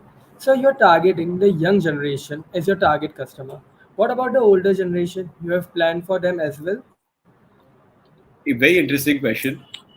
So most of our online customers are about 18 to 30. In that range, that's the range that we usually target. Now at our offline stores, obviously we've noticed something very interesting. You're not targeting customers at your offline store, right? There are people of all age groups who are walking up and down that area, or you have families coming to, you have grandparents, parents, young kids, all of them coming to the malls. So we've seen a lot of, like I'm wearing a plain t-shirt right now. I think I'm a bit old. I've already become a bit old. So we have a lot of older people coming in to our offline stores as well, buying plain t-shirts or polos or solid shirts. So I think while 18 to 30, 35 is going to be a core target audience for us, we have seen that, when we tie up with Bollywood movies, when we tie up with IPL teams, these actually help us reach out to a much wider audience, because you even have 40, 50, 60-year-olds watching the IPL and supporting their favorite teams. So some of these licenses and partnerships actually help us increase our audience base to a much larger set of people who might not have otherwise been targeted by us, or who might not have otherwise come to the source store. And I think that's one of our biggest advantages, that, with your superheroes, movies, cartoons, TV shows, cricket, Bollywood, you pretty much, and, you're especially now with Netflix becoming cheaper, Amazon Prime becoming cheaper, data becoming cheaper. There are so many more people in tier 2, tier 3, tier 4 towns who have data on their phone, who are watching all of these shows, who are watching these superhero movies, and they now want to spend 600, 700 rupees on that really cool t-shirt and show off, right? So I think with internet becoming cheaper, with internet becoming more and more accessible, our total market, or our total potential market, has only increased over the years. And I think that's great news for us.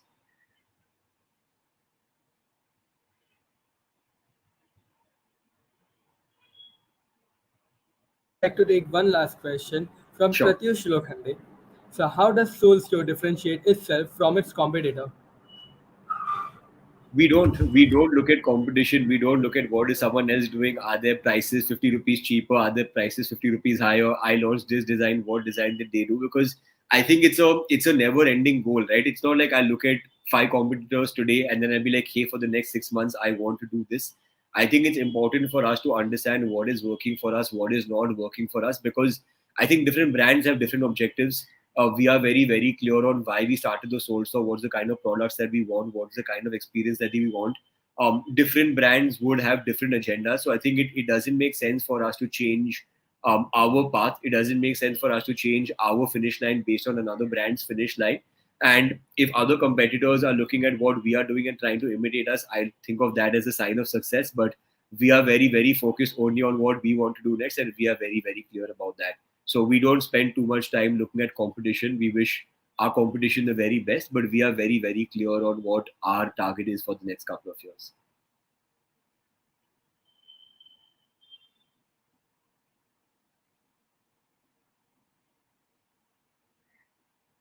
Yeah, Mitra. You're on mute. Thank you so much, sir, for taking your time out for us and giving us such a wonderful knowledge and insights about this business world. Awesome. Thank It you so was an much, honor Mitra. talking to you. Thank you so much. Thank you for the opportunity. Yes, sir. Oh, bye. Thank you, sir.